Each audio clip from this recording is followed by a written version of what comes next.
Good morning and welcome to day 2 of Budget Week. This is the continuation of the 2025 November 10th. We'll just ask if there's anybody called in to please mute. It's day 2 of Budget Week. And let's keep it on the rails. This is the continuation of the 2025 November 10th regular meeting of Council, 2026 budget adjustments to the 23 to 26 service plans and budgets. Madam Clerk, please call the roll. Thank you, Mayor. On the roll, Councillor Dhaliwal. Councillor Jameson. Here. Councillor Johnston. Here. Councillor Kelly. Present. Councillor McLean. Here. Councillor Pantazopoulos. Councillor Schmidt. Here via video. Councillor Tyers. Here. Councillor Ward. Here. Councillor Wyness. Councillor Ewell. Here. Councillor Atkinson. Here. Councillor Chabot. Present. Councillor Clark. Present. And Mayor Farkas. Here. Thank you, Mayor. Thank you, colleagues. Yesterday we were able to go through approximately 28 panels, but there were only about half of all of the various speakers for all of these panels were available.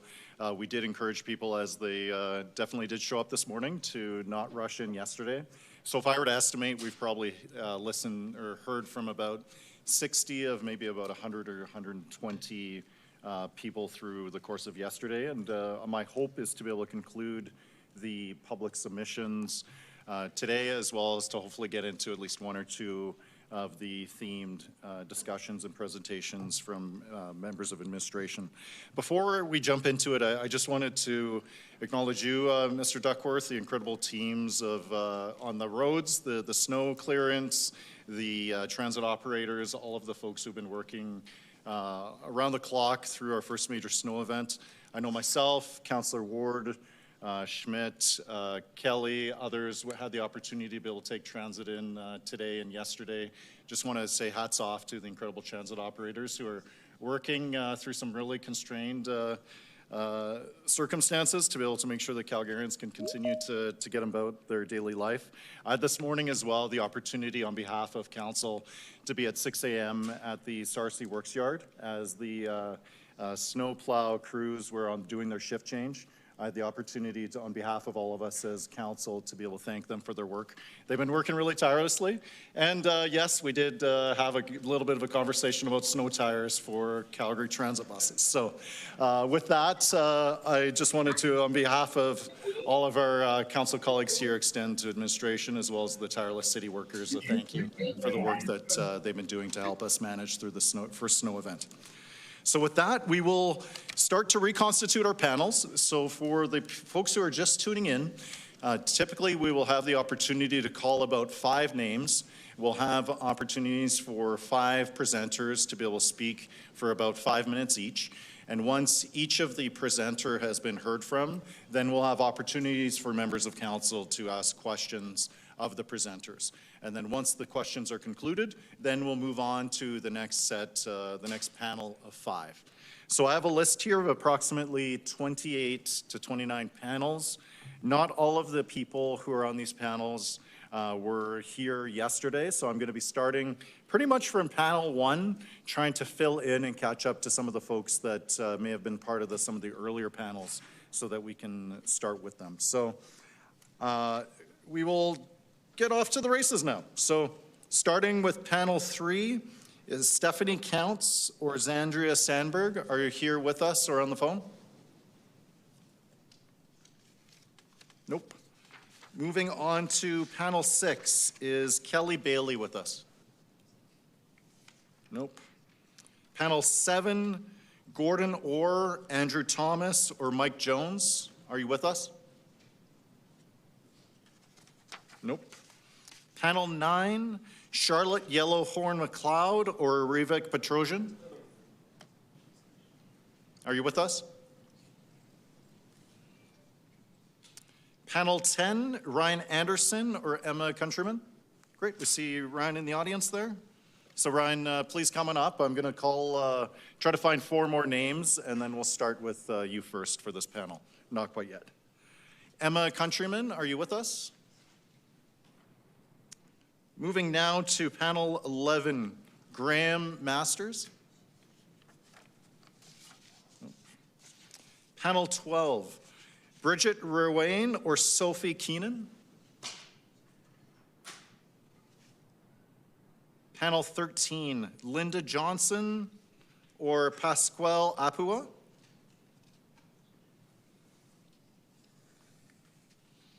Panel 14, Rod Ruff or Jackie Stewart? And if you are on the line and I've said your name, please chime in so that we know that you're here. Panel 4, Joel Armitage. Or 14, rather. Panel 15, Talon English or Jared Bluestein.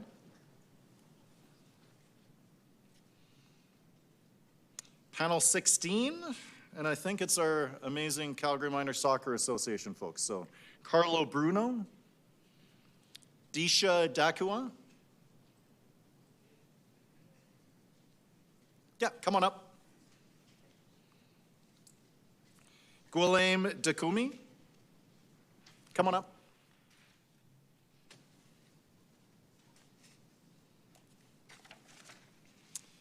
And Ahmed Tufik.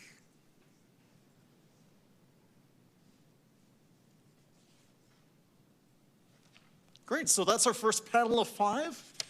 We will start with you, Mr. Anderson. Thank you so much for being here this morning. Great, thank you very much. My name is Ryan Anderson. I am the lead organizer for the Calgary Alliance for the Common Good, which is an alliance of 30 different community organizations that represent somewhere around 100,000 people. At the heart, the Calgary Alliance for the Common Good is an alliance of communities that have come together to make Calgary a more just, equitable, and compassionate city. When you see people wearing these green scarves often out here, these are our members, paying attention to what goes on in our public life. What we do as an alliance is we listen. We listen to our communities through small group conversations and one-to-ones, and out of these, we hear what are the most pressing issues that our city is facing. Our members vote on what is their priorities, and then we get to work with you to try to find solutions that will address the needs that are impacting our community. When we have listened to our members, one of the things that has been very clear is that our city is facing a mental health crisis, which is also contributing to some of the issues of public disorder that many of you spoke about in your campaigns. The reality is that the acute system, which is the province's responsibility in mental health, will never be able to address this crisis on its own. This is why the city's mental health and addiction strategy is so important, because it enables innovative, community-level, preventative mental health responses. Enables things like the gathering together of recent immigrant moms so they can talk about family wellness and approach issues of mental health in their family, or approaches like actually talking about mental health between soccer practices and engaging with youth that wouldn't otherwise get supports. When we have found research about these type of approaches, it has found that it saves somewhere between $2.50 and $8 for every dollar spent. So that these programs are not just good for our communities, they're also good for our budgets. Public transportation is something we've also heard about that is very important. You know, once a city has more than 1 million people, public transportation is not a luxury. It is a necessity for people to get to work, to be able to get to doctor's appointments, and to engage the life of our community. This is why the low-income transit pass is so important. It helps people get out of poverty because it enables people to get to job interviews or training. It builds stronger communities by enabling people to do things like travel to actually support their aging parents. I would probably guess that it is one of the most effective social programs that our city funds. But public transportation, because it is a necessity, it also needs to be not only affordable, but also accessible and quality. This is why continuing to support the Road Ahead is so important to our members, but also things like ending the practice of contracting out the support services or the bus cleaning lanes. The other week, I actually heard about how, because our contracting out meant that oil wasn't properly checked, literally an $80,000 engine was destroyed. And I hear from our members about how they're hesitant to take public transportation simply because it's not clean. Public transportation is one of the ways that our communities address the affordability crisis they're experiencing. But the point that the most significant area is affordable housing. Affordable housing is also still a crisis in our community. This is why the city's affordable housing strategy is so important. When you listen to communities, it's remarkable the stories you hear about the effect of affordable housing has. I've literally sat down with community leaders who have walked step by step how the affordable housing crisis is resulting in more kids in their communities ending up in gangs. I've also had conversations with families who talk about how they have to send their kids to school often hungry because all of their money has gone to be able to ensuring that they can actually keep a roof over their head and not end up on the street. As political leaders, you are entrusted with the common good of our city. We ask you to continue to work with us to build this common good and to continue to support the work that we have already done together to ensure that this is a city in which everyone can thrive. Thank you very much. Thank you so much for being here. Please stand by in case there may be questions of the panel from members of council. We'll now call on Carlo Bruno.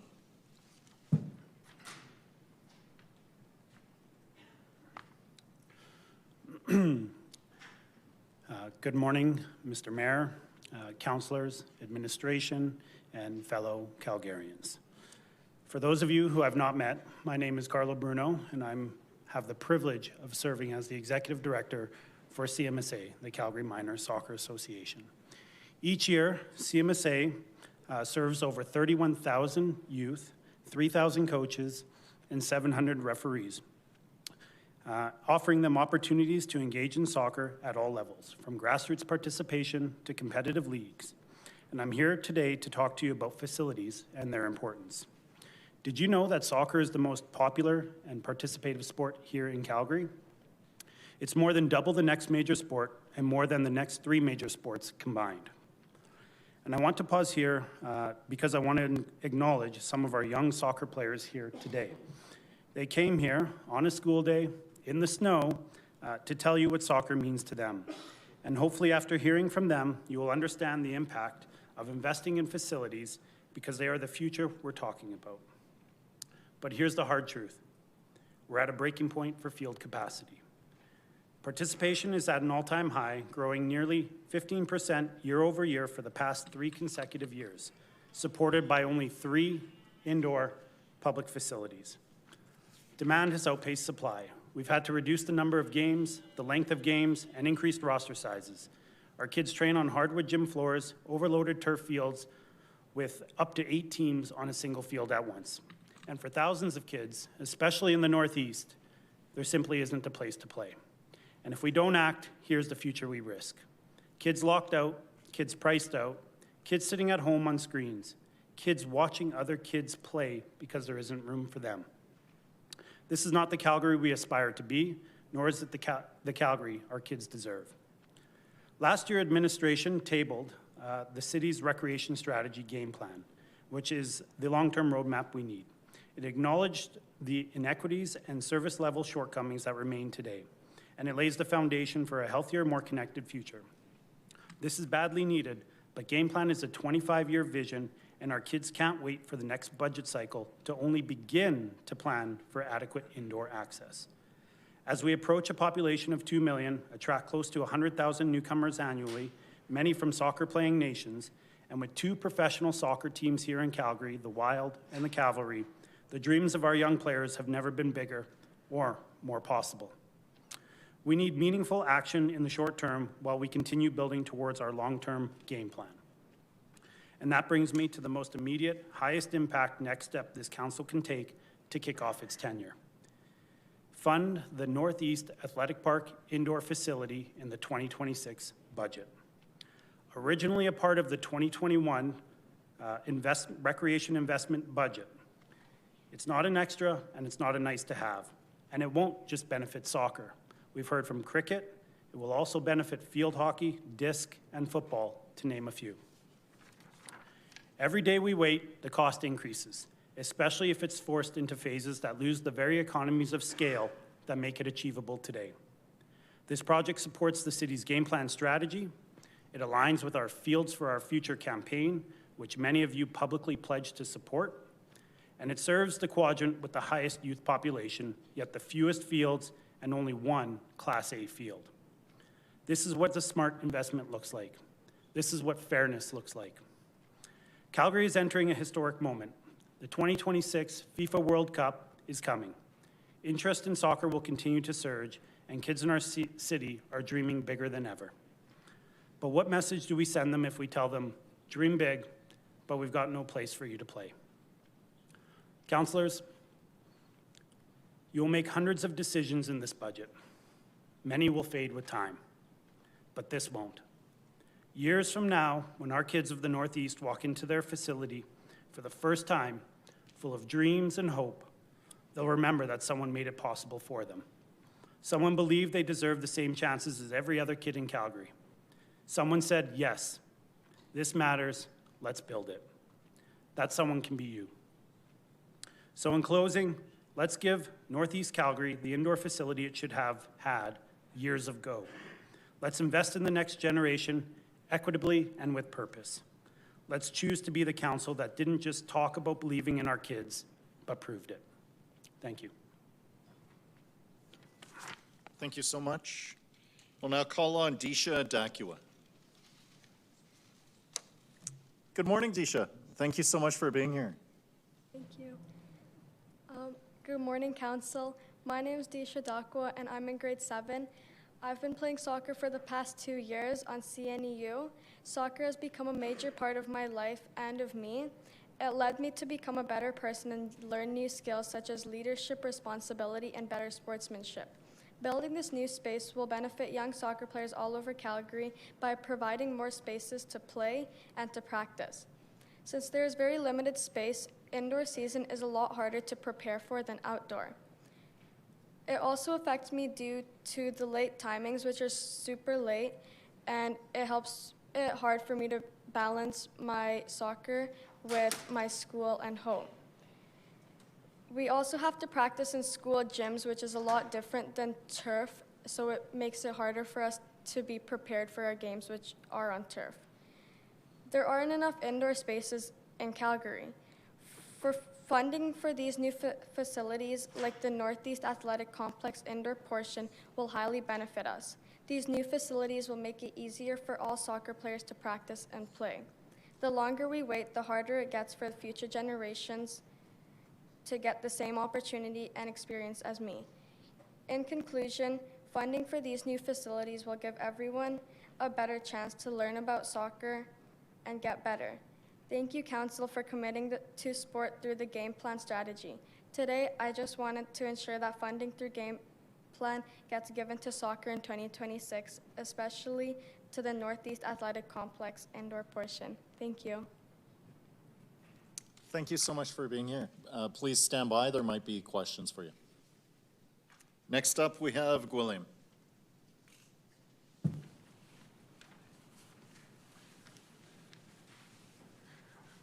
Good morning, Council. Good morning, everyone. My name is Guillaume Dikoume.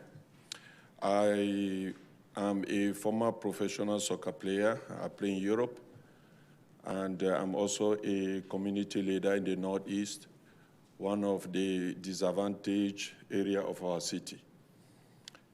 I have the privilege to stand in front of you today to talk about, of course, infrastructure, to talk about soccer, probably other sports, but I would have liked to talk about the safety of our community related to soccer infrastructure.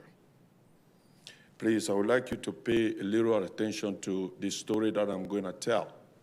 It's the story of one boy called Tiop from a dysfunctional family. We tried to keep him focused on the studies by involving him deeply into the game or into the sport of soccer. We tried whatever we could. Unfortunately, we lost him to gangs. This kid was one of the best students my wife, who is a teacher, never met. But again, we couldn't do that much. Why? Because the price of the few infrastructure we have are way high. Even if the parent would like to support him to give some funding for him to keep on participating, they can only do that much. And we tried to rally the community to stand behind him. Unfortunately, we could only do that much. At the end of the day, he started being pulled into gangs and bringing weapons at home. Police are calling me because my name as a community leader was in the school profile. So anything that happened in the school, even if I'm at work, they need to call me that, hey, Tiop, this is what is happening. Again, this is just one example among so many. So if we are here today, I'm pleading to the council, please, you are not just building a field. You are not just building a sport facility. You are providing safety to our community. And remember, this with the Tiop kid went so far that some of the family were forced to leave Calgary because the influence of the gang was already too much.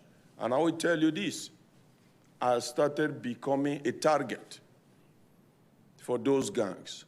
So your decision will impact our community, especially the Northeast community, which we all agree that is one of the most disadvantaged community in our city. I know that we can talk about everything, but remember, the development, the success is built on safety, peace in our community. Thank you for listening. Thank you so much, Guillaume. We'll now call up Ahmed.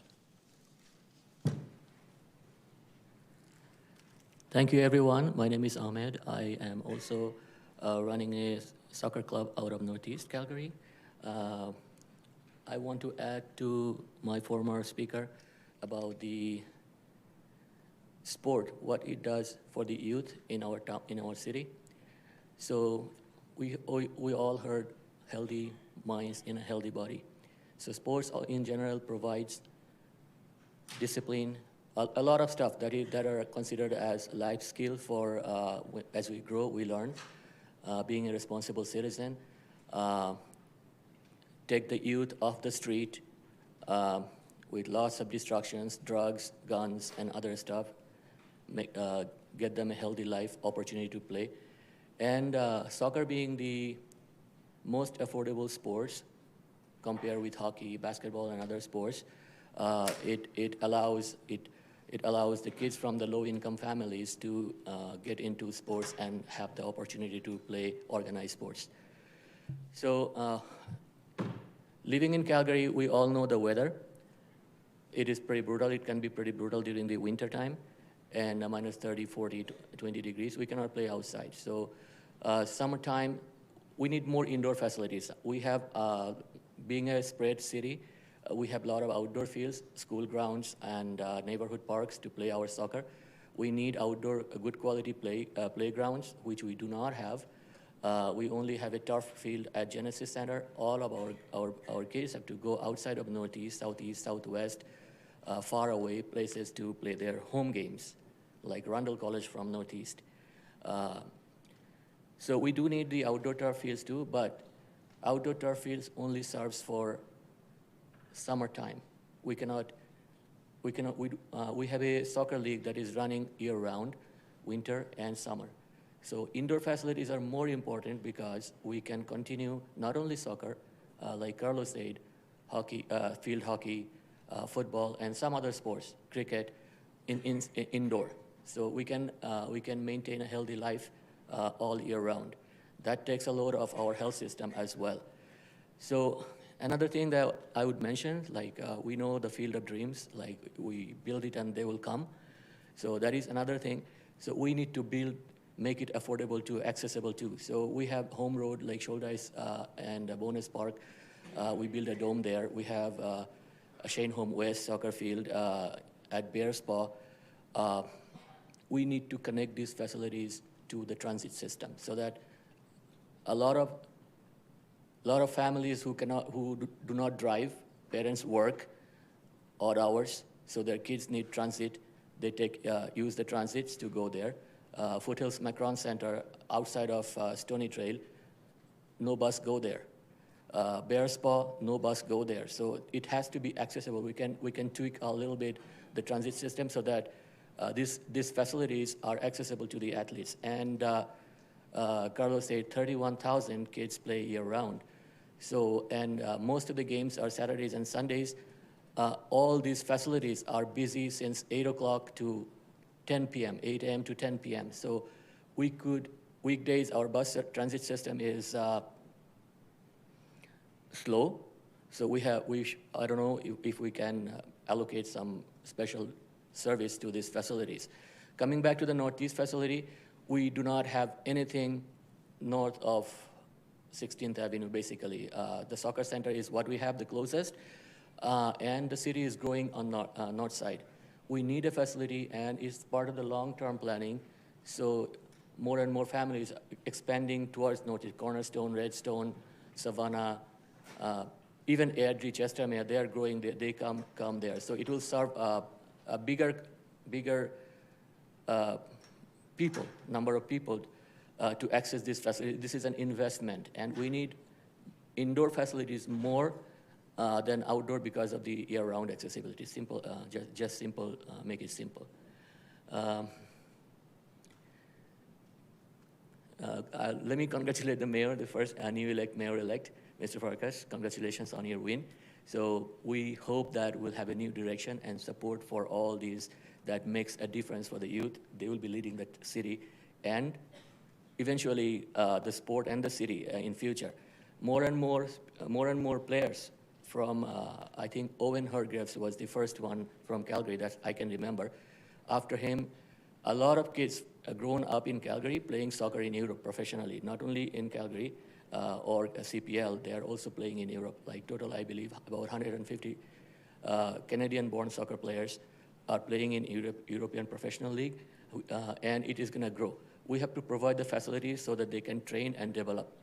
Unfortunately, you're just at time, but stay right there because I think Councillor Dhaliwal might have a question for you. Yeah, thanks, Mayor. Ahmed, do you want to finish your thoughts? Yeah, we are done. Okay, perfect. Thank you. Thank you. Councillor Dhaliwal, you're up. Yeah. Thank you. My question is for Carlo, Mr. Bruno.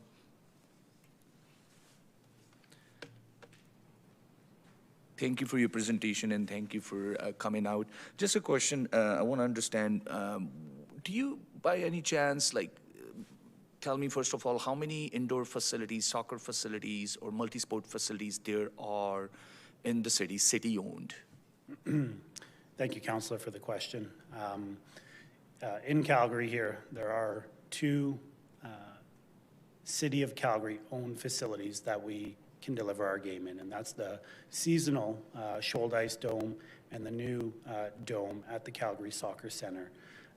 If you've been following soccer, you'll know that we've moved away from the boarded game, as has the rest of the country. Unfortunately, Calgary has been a late adopter to this, but we need to move the game forward and advance our facilities and the deliverability of our game to provide our players with the optimal development environment. As well, the Calgary Minor Soccer Association operates the Shane Holmes West Soccer Dome. So we have 3 facilities within Calgary here for nearly 10,000 games this indoor season. Yeah, because city has only 2 turf facilities because old soccer center is all boarded, carpeted, You can't build skills there. You can only destroy your knees and ankles at very young age. My second question is, how many teams there are right now in CMSA? Thank you again for the question. Right now, this indoor season, we've got 1,022 teams, ages 7 to 19, participating in Calgary minor soccer. And it's about that same number as we move into the outdoor soccer season as well, which I would like to say, while we build these indoor facilities, these are year-round facilities. The game has changed in terms of the business model for indoor facilities. You mix in all the smoke that we have, potentially could have, the rain, field closures, and any other kind of issues.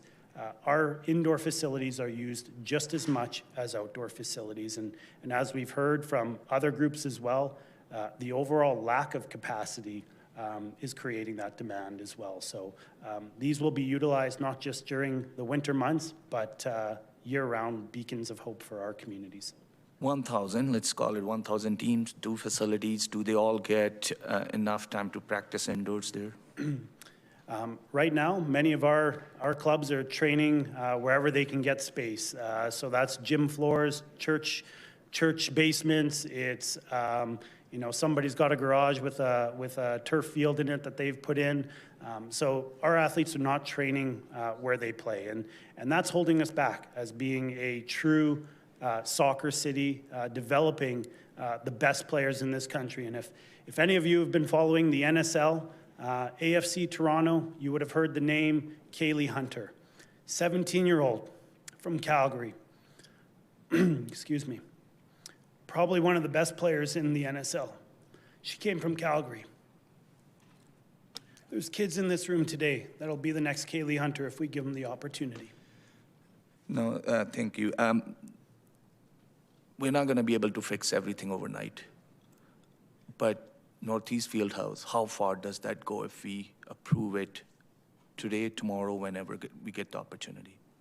It'll make a significant improvement in our delivery of the game, absolutely. It'll give our kids an opportunity to play close to home, which they should have.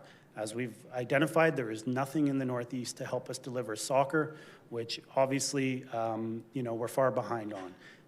It depends obviously on some of how it shakes out in multi-sport user groups, which we recognize have to be a part of the equation.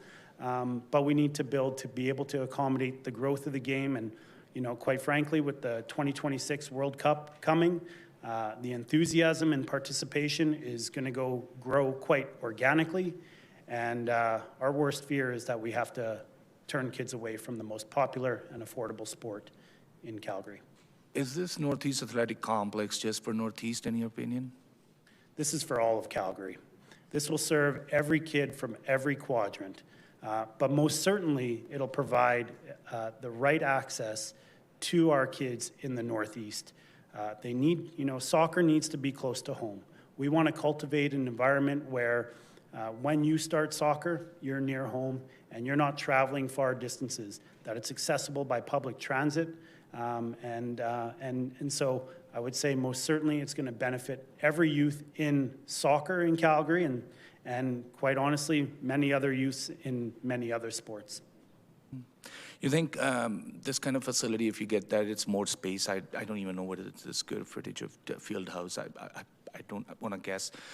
Often I hear that some of the teams, like you said, 1,000+ teams, 28 clubs, I believe there are in CMSA. Will this allow you to start giving more equitable access to these facilities for some of these clubs who right now are complaining they don't get that access? Yes, Councillor, that's a great question. And yes, there is with the pinch on facilities and such little capacity for that training time, there is probably an imbalance of field time allocated to our clubs. It is also extremely challenging when those facilities do not exist locally in the quadrants. And so again, investing in this type of facility will move that forward, provide equitable access for our Northeast, and quite honestly, an optimal training environment where they can grow prosper and become the best versions of themselves, whether that be on the pitch or in the community. Yeah. Game plan implementation strategies coming to council next year, and then maybe the funding and so on. But right now, there is an opportunity. How would you feel about it if we're not, today, council decide not just to fund Northeast Athletic Complex Fieldhouse, but an opportunity to do some other stuff early, design work, conceptual work. What that means is we get more projects on the conveyor belt, and they get delivered year over year rather than us waiting and doing in batch with the game plan. Mm-hmm. Yes, thank you, Councillor. As I stated, the Northeast Indoor facility was funded in the 2021 City Council budget as part of the recreation strategy investment. Unfortunately, that funding ran out, so it's evident that previous council recognized the importance of this investment and to provide this to our community. And you know, we're very motivated to see as many facilities come online as quick as possible by any means possible. And we're willing to work with any councillor and you, Mr. Mayor, on any strategies that help address the shortage of capacity of field time, and whether, again, that's through game plan or by other means. I don't want to put on spot. What do you know? What is the average travel time for a kid to access indoor facility around the city? I know it's going to be like if someone is living in, I don't know, Northwest, closest to Calgary, West Soccer Center, not that, but someone living in Cornerstone, driving all the way, like Ahmed said, to Rundle College. Do you know what that average travel time would be? Well, on a day like yesterday, probably 90 minutes at least, if you're going from the Northeast to the soccer center. You know, but I would say on average, you're probably about 45 minutes in a car. If you're having to take public transit, you know, it's a much different story. We need to build these facilities close to home for our kids, so that they're participating in sport, that they're off screens and living a healthy life. Great, thank you. That's it for you. I have a couple more questions, Mayor, if you allow me. Mr. Dicome? Yes, Councillor. Northeast is all the way from Stony down to Memorial, Ward 5, Ward 10, not just Ward 5, because there's an impression here Northeast is just Ward 5. Just wanted to clarify. You made a very strong statement that it's the most disadvantaged area of the city. Can you elaborate on that, and how can this budget start that journey? Because even I believe spring survey, satisfaction survey, there was a pilot done in Northeast, and there was definitely that perception among people that Northeast is left behind. Yes, basically, I would like to answer that question, taking it from another way. It's a matter of equity. The Northeast, of course, is known to be disadvantaged. Why? If you look at the population per square meter, you look at the youth, the amount of kids who are living in that part of the city, and you look at the density per square meter, it is huge. I just want to give you one simple example. The Genesis Center, because since I came to this city, I've been living in the Northeast. Before the construction of Genesis Center finished, the Genesis Center was already overloaded. If you take it, you compare it with the population living in that area. So this is what we call disadvantage, because in that case, there is competition, and everyone wants to get a piece of the cake of that facility, but it's not possible. So I'm related this to the history of Thiop, because he couldn't have access because of the price that was so high. He couldn't have access because he cannot stay out till 11 o'clock night because he needs to go to school the next day. So he started drifting away from his teammates, and that exposed him to the gangs I talk about. So this is part of disadvantage. We would just like to have exercising with your decision equity, so that we balance our youth in all parts of the city and praise them for a great success. Thank you so much. The population of Northeast is bigger than some of the province like PEI and all that, and we have one Class A turf, 1A Class A turf in Northeast. That's shame on this city. Thank you. I have a question for Disha. Thank you. Disha, thank you for coming out. Thank you, and this show me your passion for soccer. Do you live in Northeast? No, I live in the Northwest. Okay, great. So why are you here advocating for Fieldhouse or Northeast Athletic Complex in Northeast? When I was in the Northeast, especially like when it got colder, it was really hard to be like traveling back and forth to the soccer fields, especially like the ones in like Foothills and like Shane Holmes. So it like even to the Northeast, it would be easier than going all the way to the South to play soccer. Thank you. So thank you so much. My last question is for Ahmed, if you allow me.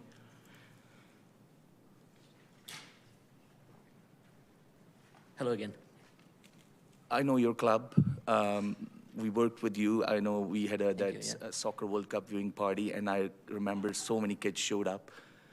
How important it is that this budget we do fund properly Northeast Athletic Complex and Fieldhouse for you and the kids that play on your club, because many of them belong to newcomers, new families who cannot maybe afford to play ice hockey and all that. This is the best. This is I don't want to call it cheapest, the least expensive. All they need is a shin and a soccer ball, and they can be made into Owen Hargreaves for Canada tomorrow. So, like Carlos said, it's about 90 minutes to get out of get to it. It could be up to 90 minutes to get to those facilities, big facilities. I'm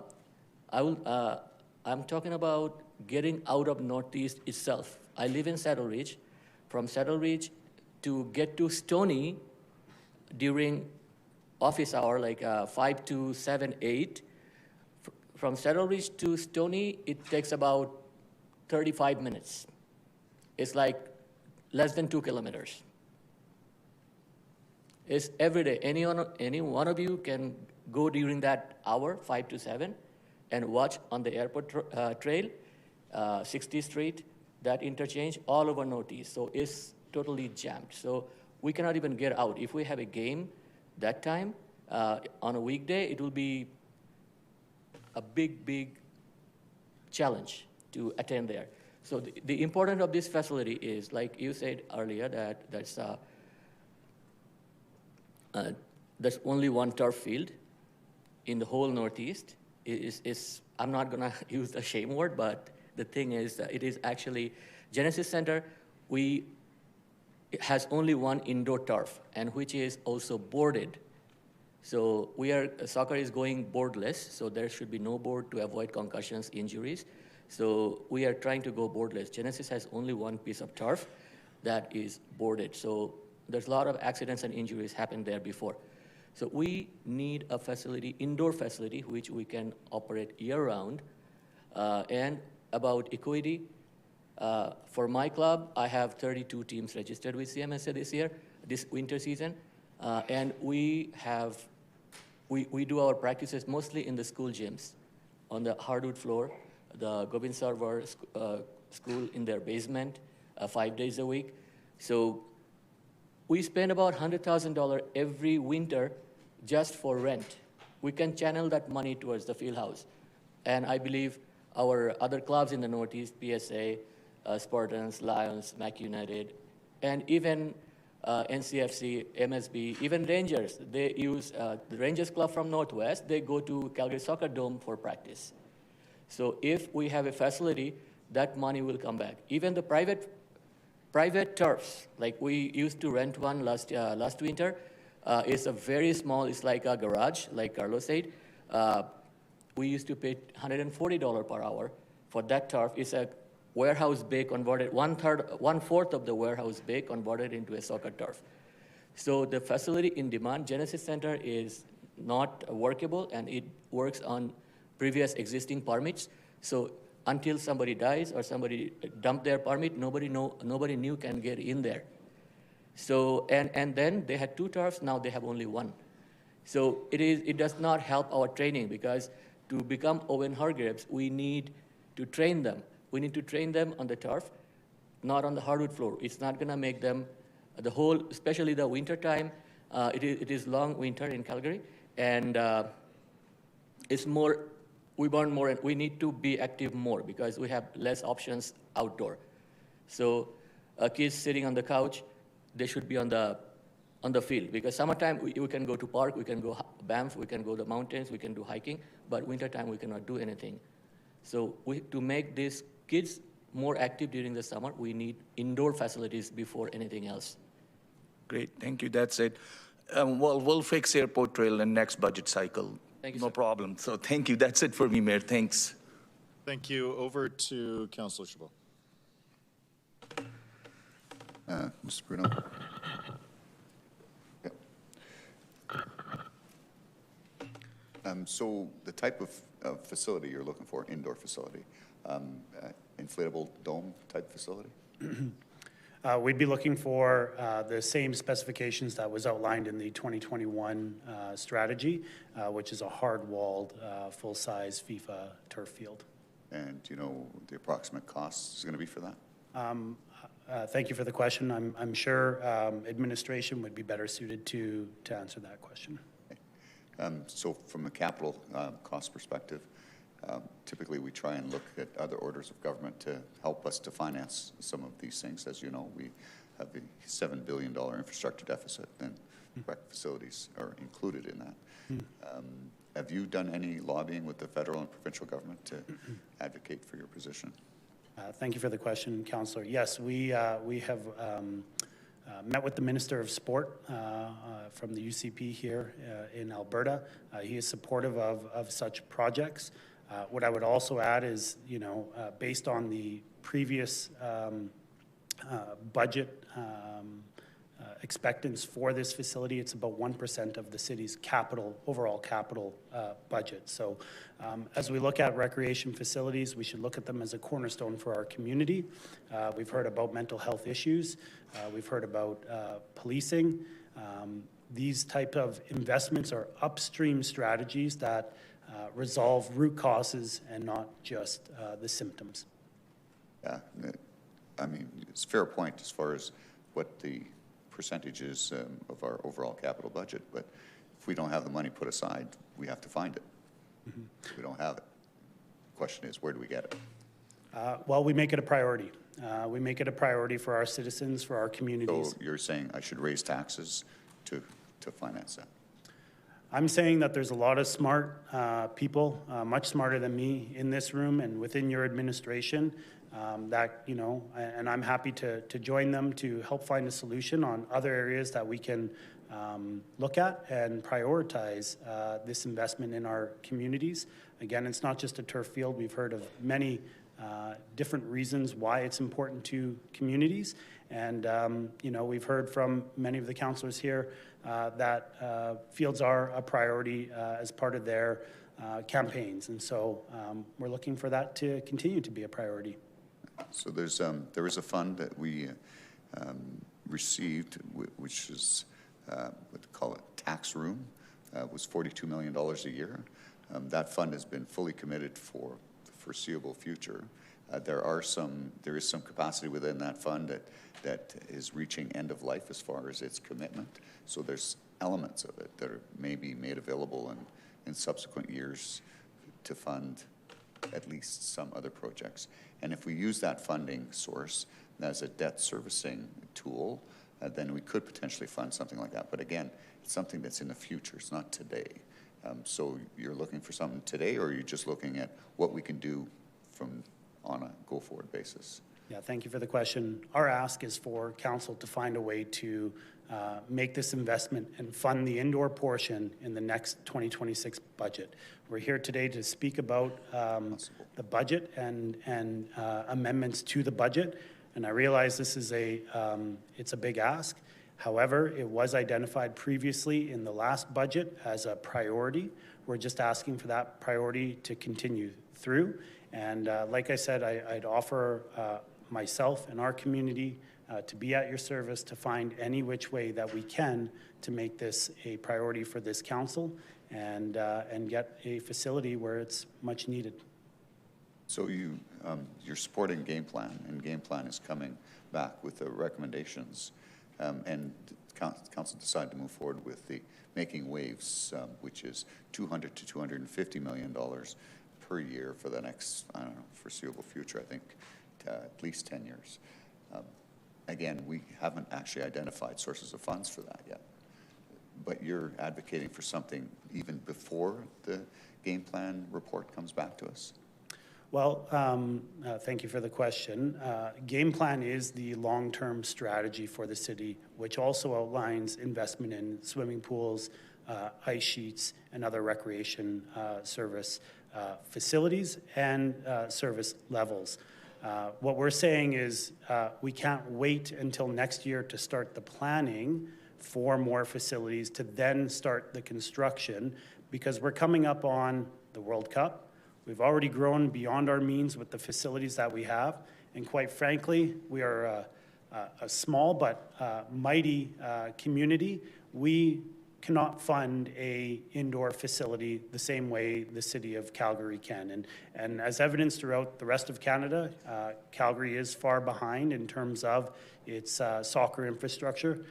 Winnipeg's got 3 hard-walled indoor facilities. Edmonton's got 5. We've broke ground on our first one in Belmont, and we need to continue that momentum. So the field house that's been on the books from the city of Calgary in the northwest, up by the university, was number 1 on our if I can use an old analogy, culture, recreation, infrastructure investment plan. So it was number 1 on our list, and it's partially funded. We haven't fully funded that project yet. We're looking for other orders of government to contribute to that. Are you saying that you think we should put the northeast one ahead of that one, even though that one's already partially funded? I would say, Councillor, that is a great question, and it is my humble opinion that the Northeast Athletic Indoor Facility is more achievable in the short term, given the delta between the funds that are available for the multi-sport field house to where we need to get to. And this council has the means and ability to make that happen within this next budget, and that's what we would like you to prioritize. Okay, thanks. I have no further questions. Thank you. Actually, at this point, I'd like to go to Councillor Johnston for an acknowledgement. Thank you, Mayor. So today we have Nickel School back. They were here last week, and hi there. And how many of you guys, after our last conversation, wore one earbud to school? We went over the safety of pedestrian while you're walking to school to make sure that you don't get hit by helicopters. Helicopters? Hey, it's a real world thing. So, but we're very excited to have you guys here back. And did you guys have a question? Or do I just... I believe Nickel School was studying the question, how can we use our voices and actions to make a difference? Okay, sweet. Okay, so the biggest thing you guys can do is stay curious and honestly, use the resources you guys have, your teachers, your parents, and including myself as your counselor. You can write letters, you can call. We want to keep you guys involved in everything that we're doing here, especially, you know, we got playgrounds we want to fix, we've got soccer facilities we want to build, right? It's important you guys have a say in this as well. So, and then with actions, just being kind to your neighbors, helping out people that you see that need help. And again, just ask questions, ask your teacher, just always keep being curious on everything you do. So, but thank you guys for being here, and hope you guys enjoy our City Hall. Thank you. Yep, please stand to be recognized. Oh yeah, please stand up. Yeah. There you go.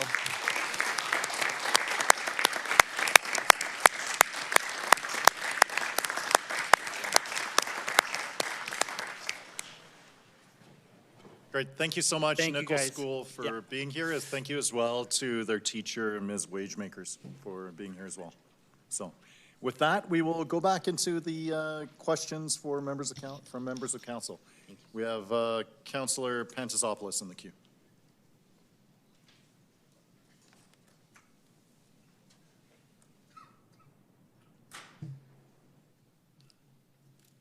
My microphone's not working, so I'll just come over here. Mr. Bruno, this is partnership and teamwork right here. Teamwork makes the dream work. Absolutely. Thanks so much for coming and presenting and putting your support behind the Northeast Sports Complex. During the campaign, we had a chance to connect, and one question I always had is, hey, I coached soccer for 10 years, but I also coached football for 7 years, and I helped out in hockey and baseball and so on. And there's so many needs within the city. And talk a bit about partnership. Obviously, your association is focused on soccer, amazing sport, fast-growing, 30,000 plus kids. But just speak about how is there an option with the Northeast Sports Complex to bring in other sports and the benefits to baseball and football and field hockey, et cetera. Can you just sort of speak to that and how you envision that? Or do you really think soccer, there's such a need, no matter what, we need 100% of the facilities? Thank you. Yes, thank you, Councillor, for the question. And what I would say is rising tides lift all boats. That means a facility in the Northeast, while soccer is the most popular and participative sport in Calgary, I would expect that, soccer programming would like a majority of time there.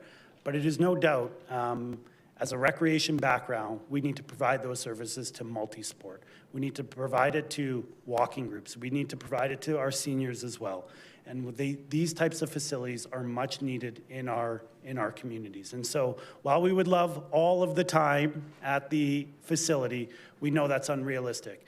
And, we demonstrate this at our facility, the Shane Holmes West Soccer Dome. It is not just a soccer dome. It is a community hub. We have over 50 different user groups who access that facility, the wide range of sport, but also recreation, leisure, and community groups. So there's no doubt that partnership is needed, and we are open to different types of partnership models. We've entered a partnership model with the city on different facilities, which we would very much like to have those discussions. Thanks so much. I really appreciate that. I see some Ranger soccer players in there, and obviously the clubs that are in the Southwest and the Northeast and the Northwest, et cetera. Maybe just speak about that, the tide rises and sinks all ships, and how a facility like that, although geographically quite far from the Southwest or the Southeast, and that 3-hour commute the gentleman was speaking about to go 1 kilometer in the middle of a winter storm. Maybe just speak about that. Is that based, actually when we build a new facility, we do notice a deleveraging of capacity, not capacity, but usage at other facilities, which allows more people. Maybe just speak to that generally, why it's so important not to have one in each quadrant, just building the first one will allow clubs like the Rangers, just because that's the team that I coached for 10 years, would benefit as well. Thanks so much for that. Yeah, thank you again, Councillor, for the question. As I mentioned earlier, this is a facility that will benefit all Calgarians, all soccer players, many other sports as well. That type of facility for us would be a game-playing facility, but it'll also help elevate our training standards and, quite frankly, allow us to attract national, potentially international, and most certainly provincial championships here in Calgary, having that sort of hub. Secondly, we gain the economies of scale of building that facility in tandem with the cricket pitch, which, as I understand, cannot go forward until the indoor facility is completed as well. So there is a huge lift for our entire sporting community by making this significant but very important investment. And what I would like to say is that, our kids are so motivated. They're driving 90 minutes each way to get to a facility. There is most certainly a facility effect. Our highest registration numbers are in the quadrants with facilities. Our lowest registration numbers are in the Northeast. There's a direct correlation with that. And in my gut, that tells me those numbers should be much higher in the Northeast. So take that as evidence as the effect of facilities. Thank you. I will add myself to the queue for Mr. Anderson. I just want to first say thank you to the amazing membership that you represent here today. As a member of council, I'm sort of accustomed to the entire gallery being filled with the folks wearing the green scarf. But first up, I just want to ask firstly, what sort of actions or philosophy do you think we should be taking around mental health and addictions? So I know there's been a lot of debate over whose jurisdiction is what. Do you see this as a pure jurisdictional issue, or do you see a collective need for all orders of government to take action? Yeah, to be very clear, mental health is a crisis. And if we don't, in a crisis situation, if everyone isn't pitching in, you're not going to address the crisis. And you have to recognize different levels of government have different strengths as well, too. So the province right now is very well set up to do a lot of the acute care, which is incredibly important, but it is also very expensive with limited effectiveness. What is incredibly powerful for mental health is actually when you can address things at the preventative level. And this is really the strengths of communities. We've heard a lot from communities. Actually, Amber was speaking on the very first panel, who I think spoke very eloquently to how important it is to have culturally appropriate mental health services. Do you know how long it'll take to train enough psychologists to be able to provide those services? Whereas we actually have communities that already understand the language, already understand the culture. So if you simply are able to equip those communities, you can provide sort of that preventative basic mental health services in a way that can have a profound impact and limit that long-term cost. We've also, in engaging with the province, we've also heard from them that they are not currently equipped to do that community level support. But what the city can do is, as they develop the mental health strategy, if we also add additional supports around things like research, around building actually the community capacity to coordinate all these different more community-led grassroots initiatives, that if we can actually build out that infrastructure, then in the long term, that is something that the province can support. But what we need to make sure we don't do is actually lose that basic infrastructure. We need to keep it secure and then build on it, and actually develop a really strong model of integrated mental health supports that the community needs. And what more do you think needs to be done locally here on housing? So the current housing strategy has been very effective, especially with some of the changes around zoning, to really unleash the power of the market to build more housing, which keeps the top end of costs lower. But what it hasn't been as effective as doing is actually addressing all the people that the market that has already surpassed their ability to afford housing. That is where non-market approaches to affordable housing are so critical.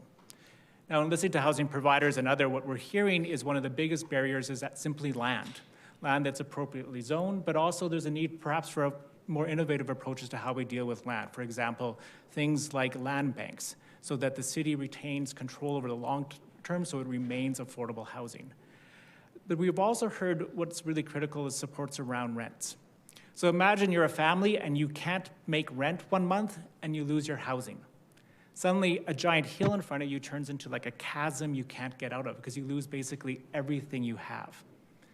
If people can actually step in with simply 1 month's rental support, you can prevent a family from going into a crisis that could be very difficult to get out of.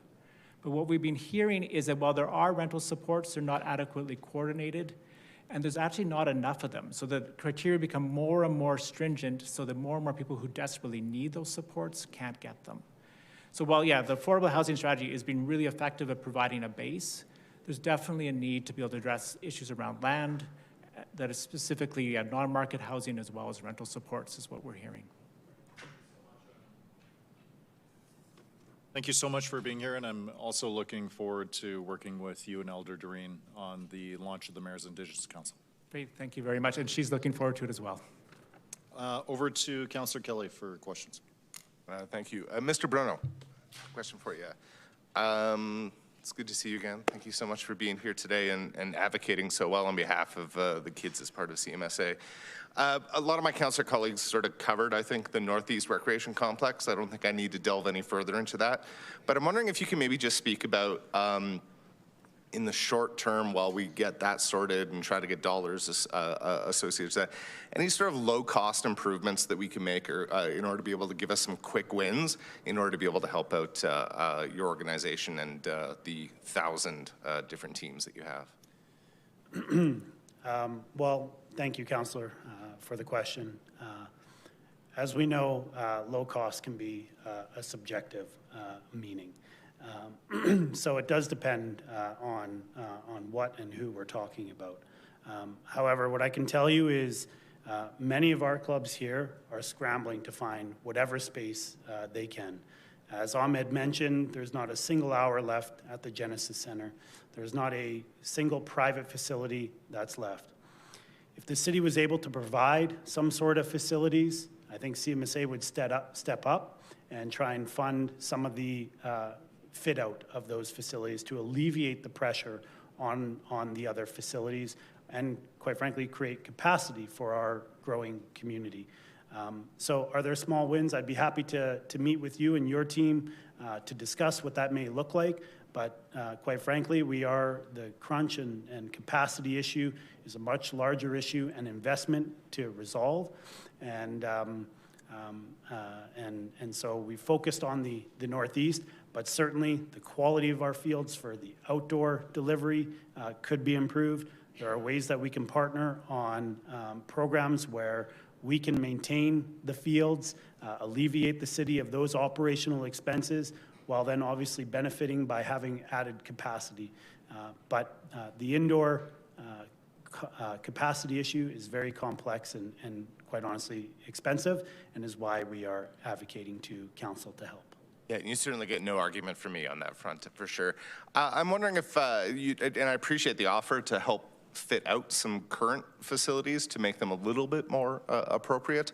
I'm wondering if anything along the lines of like, because you mentioned the number of hours of availability is a problem. I wonder if there's anything in terms of like lengthening the number of hours that we have some of the city-owned facilities open. Would that make an impact for your organization? You know, thank you again, Councillor, for the question. The operational delivery of the current facilities within Calgary could most certainly have a review. There are times when, you know, on a holiday Monday, let's call it Family Day, where the city does not open its facility. That is a huge miss for us. You know, we run tournaments which bring, you know, typically on those long weekends, we run tournaments that have a huge economic impact to Calgary, and we miss out on the opportunity on that Monday to welcome even more teams from out of town. Notwithstanding the fact that we're at capacity, you know, we just launched registration for our Family Day tournament. We've accepted 300 teams into that tournament. It's an all-time high, and it's because this previous council, many of whom you are a part of, invested in the Calgary Soccer Centre and created more capacity there. And because of that, we have the ability to have an all-time high in registrations. And the reality is soccer is going to continue to grow. It is the most popular sport in Calgary, around the world. We've got the largest sporting event in the universe happening next year. We've got 2 professional teams here in Calgary. Whether we do any marketing for soccer, it's going to grow organically. And I think it's incumbent on us community leaders to make sure that our kids have a place to play, grow, and reach their potential. Your point is very well taken. I appreciate it. Yes, we know that more people are moving to Calgary than ever have before. We know how popular soccer is, as you outlined in your original opening statement. Thank you so much for that. I definitely want to make sure that we don't lose sight of your primary ask, which is the Northeast Recreation Complex. So I appreciate you indulging me in some of the other things that we might be able to do to sort of bridge that gap before that space can get built. Thank you. Thank you, Councillor. Thank you. Over to Councillor Tyers. My question is for Mr. Bruno.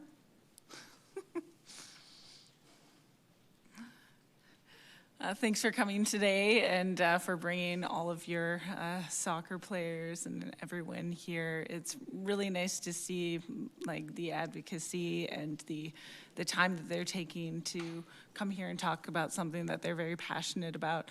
I guess close to my heart, especially the girls who are here playing soccer. It's really exciting to see us seeing a professional team that is out there representing us. I play soccer. I understand this issue that you guys have spoken to me it's quite close to home because we've had actual leagues canceled due to field unavailability. Like they're adult leagues, you know, not children's leagues yet, but I can see in the future if we're unable to make those investments that you would have to turn kids away. And I wanted you just to explain a little bit about the current situation with the West Soccer Dome. And like, I don't know a lot about it yet. It's very close, like it's in my riding. It's the one that we go to all the time, but I've heard that there's potentially something that might happen that might impact our soccer community. Can you elaborate on that a little bit for us? Yes, thank you, Councillor, and thank you for the question. I'll do my best to outline what I feel is maybe perhaps appropriate at this stage. We are working close with city administration on the future of that site. Currently, and it's public knowledge, our lease on that land is up in 2029. We have not had any strong indication whether or not that lease will be extended. But most certainly, as we all know, when we plan for infrastructure, it takes time. It can't happen overnight, particularly for us in that situation. I suspect we'll have to run a capital campaign. We'll have to replace some of the aging dome there. And so we also know that water is an important service to Calgary. And last summer, we all lived through the water restrictions, and we know that Calgary has to make some really important decisions on those services. And we understand that the Bears Paw Water Treatment Plan needs to undergo some construction to make sure that it can support the growth and demand of this city. And so we're looking eagerly to work with you, Councillor Tyers, in your constituency in the long-term viability and health of that facility. But at this point, I would say that that is unclear to us, and but we value our relationship and our ability to work with the city to resolve this for a win-win situation whereby, you know, we aren't down another recreation facility that is quite demonstratedly needed. Okay, yeah, I'm sure administration can make that more clear for the rest of council about what those implications are. And, you know, if the lease would not be extended, like heaven forbid, you guys are here advocating for a brand new facility to be built, how catastrophic would that impact be on CMSA, youth sports, everybody that uses that dome? Catastrophic is the right word. Right now, like I mentioned earlier, we have 50 different user groups. So not only Calgary Minor Soccer and its 31 members, but many of the other members of the sporting community would be, you know, take a huge hit on their ability to deliver programming. You know, I mean, we've outlined here, we've got 3 facilities. I guess just simple math, 33% of our capacity would evaporate.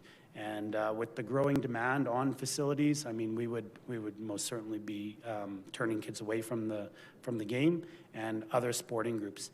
Secondly, that facility in itself helps us, and I just want to also mention, CMSA owns and operates that facility. We do not receive any operational grants from the City of Calgary to operate that facility.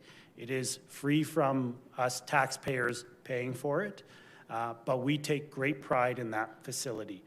And we run it at such an operational excellence that we are able to have a surplus year over year to plan for life cycle maintenance items, as we heard from the YMCA yesterday as well in their planning. But what it also does more strategically for us is it helps keep the game of soccer affordable. This year, the Calgary Minor Soccer Association announced that we would not be raising any fees, despite all the fees around us increasing due to inflation and greed. And our staff has taken the approach that we will find the difference of what our costs are going up to keep it affordable for our families in Calgary. And so it is a really, really important asset for us. Okay, thanks a lot. I appreciate that, and for all the work you're doing on behalf of the CMSA and all these kids that play soccer. Take care. Thank you. Thank you very much, Councillor Tyers. Thank you to this panel as well. You are all off the hook. I so appreciate you being here. So for my colleagues, we've been doing just a little bit of air traffic control and agenda management behind the scenes.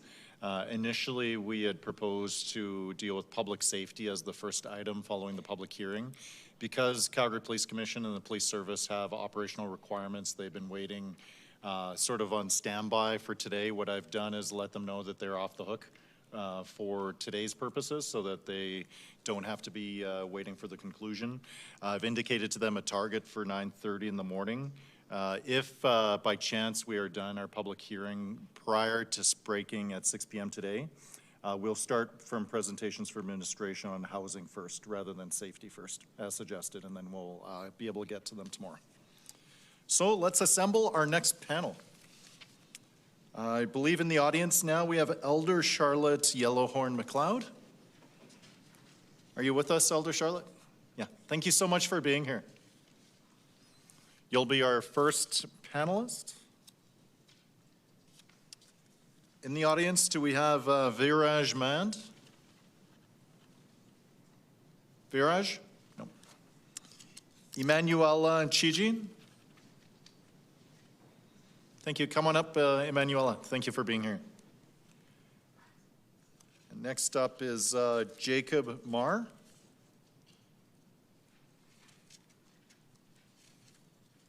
And Xavier Hazewinkle.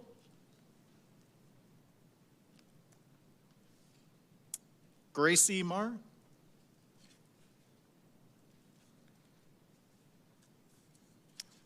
And Jason Koo. Gabe Schaefer. Noria Rana.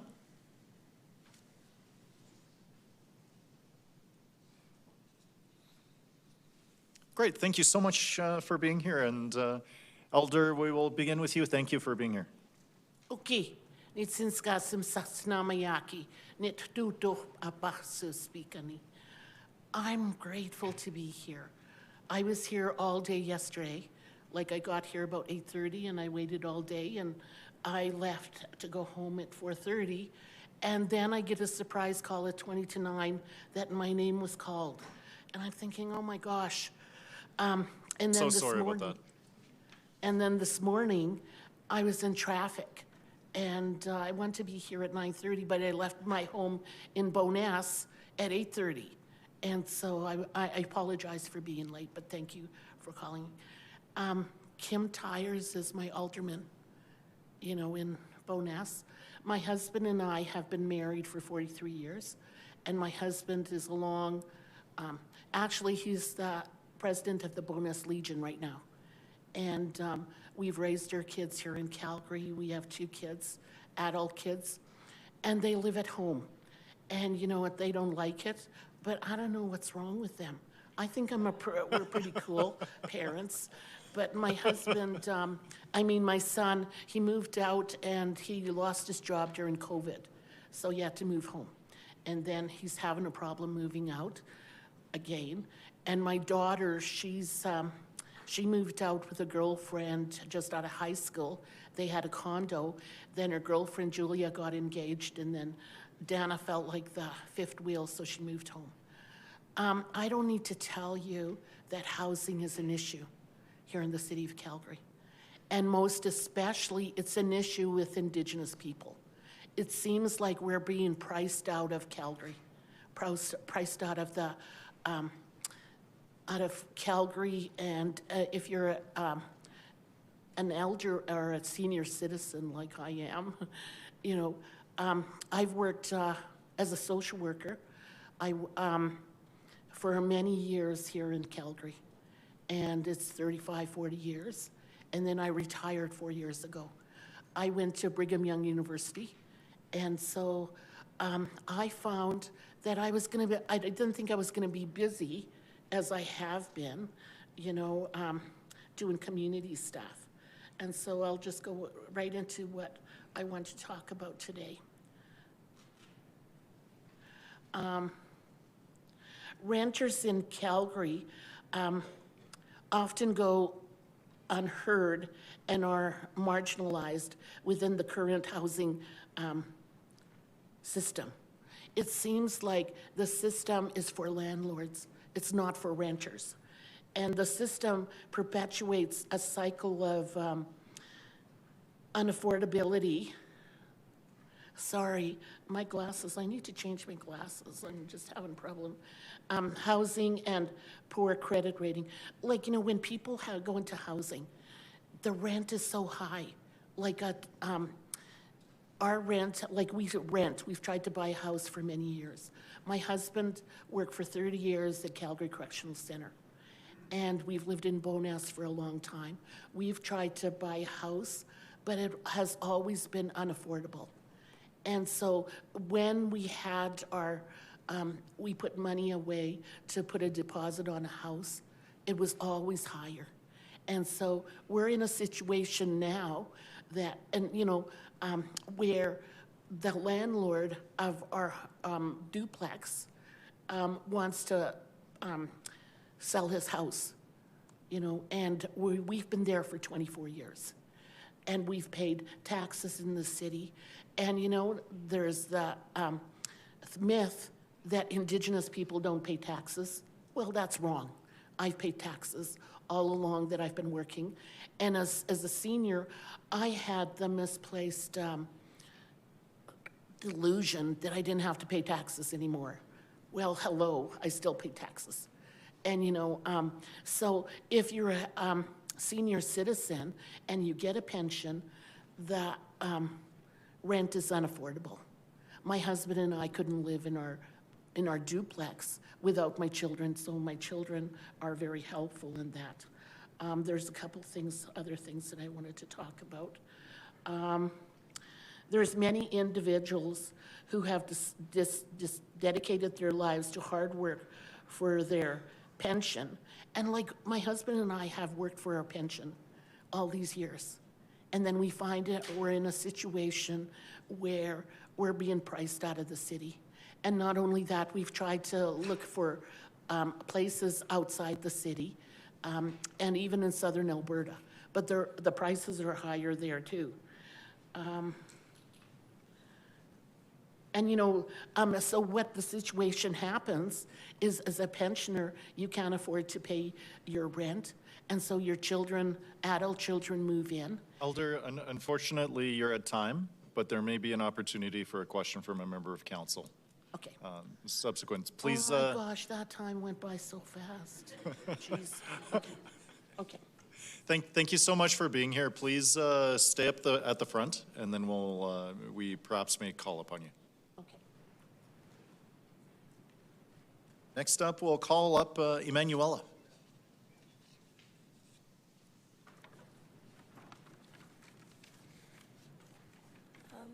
Good morning, Mayor and members of council. My name is Emanuela Chichina. Sorry. I can move it? Good morning, Mayor and members of council. My name is Emanuela Chichina, and I'm a grade 7 student from a soccer-crazy family. Soccer is a major part of my personality and not just a hobby. I've played and practiced with Calgary Northeast United for 6 years. And in that time, soccer has taught me leadership, teamwork, persistence, and confidence in myself. It has given me a sense of community and belonging, and I believe every child should have the chance to experience that as well. However, we face the constant issue of unavailable and insufficient equipment and venues for us to play and learn effectively.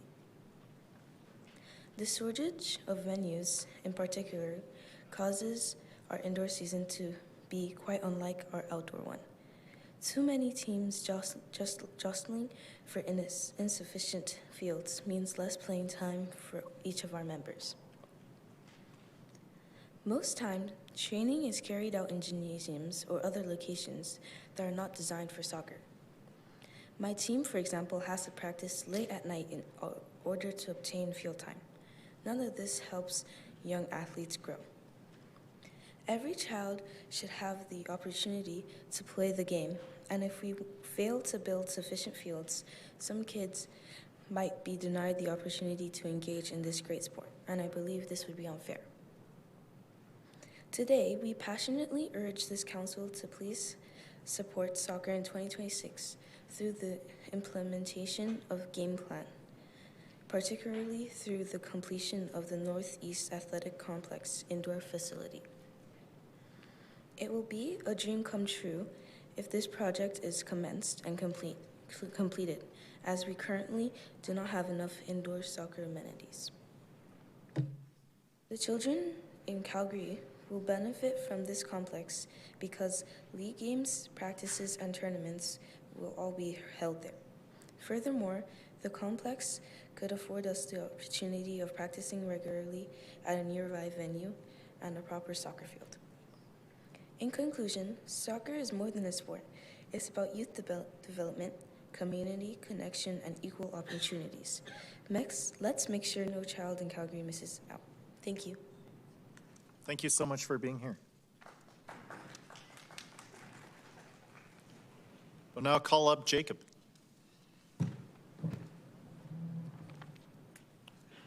Good morning, Council. I'm sorry to hear about Alderman Ray Clark's passing, a colleague and friend to some of you here today. I'm going to be talking about why soccer is important to me and why we should have more facilities to train and play. Honorable Mayor and City Councilors, thank you for committing to soccer through game plan strategy. Today, on behalf of CMSA, we want to ensure that funding through game plan gets directed to soccer in 2026 and years to come, specifically to the Northeast Athletic Complex building. Most people think that indoor soccer is the same as outdoor, but it's not. Because of the lack of facilities, CMSA participants do not get as much space as they would outdoor. Rosters are larger in number. This means that players get less time on field. To me, soccer is a lot more than a sport. It's something that has helped me to play with great determination, develop stamina, and to learn to work with teammates. It's helped me be a part of a community where I feel like I belong. I feel that all children should be able to have that opportunity. Funding new facilities like the Northeast Athletic Complex building will transform soccer in Calgary. This facility can be used for practices, games, and tournaments. This building will give kids like me the chance to play soccer near home, reducing my parents and many others from unnecessary drives across the city, limiting our impact on the environment. Please help CMSA construct the Northeast Athletic Complex Soccer Center so that all kids in the community will have the opportunity to participate. The initial capital investment will also bring revenue from players and teams from surrounding areas in years to come. The more we wait, the harder it becomes to secure space like this amidst the desire to increase population density. If we don't build more soccer centers soon, kids in the future might miss out on soccer.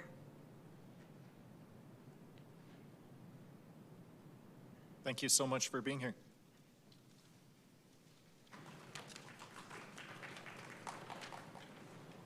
Now we get to hear from Gracie. Hello, my name is Gracie, representing the CSMA. Soccer is more than just a game to me. It's taught me to be a leader, keep on trying no matter what, and it helped me find a place where I belong. I think that everyone should have a chance to play soccer and interact with teammates. If more fields aren't built soon, many kids miss out on fun and opportunities. Having the Northeast Athletic Complex indoor building right in our community will give kids like me and my friends so many chances to play soccer close to home.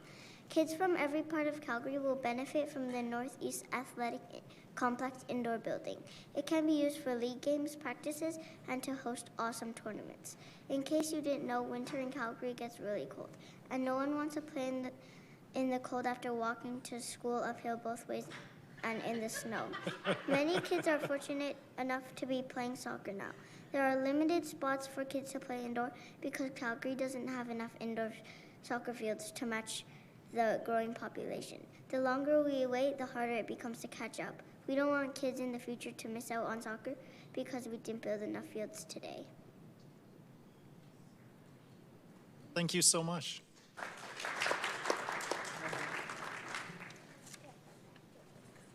And now I will call on Noria to round off our panel. Hello, my name is Noria Rana. I play for the CNU club in U11. Sometimes I be collabs for U13. I love playing soccer. I've been playing soccer for 6 years now. We don't have any soccer facilities in Northeast. We have to travel really far to go to play the games.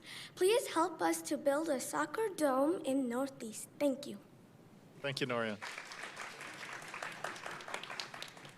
I'll go now to questions for the panel. Councillor Tyers.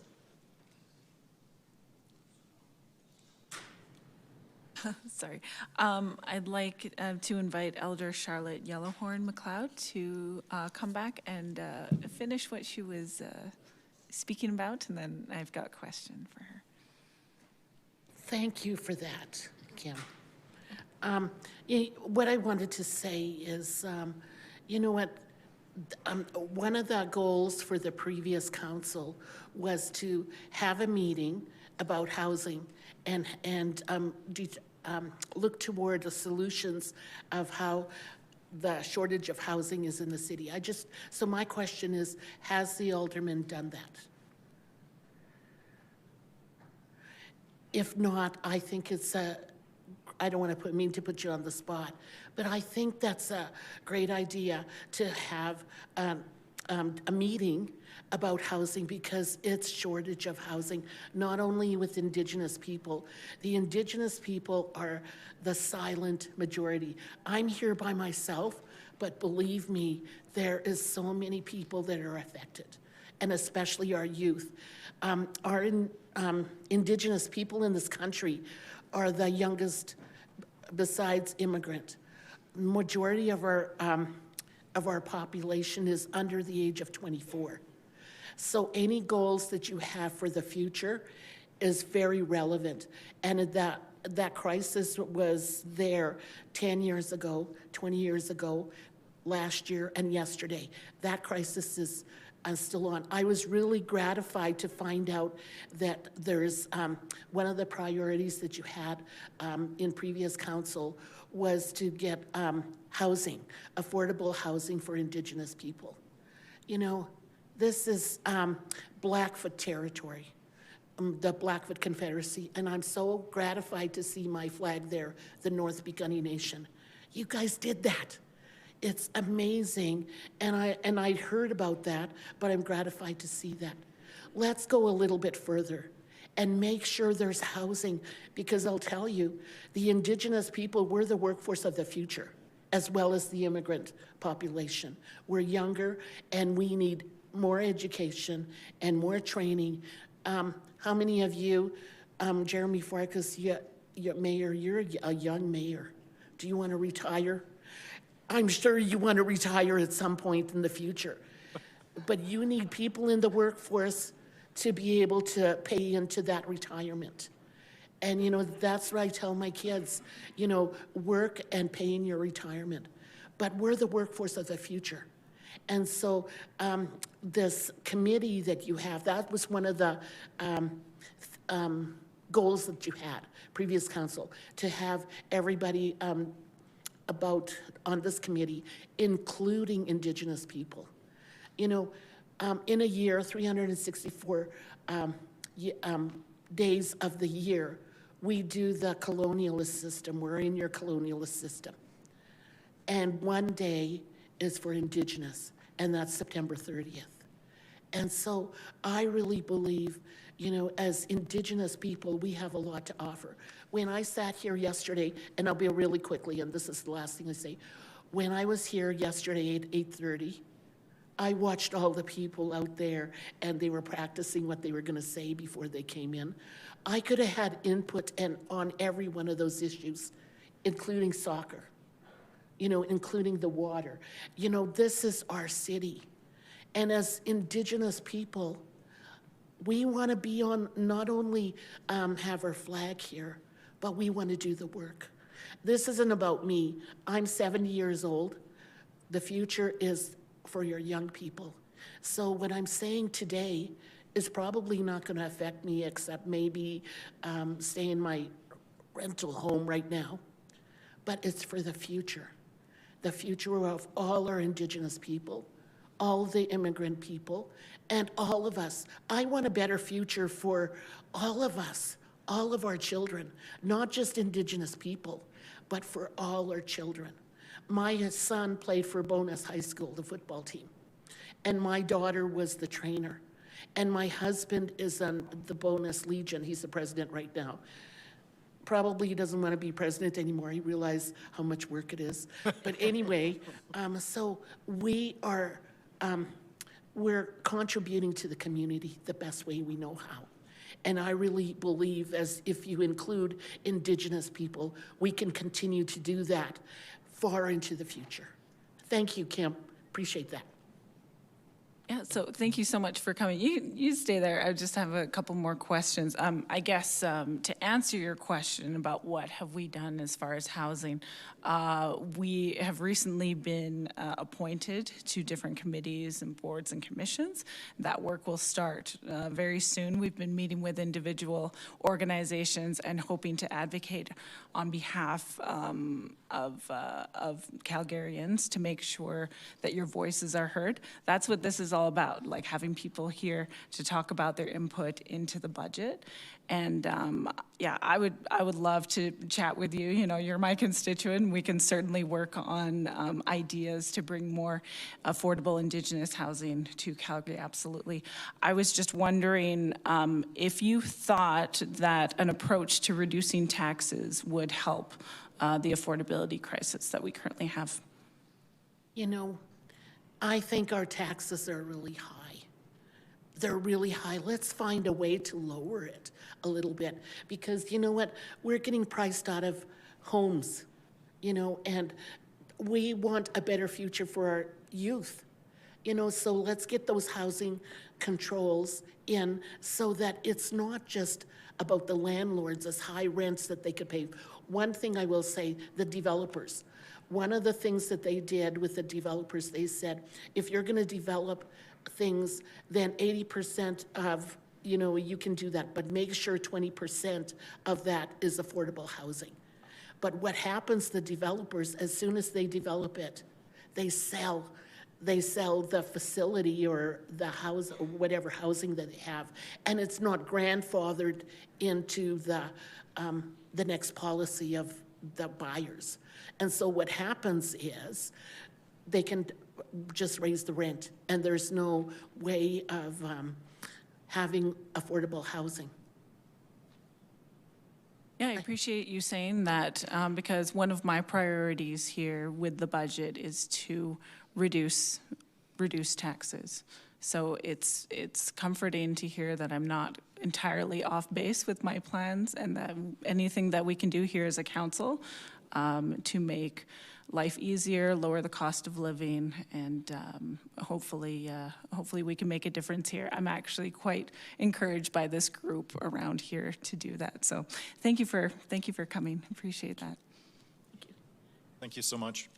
And before I go to the next member of council to ask a question in the panel, I received a request by a member to enforce the rules as far as applause from the chamber. So in our procedure bylaw, it states that members of the public aren't allowed to spontaneously applaud or boo or anything like that.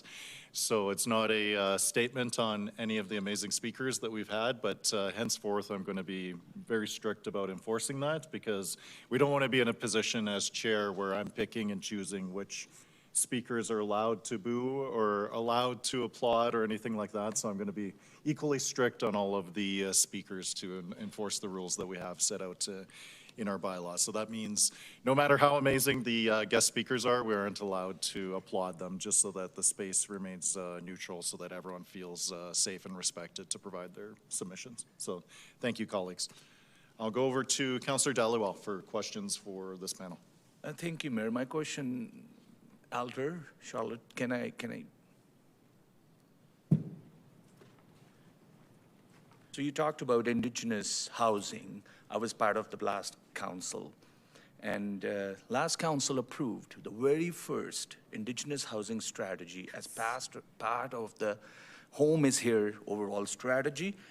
Please forgive me if I pronounce it wrong. It's called Matumai Tapi Ako Iapiaya. It's $30 million investment to create 150 to 300 units for Indigenous housing, and it's called For Indigenous, by Indigenous. So my question is, you think, is that enough, or this council should keep working and building on that success? Oh, yes. Thank you, Alderman Dhaliwal. That was one of the things I was talking about. I was so gratified to hear about one of those priorities. And you know, 30 million, I'll tell you, I'm not a numbers person, but you know, it's minimal.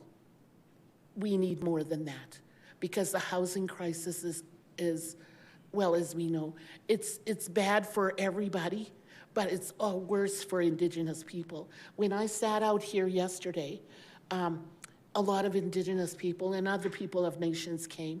I ended up giving money out, you know, to people in need, and it's men that are out of work that also need housing. But yes, Alderman, thank you. You know, I was really gratified to hear about that, and I hope that goes forward, because, you know, as Indigenous people, we're a silent majority, I think, and then we don't have the voice to do that. So thank you. Really gratified. No, thank you, and that was a commitment of at least last council, commitment to reconciliation. So thank you to you to come here and remind all of us how important that is. So thank you. Assalamu alaikum. Thank you. This is not a question. Emanuela, Jacob, Gracie, Noria, thank you for coming. Sorry you had to miss your school. We apologize because you didn't have to, because this was a simple decision. We want to invest in you. So thank you. Any one of you can question briefly, if there is no soccer in your life, what would your life look like? Anyone?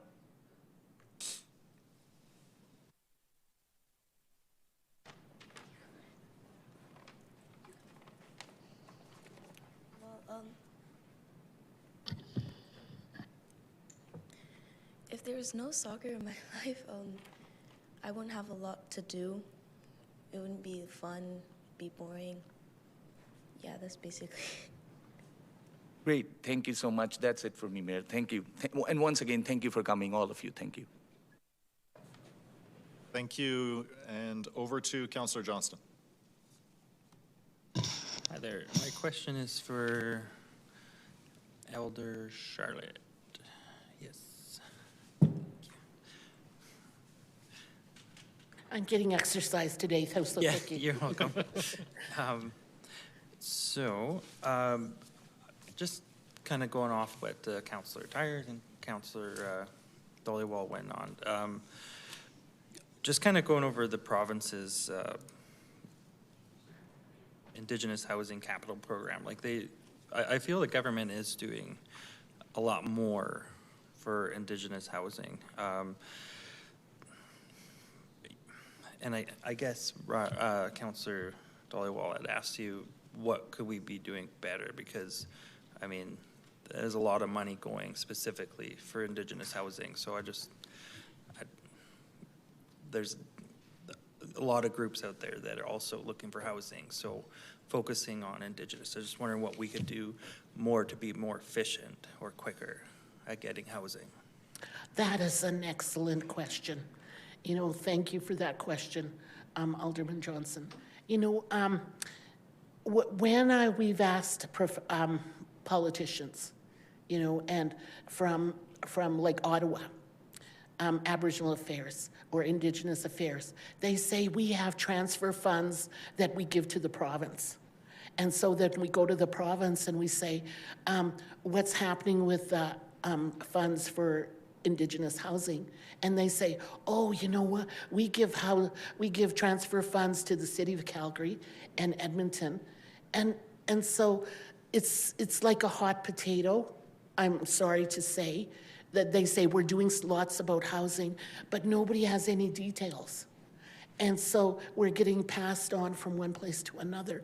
And so I was really gratified to hear what Alderman Dollywell said, you know, and that there is housing, 30 million for housing.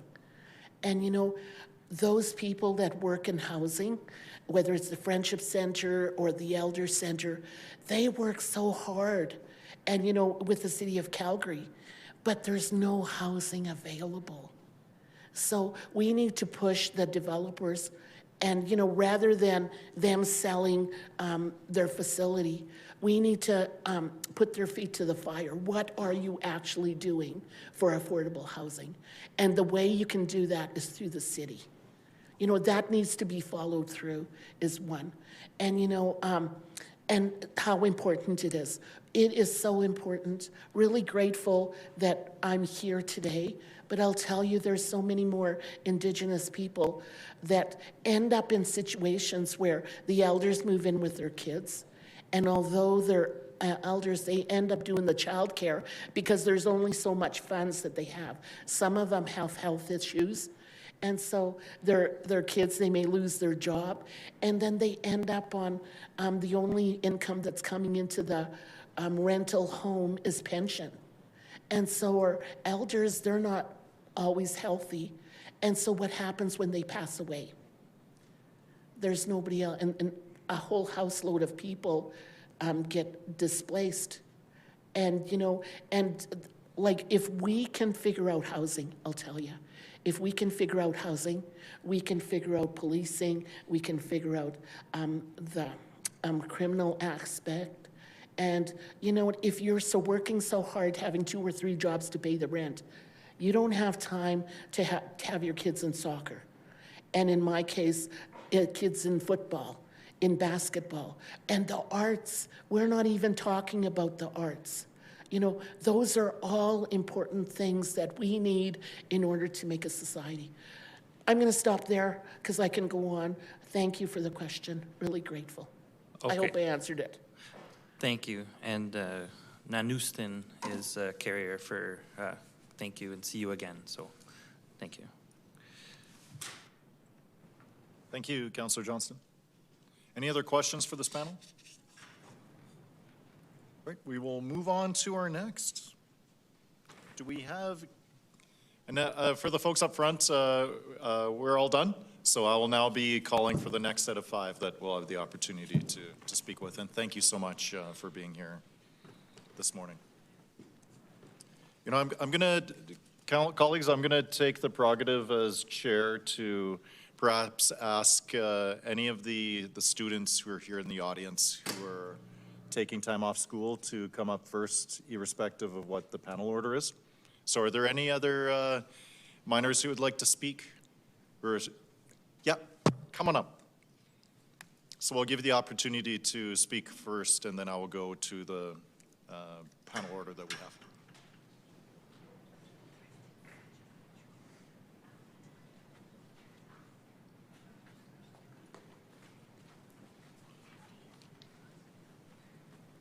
And last call, is there anyone who is skipping school to be with City Council today? Great, I think we have a panel of 4. Please introduce yourself and you'll have 5 minutes to speak with us. Good morning, Mayor and City Council. Thank you for giving me the opportunity to speak here today. My name is Brooke Melanson, and I'm here on behalf of CMSA and the Calgary Rangers Soccer Club. I'm not just a 14-year-old student, but a soccer player with big goals. I'm here because Calgary's youth need more accessible indoor soccer facilities. I apologize for having to read my notes. I was unable to attend this budget consultation yesterday due to exams, and I was notified at 4:40 a.m. this morning as I woke up for soccer that this was happening today, so I've had little time to prepare. I wake up every Monday, Tuesday, and Thursday morning at this early time to train. This is due to lack of available indoor space during evenings, throughout the week, and even on weekends. It's also typical for me to have practices that run until 9:30 in the evening, and you can imagine this can be a struggle at times. I'm not alone. Athletes across Calgary do the same, waking up before sunrise, training in overcrowded facilities, and sometimes losing opportunities because field time is limited or it's too expensive. What should be a positive, healthy part of our lives becomes a challenge. But here's the thing. Even with these challenges, we still show up. We show up because we love this sport. We show up because soccer teaches us teamwork, confidence, leadership, and resilience. We show up because we want to represent our city proudly, some of us at provincial levels, national levels, and maybe even for Canada one day. And I can speak for many that we are all very excited about the opportunities with the Calgary Wild FC and the Calgary FC. Calgary is growing fast, so is youth participation in soccer. And we are out of space. Indoor facilities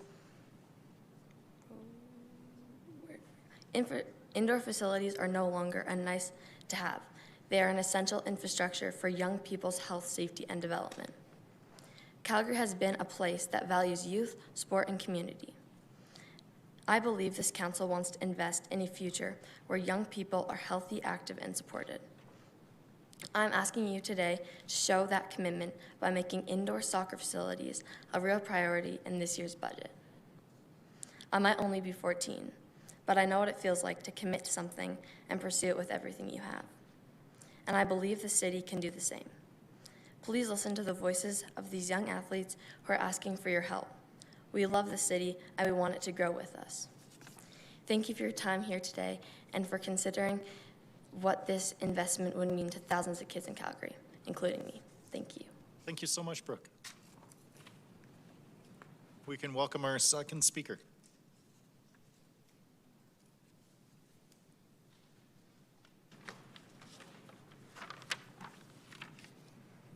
My name is Callie Johnston. I am 9 years old and I play for Calgary Rangers. One of my life goals is to be a professional soccer player. I was once lucky enough to meet some women's players from Team Canada, including Christine Sinclair, and it was very inspiring. There are many things that are going to make this a challenge. Some things I am in control of, and it'll be up to me. I'm ready, and I'm happy to be able to work hard. I know this will be many hours of training. Some things, like having a place to practice and play games, is not in my control. The lack of fields is going to impact my chances. I'm here to ask you to go ahead with the Northeast Sports Complex. Please help me with my dream. I really love my teammates and I want the best for them. Please help my friends, teammates, and even my opponents to be able to do all the things that we love with soccer and hope and dream about happening. Thank you so much. Thank you, Kaylee.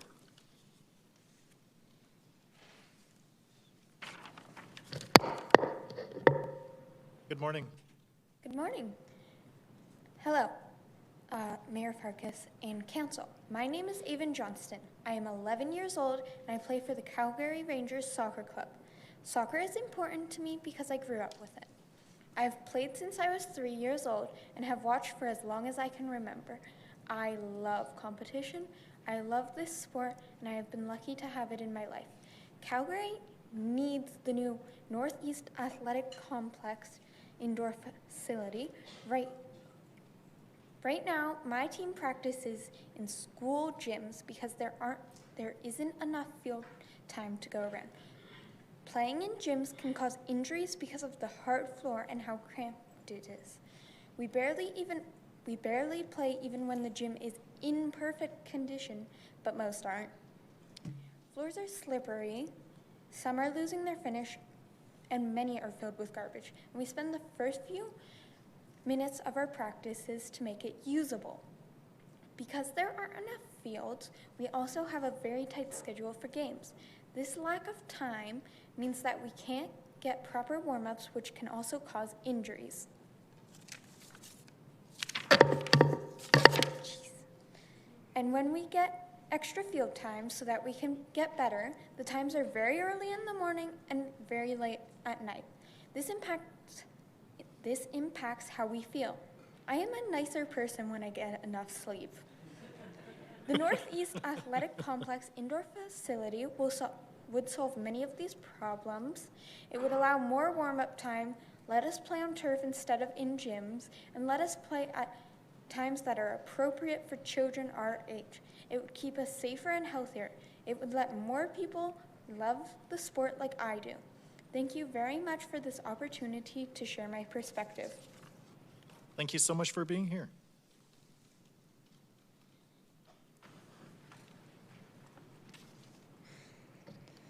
Hello, Mayor Farkas and esteemed council. My name is Reese Johnston. I'm 14 years old, and I'm currently a player for the Calgary Rangers Soccer Club. Over the course of the season, players across Calgary are often forced to play late nights, early mornings, or in small gyms, stunting our potential in-game and our ability to grow and improve. Our development as both players and as people relies on having the proper facilities to train and prosper as youths. Soccer is not just a sport to us. It's a home where we are all welcome. It's a home where I've learned how to lead and learned how to push myself to be the best version of me that I can. It's a home that's helped me through every step of my development, taught me fundamental life skills, and given me a second place to belong to. Being a part of this community is an opportunity that I believe every youth or child should have, and you should want for our city's children as well. We, as the soccer community, need more facilities, but furthermore, we need your support. In 2025 alone, we had over 30,000 youth players registered to play soccer. These registrations were spread across only 5 major facilities here in Calgary. More, this is a community that is rapidly expanding, which will crowd already crowded facilities. About 1 in every 7 children in Calgary plays organized soccer right now, and more would if they only could. This should put into perspective how vital the construction of more fields is. I myself have played soccer since I was 4 years old. I've attended a few schools, met many people, and made quite a few friends. But the people who matter most to me, my ride or dies, were made through this sport. The same sport that has allowed me to travel to different continents to play our beautiful game. Soccer is what gives me the confidence to stand up here, right now, and speak to all of you. I live and love this game. Words cannot express how much it means to me. It gives me something to dream about and something to make me wake up in the morning and work harder. Like me, many other children's lives have been affected by this incredible sport. It's given us the ability to look up to our favorite players and dream that one day it will be me. But without the proper facilities, we cannot fulfill those dreams. The indoor season is far too different from the outdoor one to allow us to continuously develop our skills. We will fall behind children from other cities and other provinces. Smaller pitches mean fewer players on the field, all while keeping the same size of rosters, meaning less playing time for all of us. We take half a year off learning actual soccer due to this issue, stunting our growth. This needs to change. If we don't build more fields, not all children will have the opportunity to play and develop. Recently, I have even been lucky enough to complete some of my coaching licenses and have had the opportunity to coach Rangers grassroots. It's brought me immense amount of joy and fulfillment to be able to teach the next generation of upcoming players this wonderful game. And although I love what I do, it doesn't come without its difficulties. Over and over again, I see children struggle to the point of almost quitting due to how hard it is to play on the gym floor. Not only is it harder to build a necessary foundation of necessary skills, but the kids are more prone to injuring themselves on the hard floor. I want to give them the best chance I can to succeed. This is why I emphasize the importance of funding the Northeast Athletic Complex indoor building in 2026. Council, we thank you for committing to sport through the game plan funding. It shows honesty in recognizing that this is an issue and dedication to helping improve it. Today, I'm here to persuade that the funding through game plan gets dedicated to soccer, and more specifically, this new Northeast complex. Facilities like this one benefit the entire soccer community. It's a vital aspect in our growth and will transform the lives of many people across Calgary. Youth across the city will have less commuting, more reasonable times, and fewer gym practices. With your support in funding this new facility, we will be able to host more practices, more games, and more tournaments, bringing new exposure to the sport and providing the opportunity for more children to play. But the longer we wait, the harder it will be to catch up. Council, I've been injured for about a month now, and I fought off going stir-crazy with disappointment. I just want to play, and just like so many other kids across the city. So I leave you with this. If I had never had the chance to play soccer, I would not be the person I am today. Thank you for your consideration. Thank you so much. We'll move now to questions from council.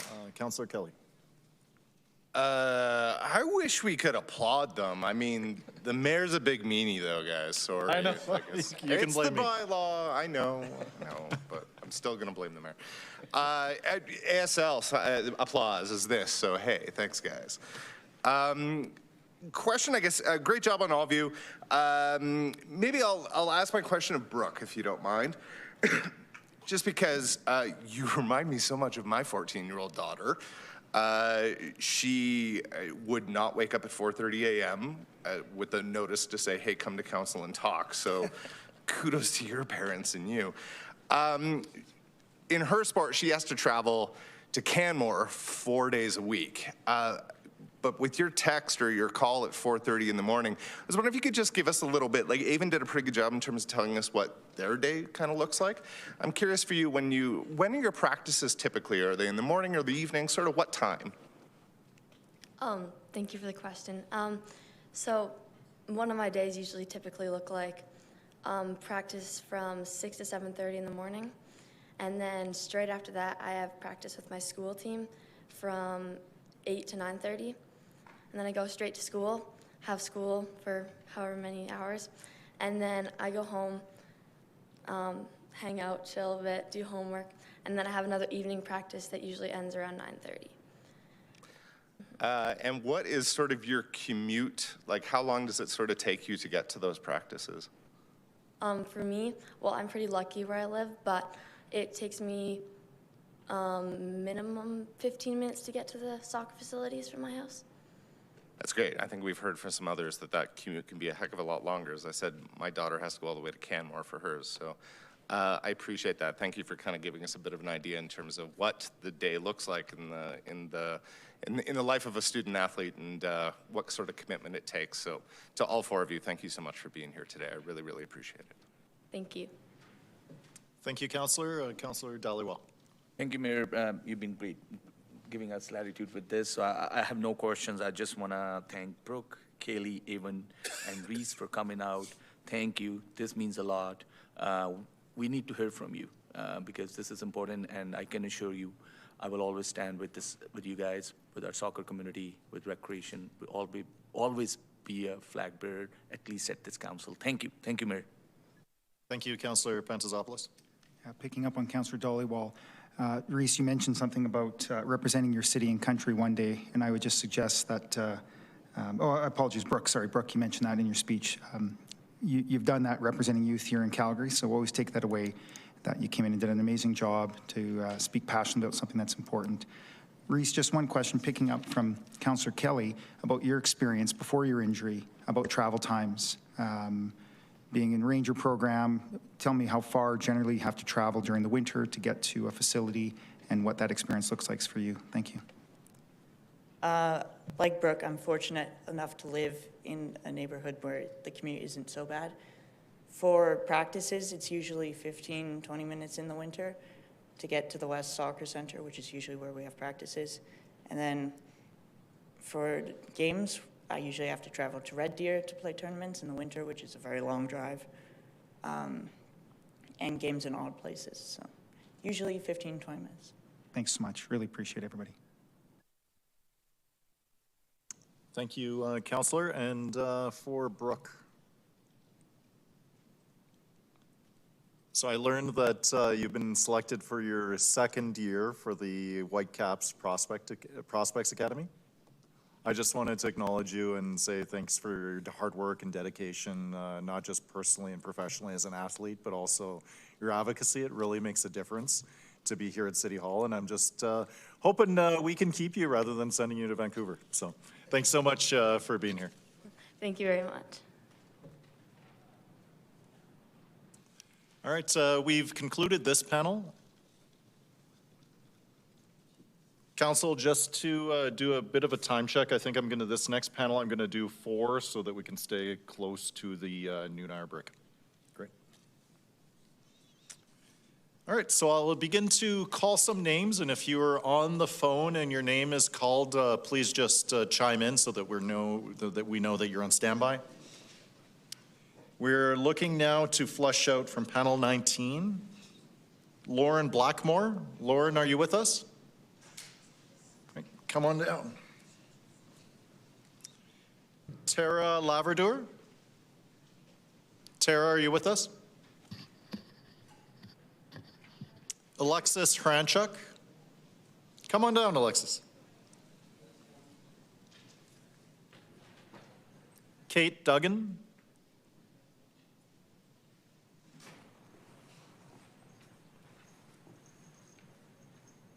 Jeff Book.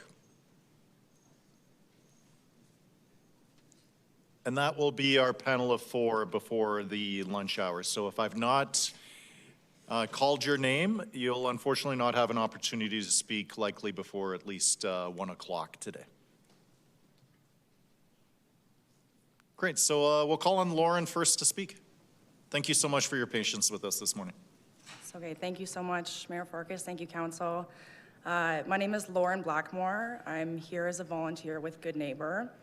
For those who may be unfamiliar, Good Neighbor is a barrier-free community space where necessities like clothing, toiletries, and hot meals are distributed every Tuesday, Thursday, Friday, and Saturday in the heart of Calgary. By utilizing our space, we also host by-donation events that engage the whole downtown community. Our most recent events were a Halloween haunted house, one for families with young children, and one for older kids and adults. We received so much support for the two events. The 2 events funded our meal program for a full week. That's over 600 meals directly funded and distributed by the community. Our goal at Good Neighbor isn't just to meet the material needs of our community, but to do so in a way that shows them that they deserve to have their material and community needs met, and to have them met with compassion, understanding, and most of all, respect. We are encouraged to see that in the 2026 budget, $5.7 million, or less than 1% of the public safety budget, will be allotted to fund day spaces on recommendation from admin. As a 24-year-old born and raised in the southeast suburbs of Calgary, I can understand and sympathize with the fear and uncertainty that comes with poverty, crime, and public safety. But I can also see the misrepresentation of our community members in need. When people are in survival mode trying to stay alive, we should be taught not to look away or hide or stigmatize those who are suffering from systemic needs not being met. By working and surrounding myself with the community, specifically here in downtown, I see the impact of free spaces and the free distribution of goods daily. People of every single level of poverty, from unsheltered, unhoused, seniors, students, teens, whole families, newcomers, refugees, construction, retail, office, transit workers, the list goes on. They all access and use Good Neighbor. My family has been in Calgary for 4 generations, long enough to be around for the opening and closing of most of Calgary's community spaces, as most recently the Downtown Y and Community Ys. It's hard to see places where my family once danced, ate, and enjoyed their time with one another disappear, never to be seen again. When spaces like this close and don't reopen, we lose vital infrastructure that keeps our communities healthy, vibrant, and safe. We strongly believe that the city needs to invest in day spaces where people are treated with compassion, kindness, and allows them to start feeling confident enough to step out of their comfort zone to approach their problems head on, even if they continue to challenge systemic barriers like the commodification of housing, food, clothing, and community. This connection is what builds security. This sentiment is echoed by many boots-on-the-ground officers that reported in the evaluation for Operation Certainty that they do not want or see the benefit of being deployed to do sweeps of our downtown core. Instead, to address the clear need to do something downtown, we hope Council will listen to that same report that notes the importance of spaces to increase public perceptions of safety. The city has seen successes in programs such as Journey Church and that success can and should be recreated downtown. As many other service providers will attest, there is just more people here. Good Neighbor operates on less than $200,000 yearly that we mostly self-fund. With that, we're able to serve 200 people a day, 4 days a week. In the 2 hours we're open each day, that's over 600 meals, 8,000 items of clothing, over 2,000 toiletries within the 4-day span. In the few hours we're open each day, we connect with and facilitate connections between our clients and other services, our consistency with individuals downtown, and our partnerships with local businesses and the other service providers for the last 4 years has allowed us to become a place where people without other means of communication can meet up, check in on each other, stay on track. We are necessary infrastructure in the downtown community. As part of a multi-agency solution that Chief McClellan alludes to, we support the funding of detox programs, the low-income transit pass, affordable housing, and policies that drive down the cost of living, like the ability to build homes without excessive red tape. However, in addition to these longer-term projects, people need to have a place to go today.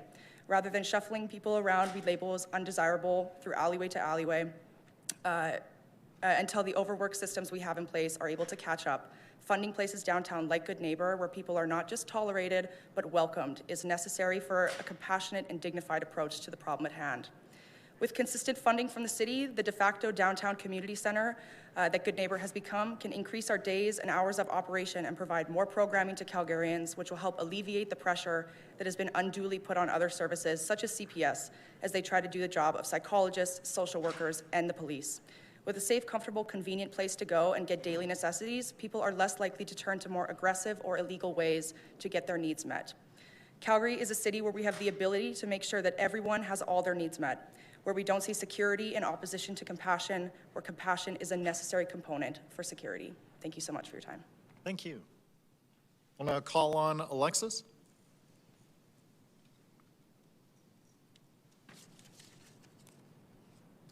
Good morning, Mayor Farkas and City Council. Oh, sorry.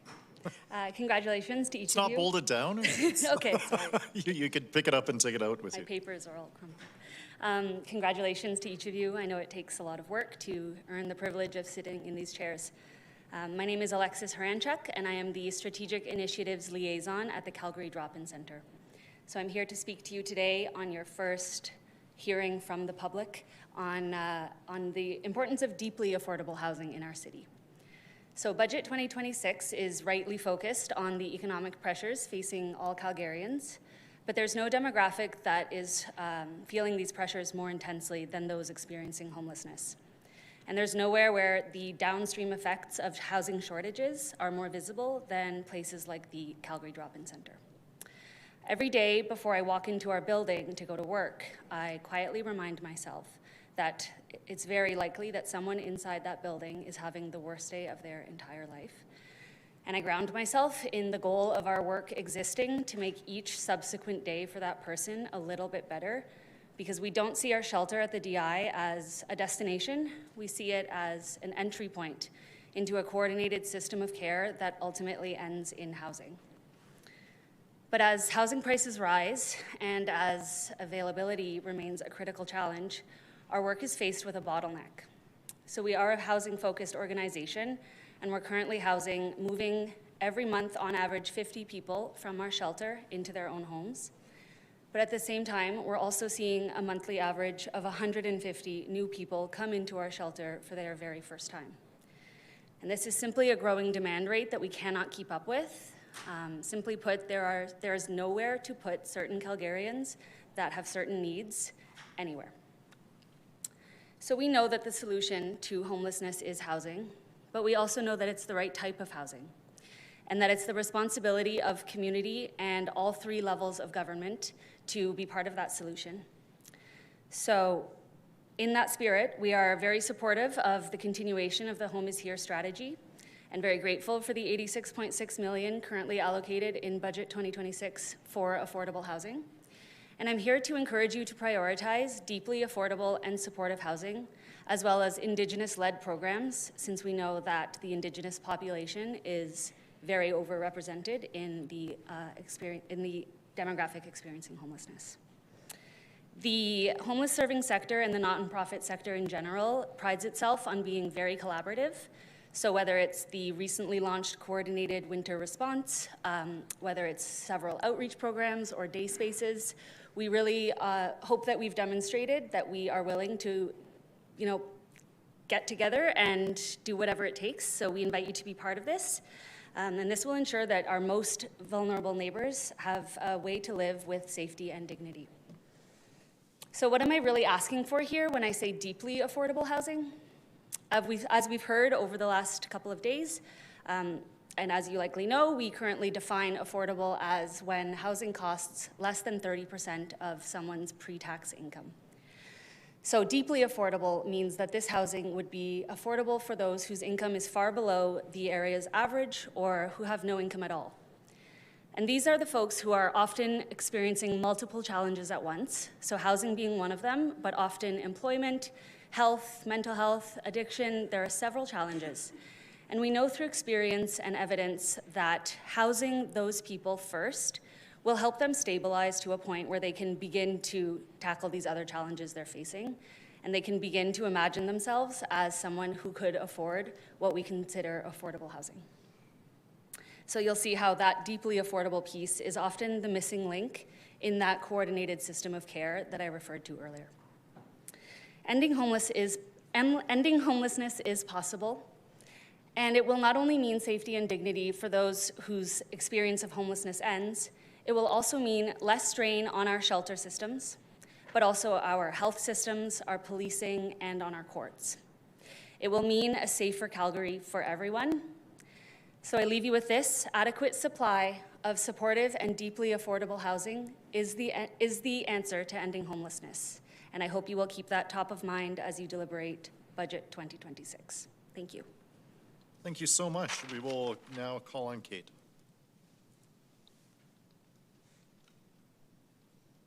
Hello. Hello. Hi. First off, my dad would be so mad if I didn't call out another Camrose Farm kid, so what's up? Good afternoon or good morning. For us, it feels like it's been a long time, so I feel like you guys probably do too. I'll try to keep it brief because I know we all want to go for lunch. So my name is Kate Duggan, and I'm the Senior Manager of Housing Programs at the Calgary Drop-In Centre. For 13 years, I've worked alongside our city's most vulnerable residents, and for the past 7 years, I've been part of our transformation towards a housing-focused shelter. I want to begin by acknowledging the important role you all play in shaping Calgary's future. You are stepping into leadership at a time when housing is one of the most pressing challenges facing our city. At the Drop-In Centre, we are seeing record high numbers of people accessing our services who never imagined that they would need emergency shelter. This is not just a statistic, it is a reflection of the growing affordability crisis and the urgent need for action. Every day, we meet people whose stories remind us that homelessness is not a choice, it's a consequence of a system under strain. So I just added a few examples of current requests that we're getting. So for instance, a person who's trying to find employment and having to prepare to sleep in their car for the coming winter. A senior who has lost her apartment after a rent increase and now faces the fear of aging without stability. A young adult aging out of care with no safety net, navigating trauma and mental illness in a system that was never designed for their reality. A woman fleeing an abusive relationship but can't afford a safe place to live. A newcomer to Canada trying to find their community with limited resources or experiences with the Calgary rental market. These are our neighbors. They are Calgarians who want what we all want: safety, dignity, and a place to call home. Calgary's Home is Here strategy offers a bold vision. Everyone in Calgary has an affordable place to call home. It sets clear targets to increasing non-market housing, improving affordability, and ensuring equity for those most at risk. But a strategy is only as strong as the resources behind it. Without sustained and increased investment, this vision will remain out of reach. As you make decisions on this budget, we urge you to prioritize housing as a cornerstone of Calgary's future by continuing and increasing the funding commitments tied to the Home is Here strategy.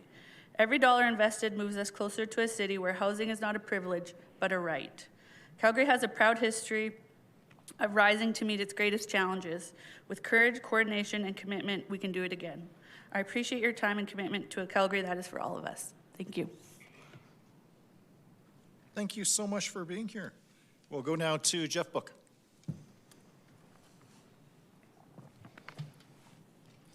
Good morning, Mayor and Council. My name is Jeff Book, and I have the privilege of holding the position of CEO at MNP Community and Sports Centre in Ward 8, and I'm also the board chair of Sport Calgary.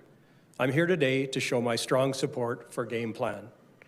In the 15 years I've been with the centre, I've seen firsthand the positive impact our sector has on all Calgarians, whether it be physical well-being, mental health, socialization, a break in the day, an energizing moment, recovering from an injury, or accomplishing a goal like running in your first race. These facilities are critical to quality of life and to creating a vibrant city. Earlier this year, I shared 2 stories to illustrate this point. The first was about a prominent business person who came to the centre to de-stress from their day job. To this day, I'm still in awe that this individual chose to come to my place of work to feel better about his. The second was about a group of program participants explaining why they registered for a fitness class. I heard a teacher say, "Every day I see students struggling with mental health, and today I'm here to focus on mine." A person struggling with weight loss proudly proclaimed, "I found my muscles." And a 65-year-old woman who saw an 85-year-old woman in better physical condition than herself realized that it's never too late to get started. And today I'd like to share a third story, and sadly this one is about grieving. Last week, the centre lost a team member, and while this news was devastating, people came together as a community. Colleagues, members, and friends used the centre as a gathering place, a place to support one another. So these stories demonstrate the value of recreation and sport in our city, and our centres are so much more than places to work out. These facilities are places to make friends, to improve mental health and physical health. They are places of community. But our industry, as you've heard, is overtaxed and under-resourced. Demand for space exceeds supply, and in MNP's case, the shortfall is negatively impacting experience, economic opportunities, and I think most importantly, access. So in closing, I ask you to consider the significant investment the city made in the centre, MNP Community and Sports Centre, to expand and enhance the facility to include leisure water, a community hub, universal change rooms, and other amenities, thus appealing to different demographic groups, expanding the communities we serve, and helping to resolve the capacity issues we face currently. So further imagine for a minute that this investment was not unique, but rather planned and coordinated. The impact would be far-reaching and city-changing. I'll close by acknowledging this is no easy task, and we are here today to do more than ask. We are here to help. The community of sector leaders is at the table. We're ready to commit time and energy to figure this out and to make Game Plan a reality. So let's make waves together. Thank you. Thank you so much to our presenters. We'll go to questions from members of council. First up is Councillor McLean. Thank you, Mayor. We'll get it under the wire here for lunch. I just had a couple of questions for the folks from the Calgary Drop-In Centre, Ms. Duggan and Haranchuk. If you can team up. And yes, the Duggan family, that's like one of the OGs of Camrose. They even had a mall named after him. I get teased relentlessly about that still. No, I know many, many Duggans, but thank you for your good work at the Drop-In Centre. I mean, that is very, very difficult and necessary housing. It's controversial in East Village right now with a lot of the homelessness and the social disorder. But what I wanted to center on, because you're totally right, we need to house some of these people, and it's difficult because of the mental health and severe drug addictions. So what are your thoughts? Because the province is now introducing compassionate care. There's different names, but I know my understanding is they want to build 4 facilities of 250 people each to house some of the most severely affected people that maybe, you know, just giving them a house doesn't really going to solve the problem. To come in and out, that we may have to actually have a door that maybe closes behind them, go through specific detoxification and training and resources. So I guess it's a long-winded question, but what are your thoughts on that? going, maybe replacing the drop-in center, or maybe where we could move the drop-in center resources or outside of the downtown, because we've invested billions of dollars in East Village, and it's a real long question. So just what are your thoughts on all that, and what we can do as a city to kind of help facilitate this, because again, the province is really responsible for this mental health and addictions and some of this housing. So I want to put as much as I can on them and on us. So far away with that long-winded question. Are you sure you want to eat lunch? I'll go first, and I'll give time for Kate as well, because she's a bit more operational. But you're totally right. There's definitely a lot of pressure on the East Village. I often say I try to imagine what it would be like if we weren't there. I think the issue is very visible, and we do what we can to help those we can. I also want to say that at the drop-in center, we have so many different guests and people using our services. So of course, a very large portion of them do need that level of support that doesn't necessarily fall in the municipal jurisdiction. So I did mention in my portion the importance of supportive housing, but I also chose to focus on the deeply affordable piece, not only because we're talking budget, but there also is a large portion of our guests who are just sort of in need of the first and last month's rent, and that's actually a very large barrier for a surprising number of the people that we work with. So yes, the people that you're referring to are much more visible, but there are dozens, hundreds staying with us who just need that little boost to get off of the ground. So we need both. We need different kinds of housing for different needs, and we're very actively working with the government to make sure that with the provincial government, sorry, to make sure that we are designing those solutions together. There might be roles that the municipal level can also contribute to that supportive side, but it's really the subsidies for different types that also could be on you. And then to your question about potentially distributing services differently, the DI is definitely an organization that doesn't do things just because it's how we've always done them. So if you sort of look at our history, which is we're 65 years next year, we've changed a lot, and we've made sure to tailor our programs to the changing needs.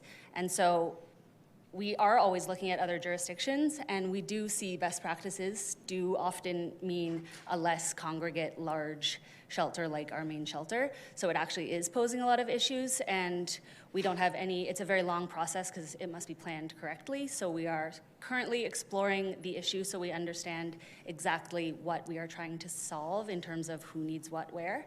And then we will absolutely come to the stage of potentially seeing how we can solve it, and we would love to include whoever wants to be part of that conversation at every level of government. Yeah, Councillor McLean, I'm just seeking general consent to conclude this panel before we break for an hour. Any opposed? Okay, we will carry on to conclude this panel. Proceed, Councillor. Excellent, and I agree that's the right approach. We have to then use all levels of government, longer conversation, and we're not going to solve it overnight, but what specifically then, because we're talking about this next budget cycle or this last year or this 4-year budget cycle, what is it that you guys are asking, or what would you want, I guess? Everybody comes here usually with an ask of some sort. So what would that be? I'm sure Kate we have many things that we would like, but today we are asking more for what not to happen, which would be to remove any investment in affordable housing and the Home is Here strategy, because although we run and own 3 mixed market housing buildings, and we are not directly funded from the city. We have a self-sustaining model, but any cuts to any organizations that you do fund who provide affordable housing, we will see the effects on it, and it will affect us, and we're here more on an advocacy on behalf of our community partners and also the clients that we work with. And I would just add that we housed about 450 people so far this year, which we're really proud of, and 80% of those were in community. So yeah, we're here to just say how hopeful, and I haven't used that word in quite a few years in working in the nonprofit housing sector, but yeah, it has been really nice to feel hopeful, and that's because of the Home is Here strategy. Yeah, I think, again, we're looking at just getting this one last year done, And then I think there's a lot of conversations we're going to have with the province, with the housing minister, with the premier, and all the rest of city council. We can all sit down and kind of figure out how we go forward using all the different resources and to the best for all, for the best of Calgary. But I appreciate all the hard work you guys do. It's been a while since I've had a tour. But again, thank you for coming here, and I'll let you go. And so we can finish this up and get not only ourselves to go for lunch, but again, remember, I'm always worried about administration because actually, I joke, but we work hard, they work even harder. They do. Just give you guys a shout out. You guys work a lot of long hours, and so whenever we go long, they go long, and so we have to be mindful of that. Thank you. Okay, over to Councillor Pantzopoulos. Really quick, ladies, thank you so much for giving that. Oh, please stay up. Sorry, just a quick question. The background on the drop-in center, I thought I knew the breadth of services and your presentation. It certainly has expanded so much. Deeply affordable housing, that's something I've never heard. You know, we often talk about affordable housing. So if you can just, you know, a little more summary on that, what that means to you, and then more importantly, as we go into this budget cycle and the next budget cycle, as Councillor McLean spoke to, what are we doing right and what are we not doing to speak to that particular segment of the market? Because I've never heard of that being described as that. Thank you. Thank you for your question. I would say that what we refer to as affordable housing, which is a great target to have, 30% or less of somebody's pre-tax income, is a start to solving the housing crisis, but it does exclude those who have no income. And so deeply affordable just addresses anybody that is below the sort of access level to supportive housing that does exist. So there isn't a specific definition or a sort of percentage in the same way that there is with affordable. And I think in what we could be doing better, starting with just more data, more evidence, more needs assessment in a coordinated way across the whole sector will help us determine where the need is and then how we can support. So it's a complex, iterative answer, but I hope it helped. Yeah. And I would also say there's some really great studies, and also a controversial topic on Housing First, and there's tons of great research on why Housing First works. And so when we say deeply affordable, someone with no income, we don't mean that they'll never have to pay rent. What we mean is we will get them 4 walls and a bed and some safety and some stabilization, and then work on income and work from that way forward. So we're not saying deeply affordable, they don't pay rent. We mean we're going to have to get really creative with how we support and house people. Thank you. Look forward to those continued conversations. And the last one thing you mentioned, 50 out the door you're very proud of, and then 150 coming in the door. Where do they go? And what can we do to help those? Because those are Calgarians that, I'm getting maybe it's go to there. Where do they go and what can we do to support the 100 that can't be helped? Yeah, so some go to coordinated access, so they find housing through Calgary Homeless Foundation, so they're kind of matched up with a program that meets their needs. Lots independent, so we're finding landlords. We have a great housing locator who will vet the landlord, make sure that you know, it's safe for the guest. We've relocated people before to family because it's getting people to natural supports is actually the best outcome for us because it's a little bit limited resources at first, and that has been quite sustainable. But essentially, it's vast. We try to meet the needs of a very diverse population.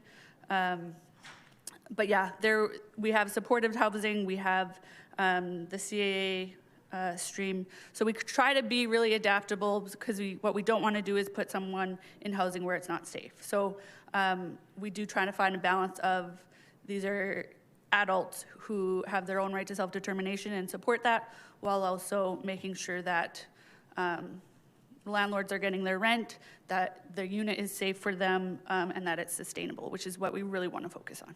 Thank you so much. Yeah. Mr. Book, one quick question. As you're walking up, you're the CEO of the MMP, and I'm old enough to remember being called Talisman. And we have facilities called Brookfield, and we have facilities called Shane Homes. And you know, earlier, yesterday, I suppose, we were talking a lot about partnerships and how that's so important to game plan. And with the namesake of MMP and their head office happen to be here in Calgary as well, maybe just speak to, as we think through developing our recreation facilities, partnering with corporates, not so much community, but the MMPs of the world, the energy companies, et cetera. Picking up on Councillor Chabot's comment that the challenge that we face is how do we fund it? It's $1 of increased tax or $1 of decreased spending. However, if we can get an MMP to contribute X number of dollars, that means we just have that much less. So maybe speak to that, being the CEO, and how do we continue to embrace our corporate partners specifically, not so much community, the ones with the deeper pockets than us. Thank you so much. Thank you so much for the question. I think M&P actually serves as a great example of what can be. And when you consider the game plan approach and how game plan will require a multitude of partners coming together to realize the vision that the department has identified, I think in some ways we're the gold standard. And I say that not with arrogance, but with experience. So our facility is one that is funded through a partnership, as you mentioned, with M&P. And I think on the corporate side, it's about aligned values. So for us, it wasn't about dollars in and dollars out or an exchange of dollars for naming rights. It was really about finding a partner that had shared values where together we can make each other better. And so if you understand what you stand for and you understand what businesses like M&P stand for, I think there's opportunities out there. But let me just draw on this a little bit further. So our facility is going through a major capital expansion in the moment. And it's a capital expansion that's funded through a multitude of sources. M&P is but one of them. So too is earned income from running the center as a business, but understanding the business we're in. I think as a leader, that's my responsibility. We leveraged funding from the city of Calgary to work with the province to receive funding from the province. And now that we're out in market, trying to do a philanthropic campaign with corporate Calgary and stakeholders that are aligned with our values. So a bit of a long answer, but as it relates to M&P, I think it's about shared values. I think it's about finding win-wins. I think as partners, it's about making one another better and ultimately delivering better service for the citizens of Calgary. Thank you. Thank you, Councillor Yule. Ms. Blackmore? So I'm a new councillor, I'm a suburban councillor, I'm learning a lot, and I'm hearing terminology a lot yesterday and today. The terminology that I'm just wanting a little more clarification on is day spaces. I think the importance of day spaces and maybe like what an example of a day space, I think that just helps me learn. Yeah, definitely. Thank you for your question. I mean, day spaces are basically just like, it's what we've had forever, you know, community centers, the Y, the mall, places where people can go for free to connect with each other, you know, go do whatever. And it's like the only difference between us and a mall or anything like that is that we don't charge for anything. So it's like the barrier to access is like nothing. So having more spaces where, you know, it doesn't have to necessarily be like distribution of goods or anything, but to have places where people who have nothing to do during the day, you know, like a lot of our homeless like population is just, they're bored, you know? It's like you don't have a job, you don't have housing, you don't have anything to do, so you're just bored. And when you're bored, you end up, you know, trying to distract yourself with things that maybe aren't as useful, you know? But when you have other places to go, like that are free, that are enjoyable, that you can, you know, do either sober or not sober, that's when things kind of get better. Because the problem with, and like one of the councillors said, the issue with the East Village is it's just that people have nowhere to go. And when I say like we need infrastructure today to get people to go places, it's not just housing, it's you need places for them to go during the day too. And I think that's all we're trying to do is just make spaces, third spaces, where people can just go, waste time, and then go back to where they need to be.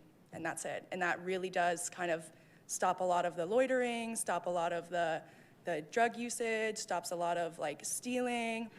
Because if people get what they need and they have a safe place to do it, they're not going to go and search any other way to do it. They already have what they need. That's, yeah. Perfect. No, thank you. Thank you. Councillor Kelly. It's almost lunch, so I'll just make this really quick. To our representatives from the Drop-In Center, you brought up a point there about first and last month rent. Rather than asking the question right now, I just invite, like, if we could connect afterwards, I'd love to have a conversation about that, about how the City of Calgary may be able to assist with something like that. I think that's appropriate because I don't think it would come into this budget necessarily right now, but it might be a potential future notice of motion for something around there if there's an opportunity for the City of Calgary. Would love that. Thank you. Thank you. Thank you. Any other questions for this panel? All right, seeing none, we will be back at 1:15.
Oh, no, I got to be nicer to the gavel.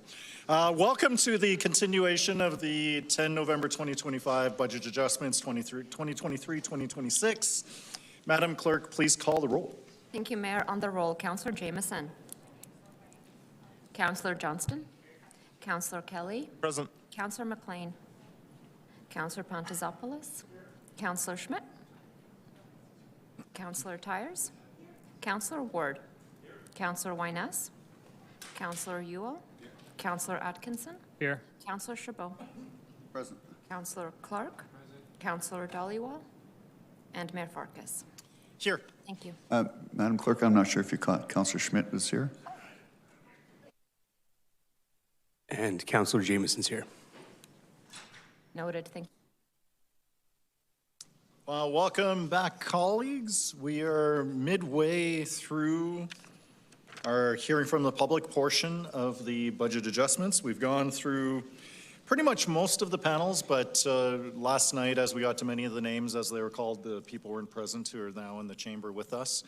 I'm going to start from the early initial panels, just to repeat some of the names that may have been missed, but now may be here joining us. So if you're on the phone and I call your name, please do respond so that we can incorporate you into the panel. We'll speak to about 5 people at a time. Each person of the 5 will have an opportunity for 5 minutes to speak to council. And then afterwards, the entire panel will be made available to members of council.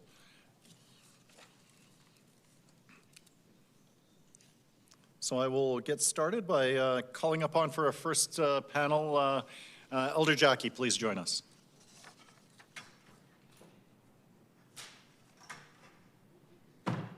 Then I will start listing off a couple more names until we round it off to 5.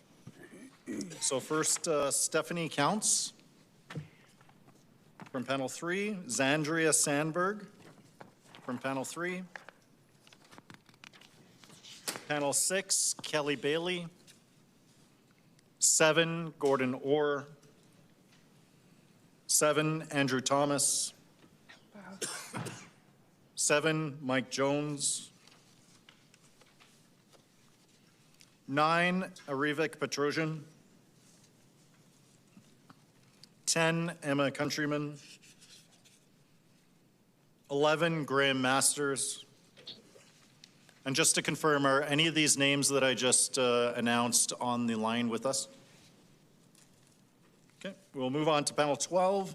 Bridget Ruane, Sophie Keenan, 13, Linda Johnston, 13, Pasquale Apua, 14, Rod Ruff, 14, Jackie Stewart, 14, Joel Armitage, 15, Talon English. Thanks, come on up, Talon.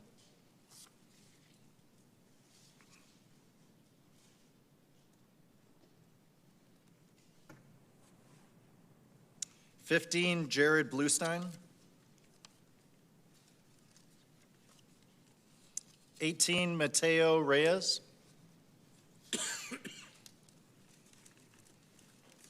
19, Tara Laverdure.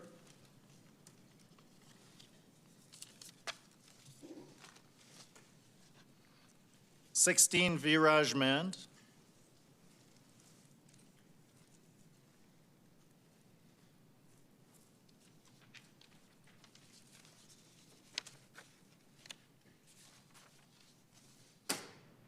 20, Carol Chu. 20, Chris Marchuk. 21, Kevin Webb.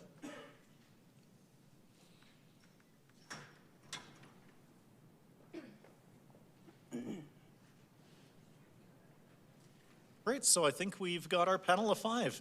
Alder Jackie, thank you so much for being here with us. I'm so glad that you're here. Just start us off. Yeah, okay. Well, I guess I'm only given 5 minutes to talk, so I'm going to make my speech short. And first of all, in our Blackfoot language, we say, "That means good afternoon." And I'm very honored to be standing here today. This is my first time with the new council. The prior council, I didn't shake, but today I'm kind of shaking. Okay, as you all know, my name is Jackie Bromley, and from Kainai Nation. I bring this message with respect, with gratitude. I bring this message with a clear understanding. The City of Calgary must continue year-to-year investment in cultural safe, Indigenous-led housing. Matumitapik okuyipya. That's the Indigenous word. In our Blackfoot, we say we're housing our Indigenous people. I serve on the Chief Housing Office Elders Advisory Committee, where we guide the city in ceremony, in truth, and how we work in a good way with our people. Our committee helped with building Matumitapik Okuyipyaya, the Indigenous-led non-market housing program. This program was not created for us. It was created with us.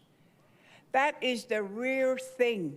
As Indigenous people, we are used to government designing programs without our voice or ceremony.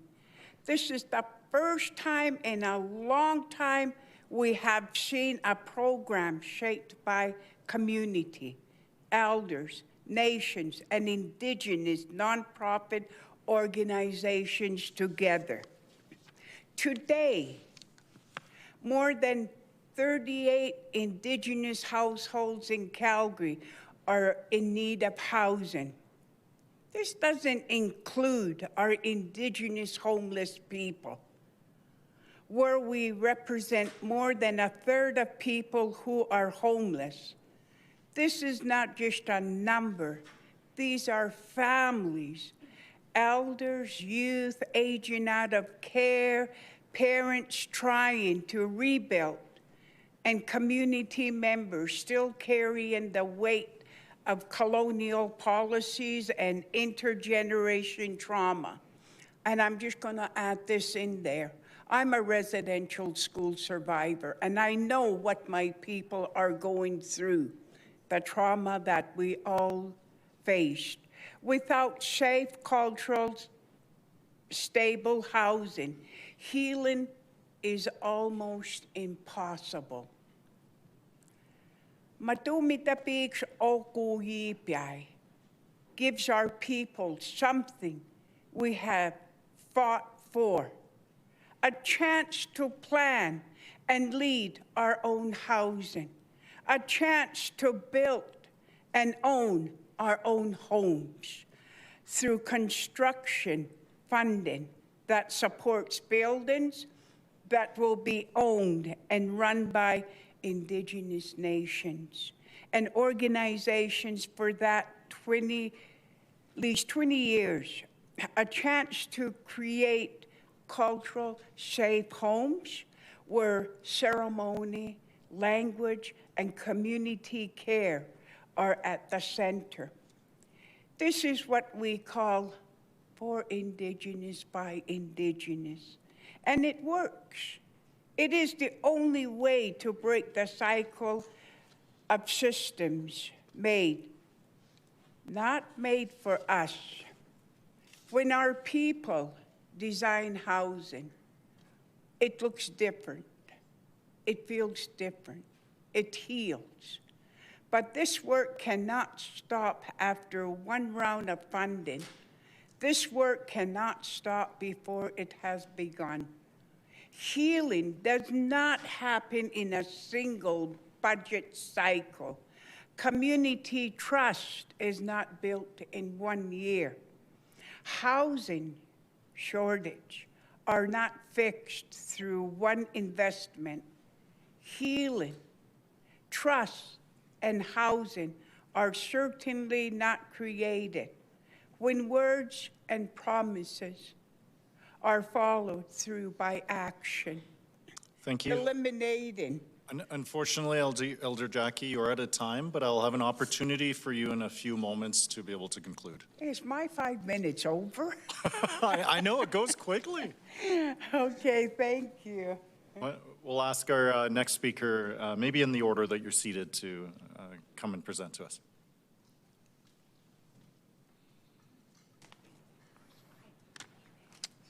Okay, good afternoon, Mayor Farkas, members of council, and members of administration. Thank you for the opportunity to speak today. My name is Tara Leverdier, and I'm a leader in the Save the Old Y Coalition. I had a large role to play in organizing all the community members that came to speak to you about saving the Old Y. And as much as I'd like to toot my own horn about how awesome it was to get so many people out on a snowy Monday to advocate for the building, it really wasn't that hard. Like, it was hard, but not that hard. And I think that's a testament to not only how important that space was to so many people, but how it fostered a certain sense of like authentic, respectful community engagement and civic leadership that's so golden. As speakers before me already said, the building was recently vacated and then later deemed unsafe for occupation. But this is not the story of a failing building. This is a story of a lack of investment in a community asset that has proven time and time again that it delivers extraordinary public value. I'm here to advocate that the city commit to supporting the architectural and functional integrity of the Old Y. As the community members before me demonstrated, before its closure, the Old Y supported so many organizations and people. You may even be familiar with some of the work that the Old Y empowered. For example, the Center for Sexuality, Alternative High School, and the Distress Center all got their start in the Old Y. Those are initiatives that started because concerned, engaged Calgarians saw a need and grew into the essential roles they play today because of the benefits the building provided, such as community event and gathering space and office co-location. The co-location model created efficiencies that organizations cannot achieve alone. As speakers before me mentioned, it's reduced cost, strengthened referral networks, and most importantly, it made it easier for Calgarians to get connected to resources. The building also filled a critical gap in our city. It was among the most affordable community event and gathering spaces in Calgary. Grassroots groups, cultural organizations, community social workers, and recovery support groups relied on it. At a time with high commercial rents and affordable community space disappearing, the loss of this hub has already been deeply felt, and it's only been closed for 2 months. Yesterday, a couple of you asked, what about a different building for nonprofits to co-locate in? And speakers gave great answers to that, but what I would like to emphasize today is that a different building would not solve the city's problem, your problem, of a registered heritage building that can't be torn down, is currently sitting vacant, rapidly deteriorating, and becoming a bit of an eyesore. Vacant buildings deteriorate faster and are incredibly risky. Garbage has been piling up, and I truly fear that it might become a dumpster fire with prolonged vacancy. I believe that every person who has spoken here to save the Old Y has shared values with you, our elected city officials, and with most Calgarians. We all want thriving public spaces and to be able to feel safe meeting our friends for brunch in the Beltline. And none of us want to wake up in 2 years and see a vacant building fallen beyond disrepair. And we can prevent that by investing in the building's restoration now. I know many of you councillors are frustrated with downtown revitalization projects. Many of them seem to bleed money and don't appear to actually improve the lives of Calgarians. But this is not a sandbox along the river or another mural project. This is preventative social services that Calgarians come to access from every single ward and corner of the city. We're not asking for operational funding. We're asking that the city commit to bringing this building up to code and to prevent prolonged vacancy and support community initiatives that actually help people. And we're working on long-term life cycle sustainability planning for the next 10 years. We're not just thinking 2 years into the future. Investing now prevents much higher costs down the road.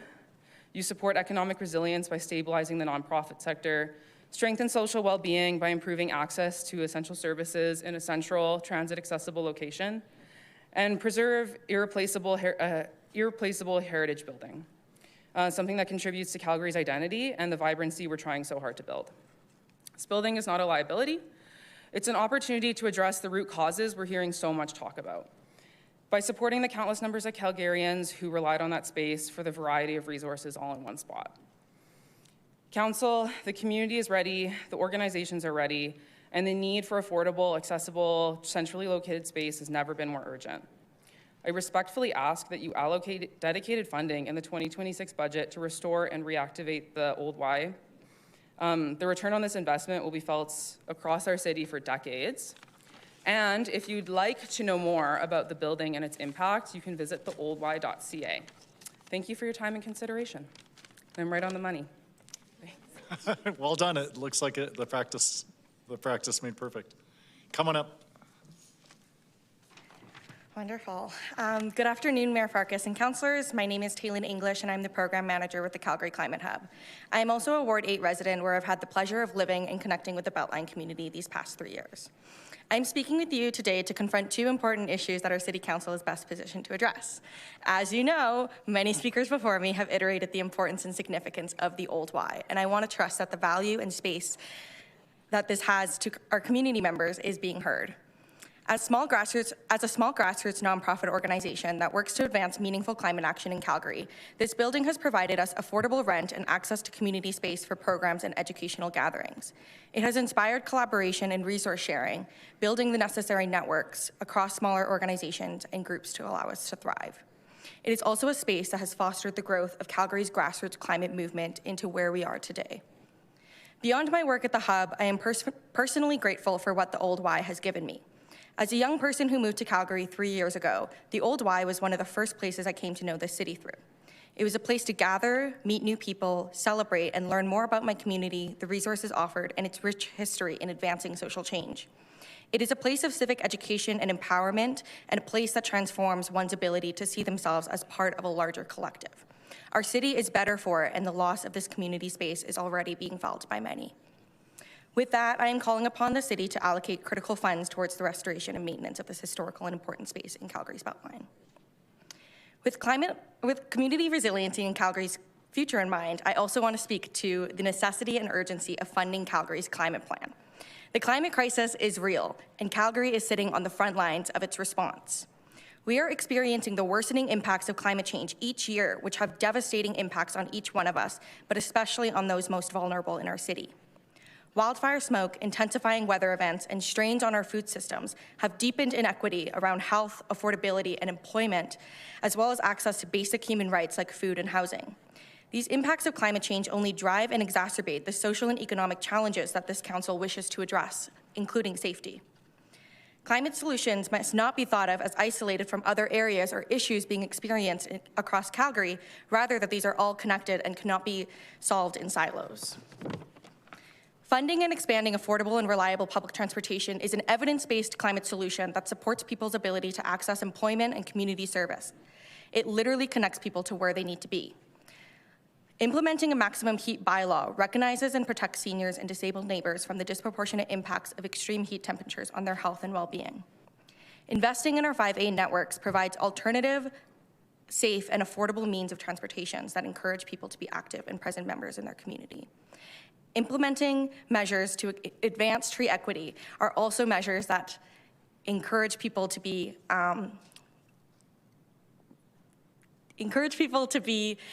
present in their communities. When we fund climate solutions, we invest in the safety and well-being of our immediate communities and protect and sustain our future generations. Earlier this morning, we heard from so many youth that the city needs to care about their future, and climate is one of those major cornerstones of doing so. Thank you. Thank you. We'll ask our next speaker seated to come and approach the podium. I believe Mr. Marshuk.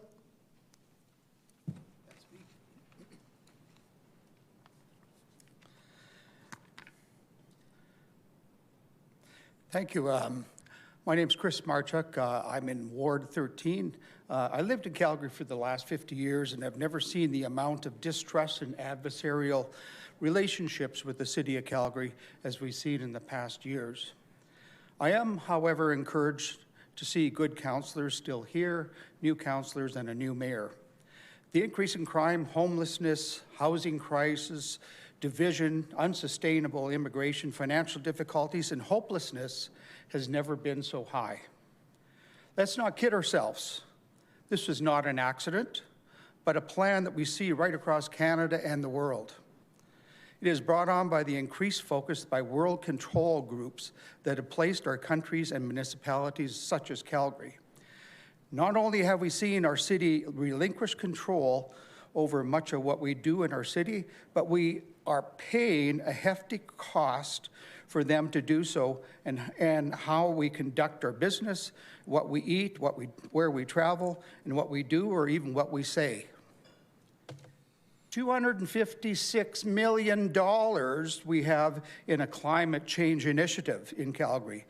And we have a proposal of $87 billion last year. $256 million could probably build a cricket facility, or maybe even a soccer facility. But basically everything that we've seen in this budget with climate initiatives is based upon a flawed model. There's 1,900 or more climate experts that are saying that this is nothing more than a hoax. We're doing a number of things to try to create to stop an initiative that is causing a climate change, but there is nothing that's been done. There is no change in the climate, and yet we're spending a ton of money in doing it. We have many country states, and even Thorhold, Ontario, Stettler, Alberta, Wheatland County, all have been reviewed the climate crisis narrative and have found it to be seriously flawed. It's created to remove local decisions and give control to world control organizations. The people will pay a hefty price to have someone else tell them how to run their municipalities and ignore the will of the people. We've seen that in Calgary. Does it sound familiar? It is what we've seen in Calgary in the past 4 years. This has to stop. In the election, there were many that talked about removing Calgary from the tyrannical agenda. Now it's time we actually did that. We need to place control over our city back in the hands of the people and our council. We need to change our budgets to remove these high costs to taxpayers that have no benefit to them. We need to stop pretending that we can restrict people's rights and have them pay more taxes to save our planet. Canada, Alberta, Calgary are all carbon neutral and should not be following any plan to clean up our country, especially when our contribution to any climate crisis is small. It's mice nuts, while the heaviest polluters, China and India, don't even participate in the plan. We've gone down the wrong path, and it's time to correct it. The Paris Accord was written in the 1990s and has a basis for the climate initiatives for all participating countries, including Canada. Has anyone read it? Is it accurate? I believe it's not in the day that we see today. The budget's being reviewed. I would suggest that large, unbalanced budget items are costing taxpayers far more than necessary. With a 5% increase in property taxes each year, homeowners will see an increase in their tax bill in 10 years of 240%. That means if you have a $3,000 property tax right now, you will see $12,000 in 10 years. That's unsustainable for most people, including you. And every homeowner will be pushed to the point of financial difficulty, which is another leg of the agenda of the world control groups. It's planned, and we need to forge a different path. I'm requesting an independent forensic audit of the City of Calgary. With a new council and a new mayor, we can bring about accountability, transparency, trust back to our city, and once again maintain a wholesome relationship between Calgarians and City Council. Do I have your approval to do an audit? Thank you. Thank you so much, Mr. Marchuk. I believe we have one remaining speaker. Good afternoon, Mayor Farkas, Council, and all the really incredibly hardworking admin that are back there doing everything. My name is Kevin Webb. I'm here today representing your advisory committee on housing, where I'm really honored to represent a diverse group of individuals that have come together to see the Home is Here initiative move forward. It's a group of volunteers that believe that housing is not just a product, it's actually a cornerstone of our community. Housing at its core is about people, not just buildings. When families, seniors, and individuals have a safe, affordable home, they can ensure stable lives. Affordable housing means parents don't have to choose between paying rent or buying groceries. It means seniors can age with dignity in communities they help form. It means children can focus on school instead of worrying about where they're going to be next month. It also gives those individuals in Calgary experiencing homelessness hope. Simply put, housing is a foundation for health, education, and economic stability. Calgary's Home is Here strategy demonstrates that housing is a priority. By investing in housing, the city provides developers and nonprofit providers with the essentials they need to plan and build more housing. This municipal leadership through the Home is Here initiative also brings in other levels of government to support with the Home is Here program. We're already seeing results because of the Home is Here program. Calgary has experienced record levels of development and building permits. In 2015 alone, 557 new market homes have been approved. Last year, that number was 803, highest number that we've ever seen. These numbers show momentum, and that momentum matters. But progress alone isn't enough. The need is growing, and the demand for housing continues to rise. Calgary is a growing city, and according to the 2023 Housing Needs Assessment, 1 in 5 households, approximately 85,000 people, cannot afford housing. Today, that number is likely well over 100,000. On an average, 2.6 people per household. That means more than 260,000 Calgarians are struggling to keep a roof over their head today. These are your neighbors, your coworkers, and friends. Currently, non-market housing only makes up 3.4% of our Calgary housing supply, while nearly 20% of the households need it. Calgary is well below the national average and international averages. Every new home we build brings hope and help in closing that gap. Every home means Calgarian can stay in their neighborhood, can live close to work, and remain connected to their community. The Home is Here strategy is working, but only if we keep this momentum moving forward. On behalf of the Council's Advisory Committee on Housing, I respectfully ask that you continue to support the housing initiatives through to 2026 and beyond. Together, we can ensure that every Calgarian has access to safe, stable, affordable housing. This is not just an investment in buildings. It's an investment in the people, in the neighborhoods, and the future of the city. Thank you. Thank you. That concludes our first panel. We have the opportunity for council members to ask questions of the presenter, or presenters rather, and I have a question for Elder Jackie.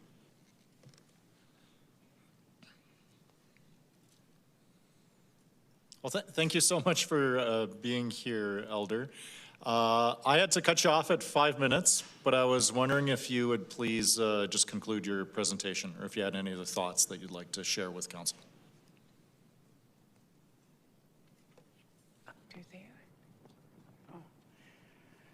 Okay. Eliminating city programs working towards affordable housing for our Indigenous people will not make housing more affordable for our most vulnerable Indigenous people.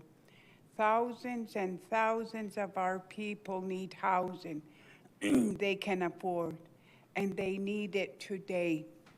We need the city to keep its promises and to make an ongoing commitment to this program. Stable, ongoing investment is how reconciliation becomes action.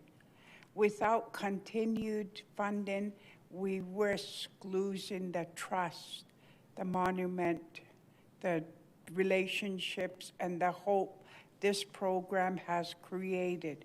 Indigenous nations and Indigenous organizations cannot build affordable housing in the city. Support is a short term. You asked us as elders to guide you. You sat with us in ceremony in August of this year. Those were sacred promises made to continue to walk beside us in a good way. Continue to fund this program. Each year is how you honor that promise. Housing is not just about buildings. It is about dignity. It is about belonging. It is about restoring what was taken from our people. The decisions you are making in this room are important. These decisions affect our Indigenous people. They do.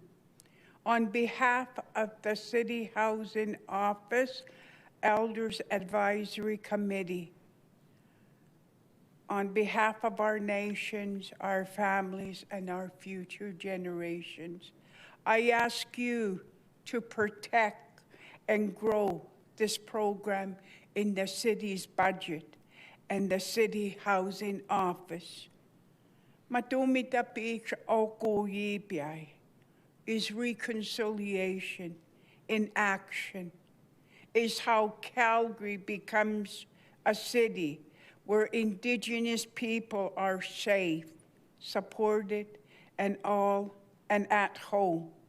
Thank you for listening with an open heart. Thank you for choosing to walk this road with us Indigenous people. Thank you. Thank you so much, Elder. And my other question is for Kevin.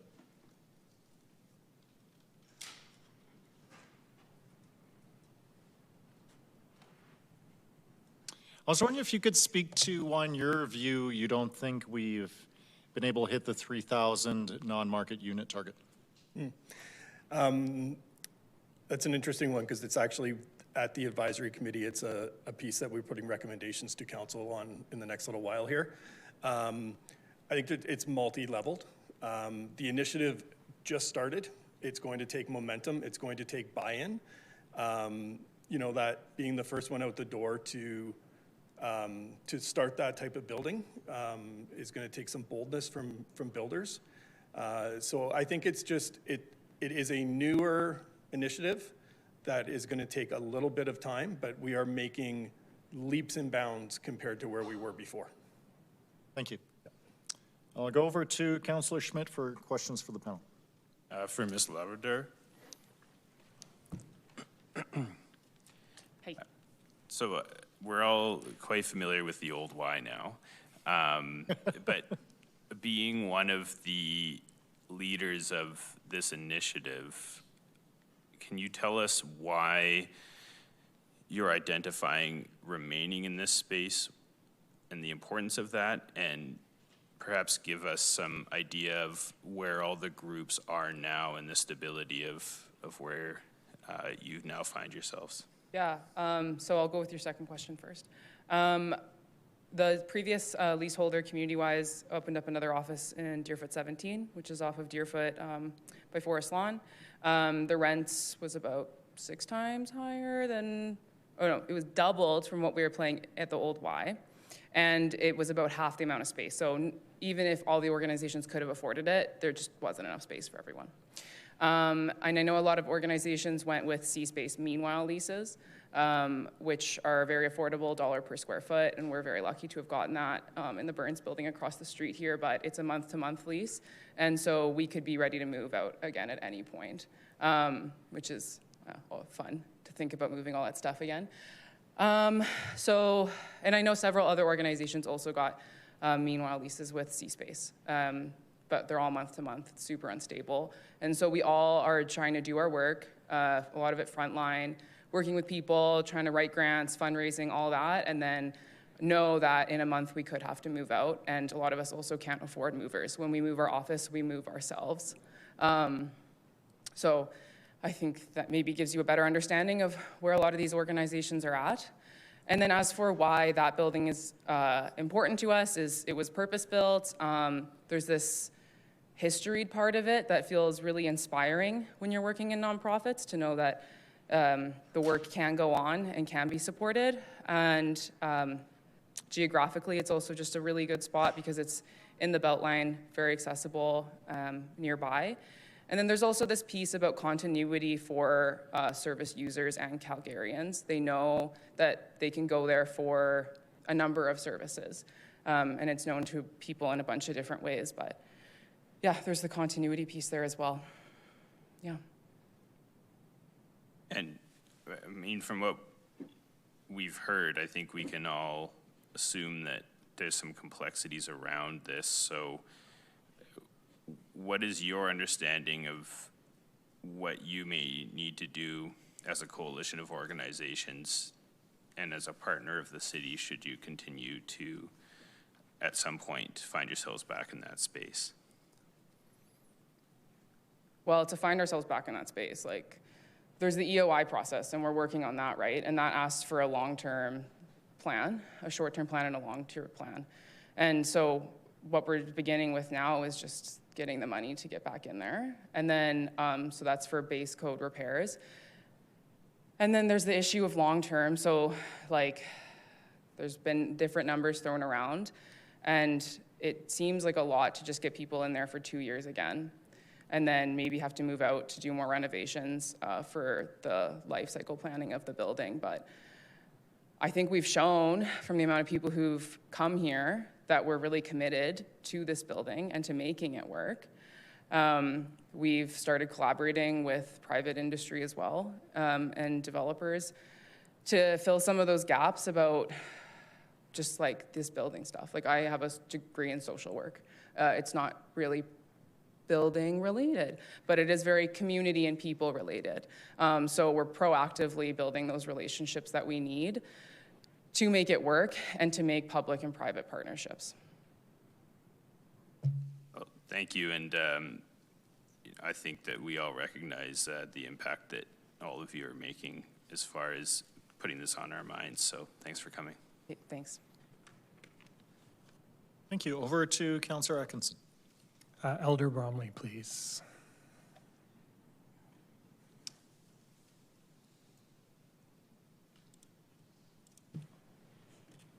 I'm very excited about the affordable housing project. It's one of, I think, the most exciting, non-market housing initiatives that the city is undertaking, this Indigenous-led one.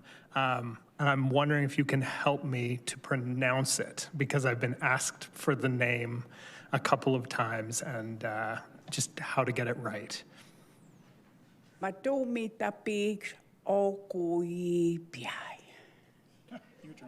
Yeah.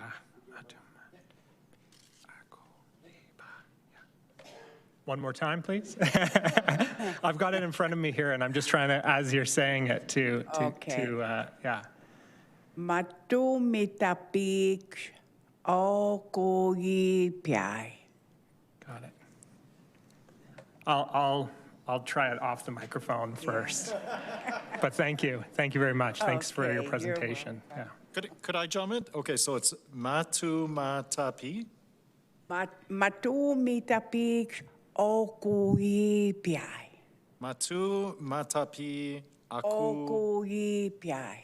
Aku Matu mitapik okui piai.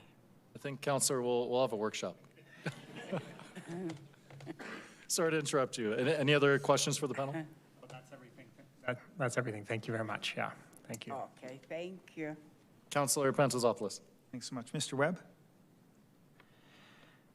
Hi. How you doing? part of the housing strategy has been investing several $100 million in downtown, converting buildings into low cost as well as conventional, for lack of a better term. This year's budget contemplates $40 million. Can you speak to the focus being on downtown? Is there opportunities to redeploy that capital elsewhere into the city? Would you get better results, i.e. more houses? Just how do you think about that? Or really that $40 million must be spent downtown Calgary with the needs the greatest? If you were deliberating budget, that $40 million, what could it, what's the art of the possible? Thank you. I think that, it's really important to invest in the downtown core. We heard yesterday a lot of, that return on investment for those conversions. So I think it's really important. I like the fact that we are seeing a wide range of housing being built, not just say the 800,000 to $1 million, but that downtown conversion brings in a lower point level a lot of the times, which then creates flow through the housing system, which is what we actually need because we have the backlog right now. So I think that it's a very valid investment for the city. We've not, as a committee, it's not something that we have, or as advisory committee, it's not something that's been brought forward for us to say, hey, dig into this deeper, but that's where I would stand on it. Thank you. Over to Councillor Clark. Mayor, I had a question for Tara. Yeah, thank you so much. I just wanted to compliment your organization on showing up over the last couple of days. You folks have really come out in support. In your presentation, you had suggested that you're sort of looking to identify the budget on what it might cost to restore the building or bring it back into working order. Do you have a sense at all of what that figure might look like? I understand that it might be an approximation. So there's lots of numbers being thrown around because there's like the base code compliancy, right? And that would just be able to get us in the building. Yeah. But then there's also plans, like it's connected to the Beltline Rec Center by utilities. So like part of the plans that I've seen in the building assessments include that and separating the utilities. So our job is to think about what's the best strategic way to go about this and the best way to spend this money that allows organizations to continue doing the work, but is also sustainable. So yeah, I've heard a few different numbers, 3.8 million, 5 million, yeah. Okay. Yeah. And so that 3.8 is to sort of carry us past the baseline and into like a better running building. Is that correct? Yeah. Yeah. Hope so, maybe. Hope so. It's like there's a pre-application in for a building permit. Right. There's all this stuff being put through, and it's kind of like our ask is in principle of getting this building up because the work that needed to be done has been needed to be done for years, has not been. So it's a little bit of catch up, a little bit of trying to be proactive, and a little bit of planning in the future as well. Yeah. Yeah. I just also wanted to touch on something you highlighted in sort of passing in your point there, that you might have some private interests that have come forward to support. Is that true? Developers or? Yeah, developers. I'm not going to name any names right now because nothing's official, No but we problem. are working with that because I understand that it's these like NMC and stuff like that. It's those buildings that get the private-public partnerships that work the best. Yeah. Okay. I just wanted to let you know that over the course of these 2 days, I think you've really done a great job to bring the city's awareness to this. And in passing over the last couple of days, folks have come up to me, and I'm amazed to see how many folks from the city have actually come up through that building. Myself, I worked with Outlink, the community organization that's been there since the 80s, for a brief time just a couple of years ago. So thank you for your work. Yeah, no, thank you guys. And like, I wasn't trying to berate you with this old Y stuff over and over again. I'm just trying to show that like this is this is what public support looks like. Can I buy a t-shirt? Yeah, so yeah. I'd like to buy a t-shirt if I could. Huh? I'd like to buy a t-shirt if I could. Oh yeah, I also made these myself in my little apartment. So it's a very dedicated cause, thrifted t-shirts, economical, all that. Yeah, thanks again. May I speak with Alder Jackie?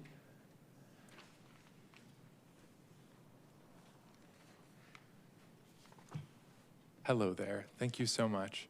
I just wanted to ask if you had any connection at all in Ward 9 right now in Aaron Woods. we're actually in the process with two great not-for-profit organizations working to build some Indigenous housing. There's two units, two properties, I should say, coming online in Aaronwoods. Are you at all familiar with that?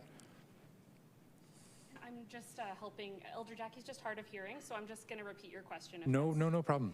All right. So he's asking if you're aware of the two projects in Aaronwoods, the Indigenous Affordable Housing Project, so that's SORA and MCFS, I think. The two Indigenous housing. Yeah. No, the two Indigenous housing projects in Aaronwoods. He's just asking if you know about them. And if you don't, No, I don't.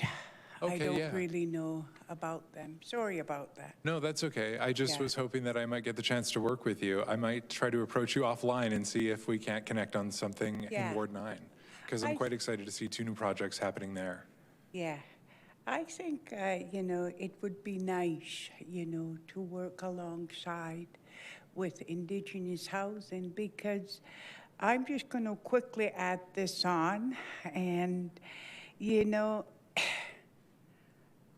I know how it is with our Indigenous people. And I'm very sorry to say this. It hurts me myself. Our Indigenous people, if you go outside across the Olympic Plaza, in our language we say their spirits have left their body. We don't say the word mental health. And sometimes when I stop to talk to them, it just seems like they don't know what's right or wrong. And I'm not saying for us Indigenous people to be given priority, but just think about reconciliation. That's the way I look at it. Let's build that relationship, because that's really important. Because when I think back of when I was very young, the city wasn't even this big. I remember Grandma and Grandpa coming to Mohkinchis, and I never, ever visioned the city of Calgary to be as big as this. And one of the reasons why our people move from the reserve is because we don't have a college on the reserve. They come to the city to better their lives, just like I had to. And I could talk and talk, but I would would enjoy the opportunity to take it offline and have a longer conversation with you. Thank you very much. And just the end result is I would like to see City Council to continue work. I don't want this housing program to dissolve. I don't want to see that. We don't want to, as elders, we don't want to see that, because that trust will just go. And thank you for listening to me. Thank you. Councillor Kelly. Thank you, Your Worship. Question for Mr. Webb, if you don't mind. Thank you for coming and representing the Housing Task Force, even though that it's the work of that committee has concluded, if you will.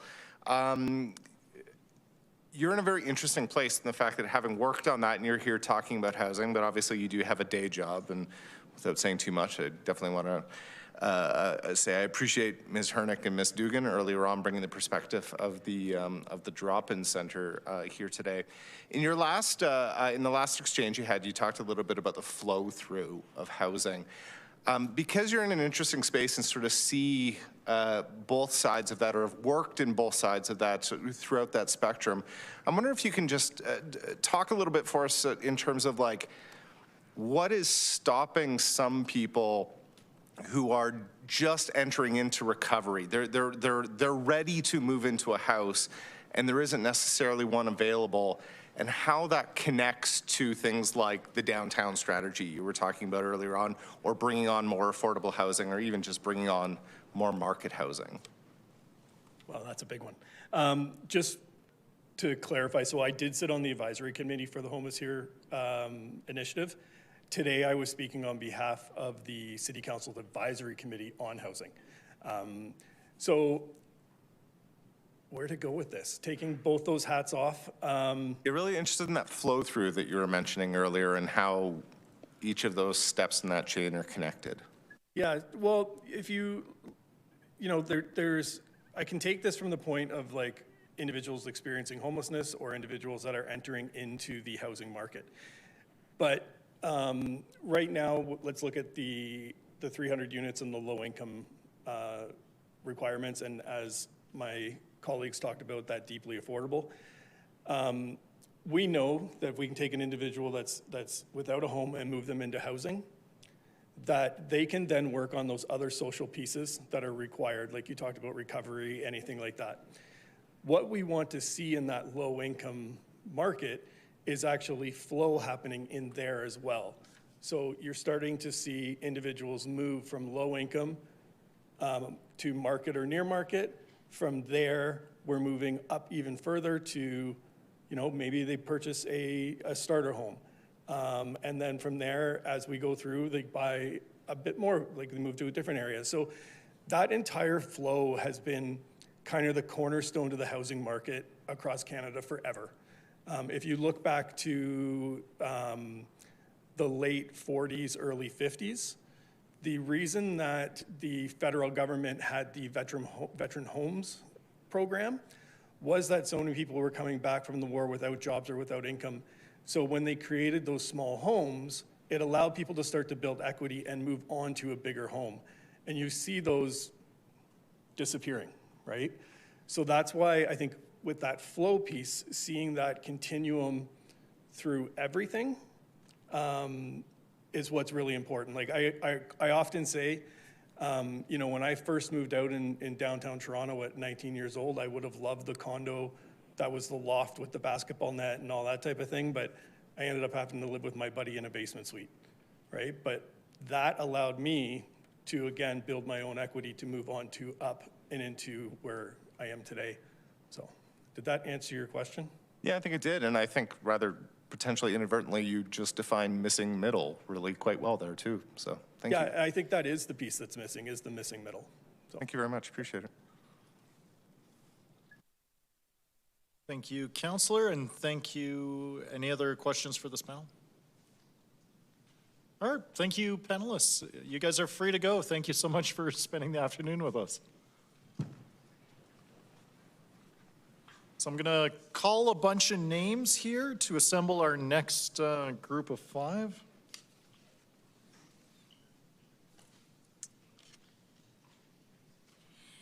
How about let's go with Jean-Claude Manyazamu.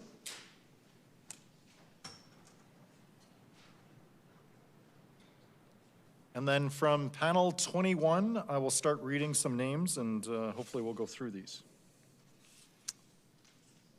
From 21, Ben Mercer. 21, Sierra Love.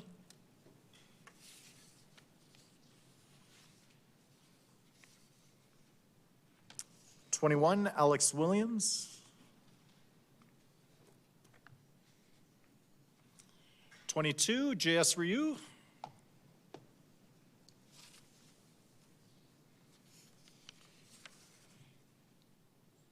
22, Joe Cece.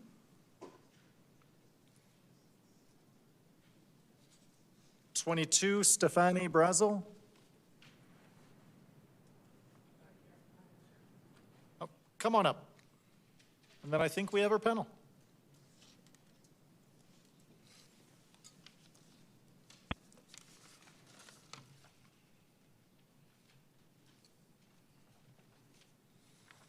Great, so why don't you folks approach the podium in the order you're seated? So, Mr. Williams. Very cool chairs. I like the new ones. I know, they're amazing accessibility feature. I was just talking to Madam Clerk about that. Yeah. Hello, Mayor Farkas. Hello, Council. Thank you for taking the time to do this hearing. My name is Alex Williams, and I speak to you today as Chair of Calgary Transit Riders. We have 350 members and counting, and we work to represent all people who use public transit in Calgary. As the city continues to grow, the social, financial, and geometric necessity of investing in public transit becomes increasingly apparent. If we ignore it this year, we'll be forced to reckon with it next year. If we wait, the investment we need will be more costly, both politically, socially, and I'd say financially especially. With so many still waiting to speak, I'll wrap up by saying that we are very much in favor of funding the low-income transit pass. This is a key investment in Calgarians, allowing us to make our way to work, stay socially active and engaged, and take care of our loved ones. Thank you. Thank you so much. Please stick around in case we have questions of the panel. We'll ask our next presenter, please approach the podium. Good afternoon, everyone. I am Sierra Love. I'm a resident of Ward 4, and yes, I voted for DJ Kelly. I'm here to advocate for the allocation of funds towards the restoration and reopening of the city-owned historic YWCA, known to many as the Old Y. Calgary faces a serious and growing shortage of affordable... We'll just ask if you are dialed in to please remain on mute until your name may be called. Calgary faces a serious and growing shortage of affordable community gathering space. At the same time, we are watching a critical piece of public infrastructure sit vacant, deteriorating, and disconnected from the community it once served. The vacancy of the Old Y and the withdrawal of community-based services from the city core is deeply troubling, not only to me, but to many who rely on public spaces to build connection, access support, and participate in civic life. For me, the Old Y is more than just a building. It represents years of community development, creativity, and mutual support.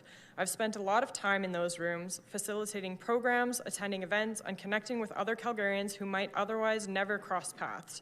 It's the kind of place where someone could walk in for a workshop, find resources they didn't know were available, meet a new collaborator, or simply feel like they belonged. Those experiences are not small things. They ripple outward. They strengthen people. They strengthen neighborhoods. They strengthen our city.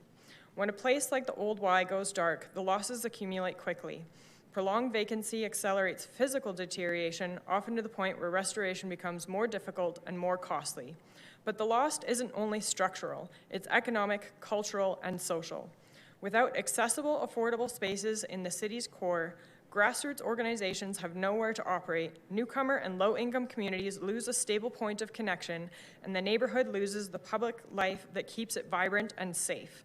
What disappears is the very ecosystem that helps Calgary address pressing issues, from social isolation to economic hardship to the urgent need for practical, community-led solutions. Restoring the Old Y is not just a heritage project. It's a strategic investment in community resilience. It's a way for the city to resource meaningful, practical solutions that are already emerging from within Calgary's neighborhoods. And because the Old Y is publicly owned, this responsibility and the opportunity belong to all of us. So today I want to be absolutely clear about my expectations. The historic YWCA is critical to building safer, stronger, better connected communities. The city owns this building and Calgarians need your support to reopen it. I'm calling on Council to allocate the necessary funds for base building code compliance and restoration of the Old Y and to commit to returning the space to active community use. Thank you very much for your time. Thank you so much. Please stick around. Come on up.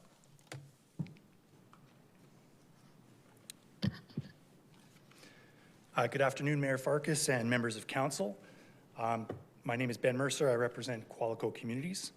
I'm also here with Chris Andrew from B&A. Maybe he can join me for some questions later. Thanks for the opportunity to speak to this item today, and congratulations on your successful elections recently. Qualico Communities has been a city building partner in the city of Calgary for over 65 years. We have several communities in Calgary that are either in the early planning stages, under development, or fully built out.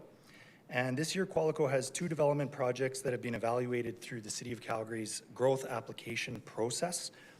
The first is located in Northwest Calgary in Ward 2 and is generally referred to as Glacier Ridge Community A in the budget report. The second community I wanted to talk about is in West Calgary within the Westview Area Structure Plan in Ward 1. And for Qualico, this represents the extension of our existing community of Crestmont out to the city limits, the western city limits. Both of these applications have implications on the 2026 budget that is being reviewed, and I believe that they fall under the broad category of housing. I also want to point out that both applications were presented to the Infrastructure and Planning Committee and Council in April of this year, and both were approved to be considered as part of the 2026 budget adjustments that we're looking at now.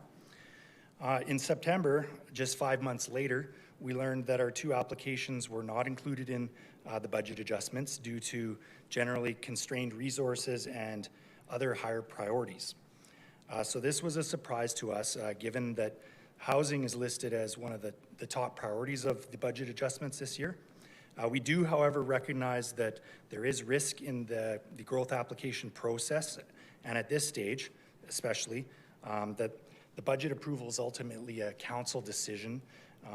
However, you know, we expected that the growth applications would be a little more thoroughly represented in the reporting to reflect the magnitude of time, effort, and costs invested in the process, as well as the council direction that I mentioned in April. So at this time, there is considerable uncertainty for Qualico on these two projects, which is troubling for us and our investors. I wanted to provide a few of the key details for each of these growth applications, but before that, I just basically say what we're asking for. I respectfully request the council amend the 2026 budget adjustments to include the necessary investments for Glacier Ridge Community A and Westview to enable continued growth in these areas. So I'll give a brief overview of the key details on each one of these two communities, starting with Glacier Ridge Community A. As mentioned, it's in Northwest Calgary. It's one of the city's fastest growing sectors. Our project includes approximately 2,500 new homes, 2 schools, and a mix of other commercial uses. Development in this area was initiated and was approved initially in 2018. At that time, it was recognized that an emergency response station would be needed, which is typical for all new growth areas. And it wasn't needed then, but it was known, understood, recognized that it would be needed as build-out progressed.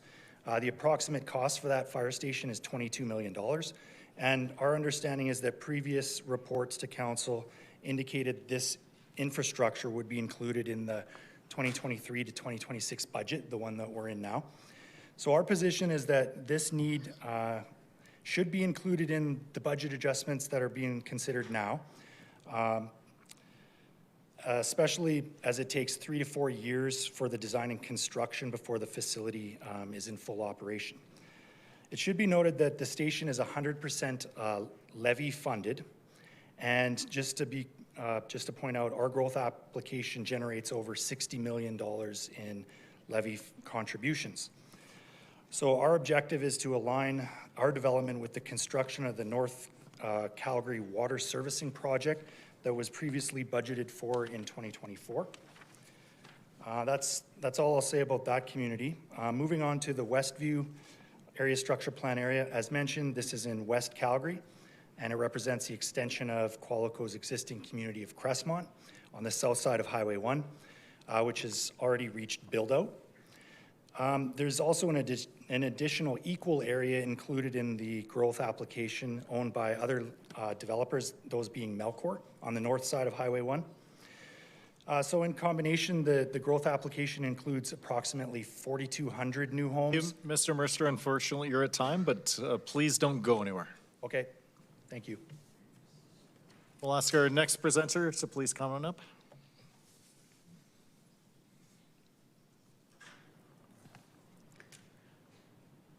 Good afternoon, Mayor and council members. My name is Jean-Claude Munyezamu. As Executive Director and founder of Moja Community Mosaic, my life journey began amidst of the turmoil of Rwandan genocide. I arrived in Calgary in 1998, shaped by years of surviving conflict and displacement. I stand here not as an expert, but as someone who has deeply felt the pain and the community disruption and the profound healing that comes when people united for a common purpose. Every day at Umoja, I witness remarkable resilience of Calgary's families and youth, especially those new in our city. Sport and recreation are at the heart of this transformation. They help young people move from fear to confidence, from isolation to connection, and from hardship to hope. For many newcomers and vulnerable youth, accessible community space are more than just a field to play on. They are a getaway to friendship, leadership, and bright future. Over the last 15 years, I have seen how investing in relationships and creating welcoming space can truly change lives. Where there was unrest and youth at risk, now there is unity, trust, and potential. Those changes did not happen by chance. They happened because we chose to come together, invest in inclusion, and believe in possibility of something better. This approach works. In partnership with City of Calgary, CPS, and Community Association in Ward 10, we have fostered true collaboration, one where police officer comes to play basketball with kids, not just responding to crisis. That is the power of prevention, hope, and genuine community building. But our neighborhood still lack of most fundamental tools, safe, dedicated, community play field to make this transformation sustainable. Without this critical infrastructure, our progress remains fragile. Now, as you consider the city's budget, the opportunity is in your hand. By investing in play fields, particularly in neighborhoods welcoming most newcomers and refugees, you are not only building recreational space, you are building safer, more inclusive communities. You are giving every young Calgarian a chance to belong, thrive, and contribute. Let's move beyond simply reacting to challenges. Let's create opportunities for leadership, for creativity, for unity. When invest in inclusive recreation, you ignite hope, strengthen neighborhoods, and help every child to discover that they matter.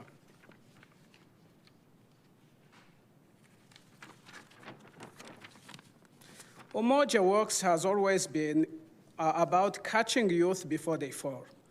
Giving the chance, we will stand with you, help create lasting change. You cannot feel belong if you are not given opportunity to contribute.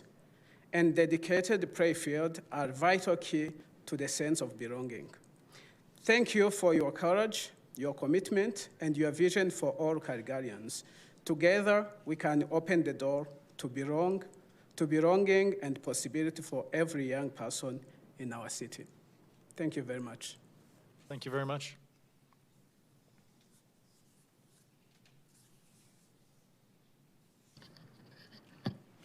Hi.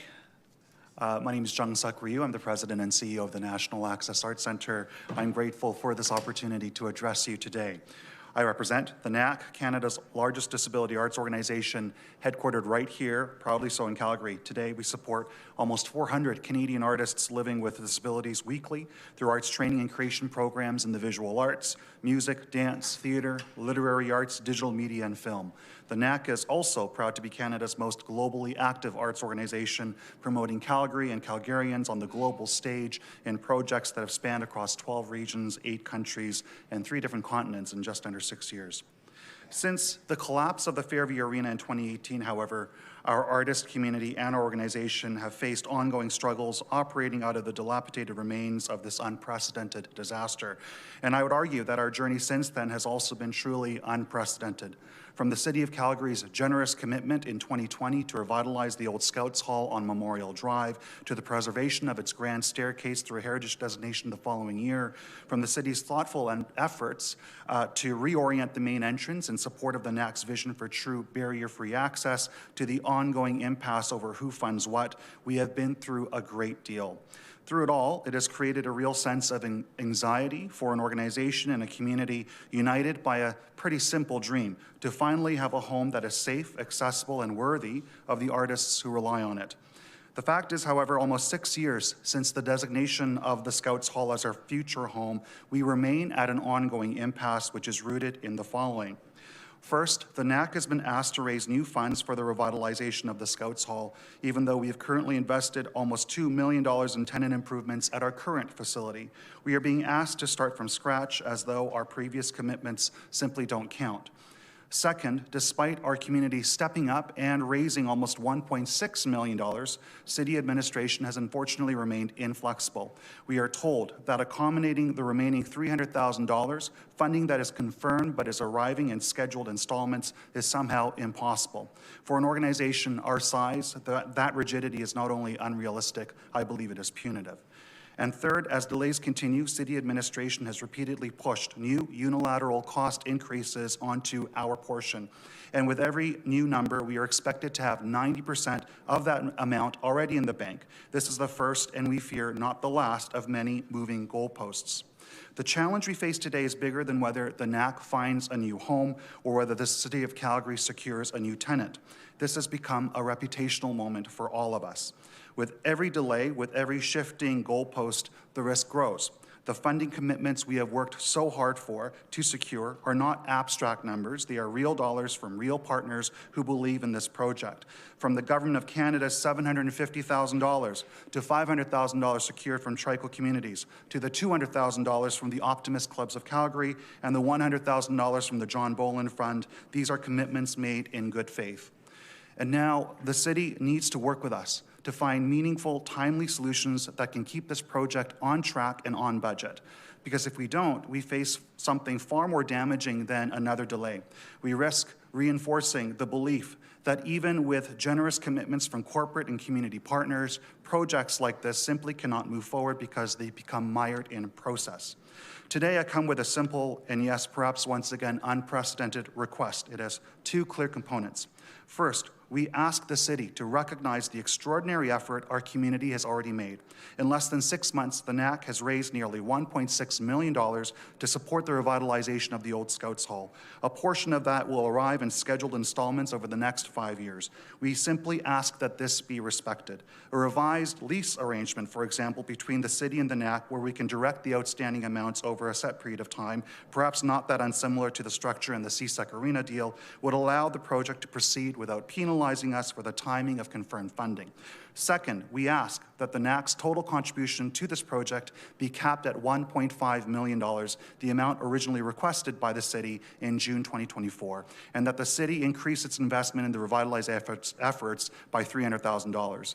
Simply put, we cannot continue absorbing unpredictable cost increases that arise from delays and administrative processes outside of our control. Our responsibility must be clear, defined, and fair.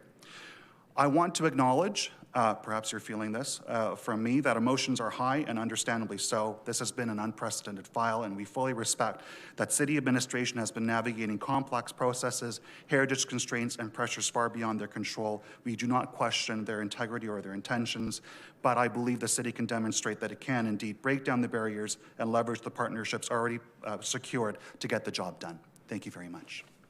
Thank you so much. We will call now on our final panelist.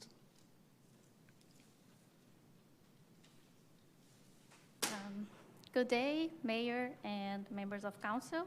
My name is Stephanie Brazil, and I'm here to express my happiness on seeing public transit as one of the priorities and want to advocate for more bike lanes, improvement, and expansion. I'm proud to call myself a Calgarian, as a woman, immigrant, and a car-free resident. I use the bike lanes extensively, including during winter, and public transit when there are too many hills. I don't have an e-bike yet. And I use public transit when the bike lanes haven't been cleared out from the snow. When you decide on the budget, I want you to fiercely prioritize public transit and bike lanes. Cars are killing us. Literally, we're seeing a rampage on road violence. And all of these deaths could have been prevented by making our streets safer for people. Cars also kill us in a sneaky way by polluting our air and environment. I dream of Calgary becoming a future-centric city, an excellent public transit system, active transportation infrastructure, carbon emissions reduction, and becoming a healthier place to live. With the alarming increase of deaths caused by people driving cars on streets meant for people to speed through without considering the other street users, we are at a crossroad where we can either choose to make a public transit the best it can be, or continue on the path of becoming yet another North American city, struggling with congestion, increased pedestrians and bikers' deaths caused by road violence, polluted air, smoky summers, kids losing their autonomy and being totally dependent on an adult driving them everywhere. All of this is not normal, and we don't have to simply accept them as normal. Cars get more expensive every year, with Calgarians struggling to stay afloat with the housing crisis, having to spend a sum of their paychecks on car maintenance, gas, parking, hail, etc. It's a lot of money. The freedom that the automobile industry advertises is not that great as they sell us when we look closely. What if instead we choose to give people a reliable, consistent, and efficient public transit system? We would free thousands of people from the automobile tyranny. It's thousands of dollars per year that can be spent in local businesses, education, retirement, or any other financial goal people need. Besides the personal financial gain of building safe streets for people, having more people on the streets increases public safety, reducing surveillance and police resources. Instead of getting trapped in a metal cubicle in traffic, isolated from the world, we see pedestrians, buses, bikers, scooters, kids, and seniors moving around in the city. Our air is cleaner, people get more daily movement, and people get less sick.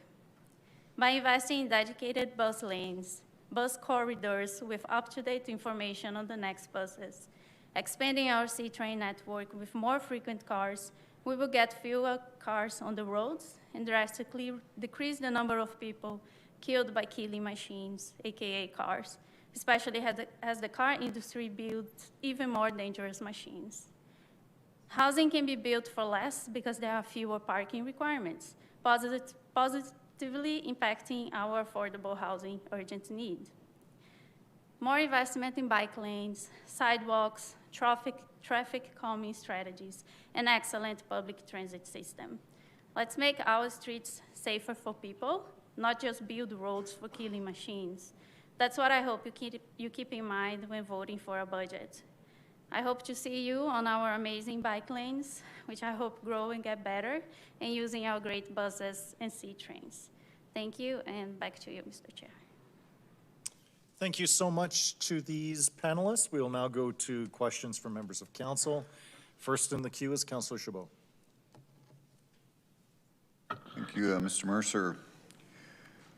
You made reference to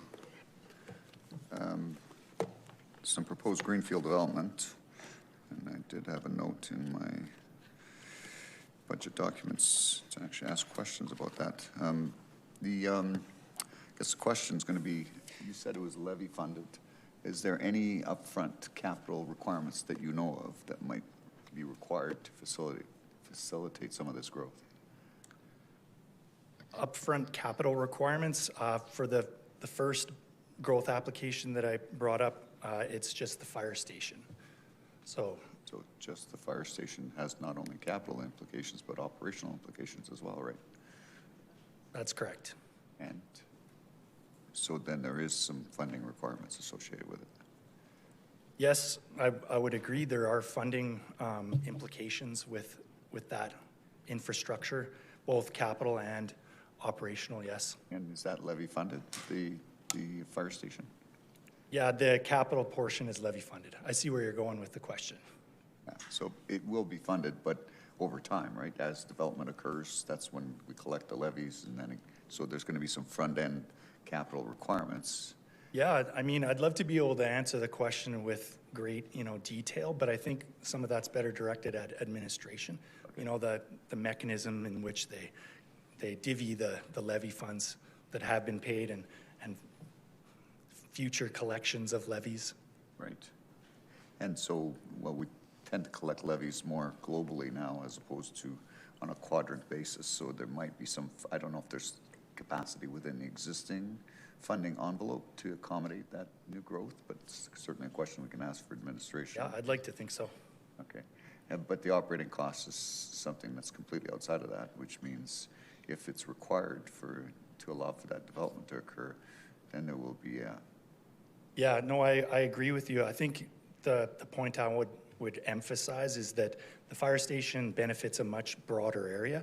And so our project is only, I don't have the specific, percentage or proportion of that benefiting area, but it's less than 50%. And so it's actually physically located on land that's adjacent to ours within an area that's already under development. So from our perspective, this infrastructure should have been included in a previous growth approval, along with all the budgeting implications, including capital and operating, right? Okay, and the second one you were talking about, the second development, same sort of scenario?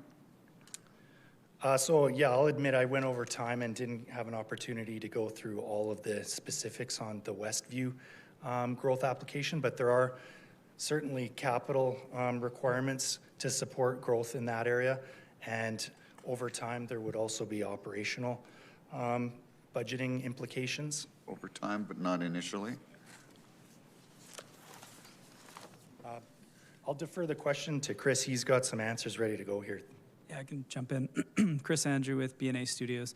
So on the Westview growth application, the upfront capital requirements would be $100 million. So the water feeder main that would be required there, well, it's all water infrastructure, and that would be about $30 million. That's completely levy funded, and then there would be a interchange required as well. And that's $70 million. That would be 51% levy funded. 51%, is that because there was previous agreements on the other 49? Our understanding on the overpass on Highway 1 is that it benefits a much larger area. So they attribute, I mean, this again, sorry, I think that's better directed at administration, but 50% of it is benefiting a larger area, is how they determine that. Okay, 70 million, and it was 30 million, you said, that's actually 29 million, is that not right? For the other funding you were talking about earlier? Sorry, for the water infrastructure that's levy funded, yeah, we have that as 32 million. 32. And that's the 100% levy funded. Yeah, I had that 29 number, not sure where that came from, but. Okay, well, that's all the questions I have for you now. Obviously, I'm going to be asking administration some questions around that because, as you said, I think it was previously identified as supported, but of course, we got to consider cash flow and how that all works. Okay, thanks. My next question would be for Mr. Jean-Claude Manzumi. I can't remember how to pronounce your last name. My apology. So you made reference to Moja, but I didn't really hear any specific asks from you. Was there something specific that you were looking for? We're looking for the play fields in Marlborough. We're also supporting I was here when those young soccer players, they were pledging to support the Northeast Sport Complex.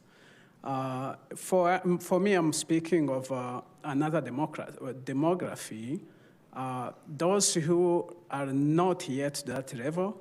However, that's always the goal, where kids go and enjoy. So in Marlborough, as you know, in the summer we can,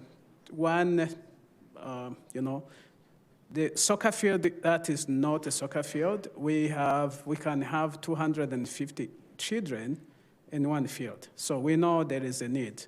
When you look behind Marlborough Mall, those apartments, we have at least 600 children who live in that little place. So there is no infrastructure in that area. So I am advocating that something be developed in that neighborhood. Okay. All right. Thanks for being here today and for your presentation. Thank you. No further questions. Thank you. Thank you, Councillor. Councillor Dhaliwal. Thank you, Mayor. I just got one question for Mr. Williams. Yeah, Mr. Williams. Oh, sorry. Thank you for your advocacy on the low-income transit pass. Last year, we funded $19 million. This year, ask is 25. That's 44. So if we extrapolate, next year, it's probably going to be 31, 32. That's lots of money. And typically, we get an argument, you're subsidizing. I'm not even taking a train, a taxpayer, but you're subsidizing. And I just want to understand, this is great you are here. What kind of advocacy do you guys do to the provincial government, because income support is a provincial jurisdiction? Yeah, and that's something, I mean, I am all for the provincial government pulling their weight and, you know, having maintained that funding for the low-income transit pass. I think I'm as disappointed as anybody else is that they dropped that and that fell onto the city to cover. What we're advocating for is that it gets covered. Ideally, in my world, that'd be the provincial government doing that, but we're at a municipal government budget hearing, and so we're here to fight for that. No, definitely. We approved it last year. Yeah. This year, it's in front of us. And I can't speak for this council, but last council, that was one of the high priorities to support. Yeah. I think you didn't answer, like, do you guys do any advocacy to the provincial government through your MLAs so it's heard that, hey, there's a need, $6.5 million a year is not going to cut it anymore? Yeah, we do, and we work with Edmonton Transit Riders in particular on advocacy and pressure on the provincial government specifically for better regional transit, as well as funding things like the low-income transit pass. Yeah, because there will be some point at which we just can't do one time. We have to include it into base funding. But thank you so much. Yeah, that's it for me, Mayor. Thanks. I've added myself to the queue for Mr. Ryu. Thank you so much for your presentation, and thanks for the emphasis on trying to forge a constructive path forward. What do you think our options are to be able to break this logjam, to be able to get you where you need to be, but also Calgarians to the point where they can receive the services that you're hoping to provide? Thank you for the question. I think, like I said, we're coming up on 6 years now since the initial MOU was signed with the city around entering into the Scouts build. A lot of circumstances have changed around the heritage designation and the city's proposed idea around the barrier-free entrance, and through that the costs have increased. It's hard for me to actually understand where we fit into that because it is a city-run project.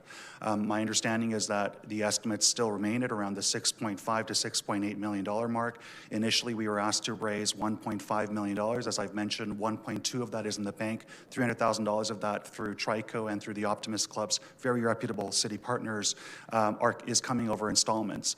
And so we have asked a few times for the city to work with us in figuring out a path forward to respect that. And so that's the one big chunk that I think is holding us back from moving the project forward. The other one is we received a new set of estimates earlier, I believe a few months ago, where the estimates for our portion has now increased to about $1.7 million. And the city's requesting that we put 90% of that in the bank before the project moves forward. The moving goalposts as these estimates keep going up is really hard for a charity our size to be able to satisfy that. And therefore, we're asking if the city would be able to consider a slight budgetary increase to this project from the initial, I believe it's 4.5 million that's committed, to perhaps the 4.8 that we believe would allow for some of those cost escalations to be absorbed by the city for a city-owned asset that, of course, the NAC would be more than privileged to help activate for the time being. So in other words, what is the net incremental ask that you might have of this council during these budget adjustments? I think it's about $300,000, but I would defer that to administration. Again, we are getting sort of, we're the last in that information chain of getting that information to us because it's a city-run process. But again, the other big component to it is we do have the money, we have the commitments in place, but because $300,000 of that is not immediately in the bank, and administration has remained inflexible, and perhaps it's a matter of process, but as I've mentioned in my remarks, this whole thing is unprecedented. We didn't ask for the roof to be collapsed behind us. We didn't sort of ask for this process to begin during COVID. I think that there are a lot of factors where we would really ask the city to be as flexible as they can, and perhaps, as I've mentioned, in the course of a lease arrangement with the city, that perhaps the $300,000 of that could be paid down over the course of that lease. But again, it's over the next 5 years. It wouldn't be stretched over the typical 15-year lease. It could be done within the next 5 years. So it's twofold. This may be a fair or unfair question, rather, to ask you, and probably for administration later, but do you have a sense of what the size of the insurance payout was for the collapse of the Fairview Arena? I believe it was close to $5 million.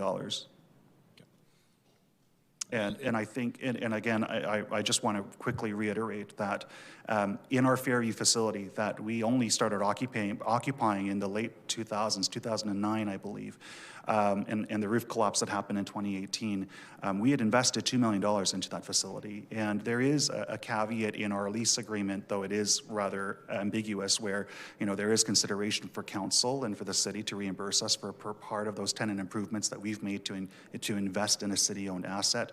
Again, noting the unprecedented nature, and I know that administration's message has been, well, that they've increased their part of the investment in the project from the initial 2.5 to 4.5 in lieu of those tenant improvements. But I think that's apples to oranges. If there was a reimbursement for us to actually invest in tenant improvements, then we wouldn't have had the pressure of trying to raise $1.5 million in less than 6 months. And do you know if that insurance payout was reinvested locally at the Fairview Arena site or just sent elsewhere? Ooh, that's a dicey political question that I'm not comfortable answering. Fair enough. Councillor Ward? Well, I just wanted to say thank you for being here, and I know that I'm in active conversations with Councillor Atkinson and Councillor Ward, who have a definite interest in getting this project across the goal line. They've been very approachable with open ears, and I really, really appreciate their time and yours as well. Thank you. Okay, I am done with the floor. Going on to other members of council for questions for this panel. Councillor Atkinson. Mr. Mercer, please. We've been hearing a lot about non-market housing over the last couple of days and the needs in Calgary. And I'm wondering if there's anything in either of these projects that is non-market or land trusts or co-ops or any of the other kinds of things outside of market rate housing. No, I mean, great question. I'll admit there is nothing that's inherently built into these proposals that would fit that description. We do, however, sell sites to other developers for multifamily and commercial use that could be kind of pointed in that direction. But to answer your question directly, no. Great, thank you. Yeah. Thank you. Any other questions for this panel? Seeing none, you folks are off the hook. Council, we got 10 minutes to our break. I'm going to suggest we take 2 callers from the phone, and then however long that takes, we will then go to our 15-minute break afterwards. Any objection? Great. Seeing none, we will go to Joe Cece and Rod Ruff, who are on the phone bridge. Thank you, Mr. Mayor. Can you hear me, Mayor and Council? I'm speaking to you from the legislature. I hope that's okay. Can you hear me? Yes, if you don't mind just identifying yourself for the audience. Oh, I apologize. Joe Cece, MLA for Calgary, Buffalo, and that's who I am. I appreciate the opportunity. Thank you. And if you just pause for a moment, Rod Ruff, are you with us as well on the phone? Yes, I am. Great. So we will go over to Joe for 5 minutes and then back to you, Rod, for 5, and then there'll be questions for you both potentially. Member CC, take us away. Yes, thank you very much. First, Mayor and Council, I want to say congratulations on your recent electoral success and the trust Calgarians have placed in each of you to help shape the future of our city. Your leadership will be instrumental in guiding Calgary through a period of growth and renewal. And I look forward to the positive impact all of your decisions will have on our communities. I want to speak to you briefly today to encourage you to support the preservation and revitalization of the historic Old Y building in the Beltline. For over a century, this space has served as a haven for grassroots organizations, artists, activists, fostering inclusion, creativity, and reconciliation. The Beltline is currently home to incredible density, with much more coming in the future. Public spaces like the Old Y provide a needed counterbalance for residents searching for community amid the constant redevelopment and private high-rises. Looking forward, the Old Y can contribute to continue to thrive as a community hub, offering forward-facing services that support vulnerable Calgarians, providing safe, accessible spaces for social programs, cultural initiatives, and essential supports. I urge Council to prioritize proposals that honor this heritage and commit funding to the necessary repairs and upgrades that will ensure the building meets modern standard. By investing in the Old Y today, we invest in a future where all Calgarians have a place to belong. And I echo the almost 24 community members who have come forward talking about the Old Y and its importance. As a city councillor, I knew of its importance for the Beltline and South downtown. And as a MLA for the area, I've been to many events there where frontline services are addressing the needs of the most vulnerable in our community and helping them get back on their feet. So, Mr. Mayor and Council, that's really the bulk of my presentation. I have a letter on file as well, and I apologize for not being there with my panel 22, but I did race out and missed my time, but it's been a pleasure to listen to some of the debate go on with regard to the presentations. Thank you, Mayor. Thank you very much, and thank you as well for your past service as alderman to this body. We'll move now to Mr. Ruff to round us off. All right, thank you, Mayor Farkas and members of council. Good afternoon. Congratulations again on your election. I hung in there yesterday till 8 p.m., but then had to shuttle my daughter to gymnastics, which feels like a very Calgary thing to do. My name is Rod Ruff. I am the CEO at Alberta Eco Trust Foundation.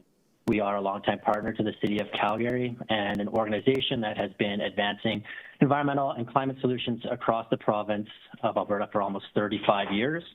We collaborate with diverse partners from industry, government, nonprofits, and Indigenous communities to create a future where both people and nature thrive. I'm here today to speak to the importance of Calgary continuing to lead on the work that prepares the city for a more resilient, affordable, and competitive future. This isn't about any one project. It's about staying committed to a direction that manages risk and positions Calgary to thrive.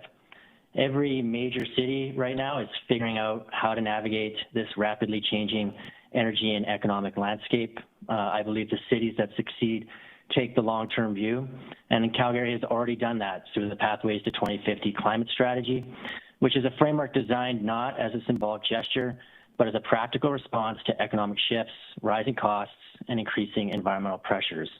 There are 4 pressing reasons that we believe the work to implement the Calgary climate strategy must continue and be supported.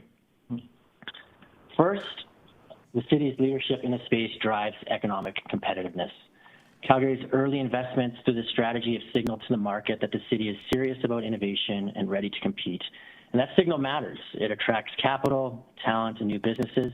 As many of you know, Alberta Eco Trust manages the $50 million Climate Innovation Fund. This fund was established to help the cities of Calgary and Edmonton achieve the goals outlined in their respective climate strategies. And the work supported through the fund has already contributed to job creation across the province and has helped companies scale technologies and services that reduce emissions and increase prosperity, which form the backbone of future economic growth. And when Council stays committed to this direction, you reinforce Calgary's position as a place where forward-looking businesses want to build and invest. Second, we believe this work is fundamentally about affordability and quality of life. People want homes that are efficient to operate and neighborhoods that are livable in the face of changing conditions. Much of the city's strategy directly supports that. A great example is the Emissions Neutral Building Information Exchange, NBIX as we know it, which the city helps spark and Alberta EcoTrust delivers. NBIX trains builders, trades, and designers to deliver more efficient homes and buildings, homes that cost less to run and are more comfortable year-round. We've already equipped over 1,000 professionals with the skills they need by working with our partners at Build, SATE, and numerous industry partners. Third, we believe the city's climate strategy direction is all about protecting Calgary from risks. Extreme weather, infrastructure strain, energy volatility all carry real financial consequences for municipalities and Calgarians. The most cost-effective way to manage those risks is steady, incremental investment in the city's long-term plan, and doing it through partnerships that amplify every municipal dollar. A good example of this is NBIX. For every dollar the city has invested, Alberta EcoTrust has brought in more than $3.50 from external partners. The same is true across the many initiatives funded through our Climate Innovation Fund. This is what fiscally prudent implementation looks like. And finally, this is about stability and resilience. Calgary has laid a strong foundation over the past 6 years since the launch of the climate strategy. We've set clear goals, we've seeded the partnerships needed to deliver them, and we've built credible pathways towards managing future risks. So the work is underway, it's practical, it's measurable, and it's producing outcomes that strengthen Calgary's long-term prospects and benefits its residents. So in closing, I'd say this isn't about environmental work, it's economic work, it's affordability work, it's risk management, and it's about ensuring that Calgary remains a place where people and businesses chart a stable, prosperous future. Alberta EcoTrust stands ready to continue advancing this work through our Climate Innovation Fund, working with the building and development industry via NBIX, and working with the city as a partner.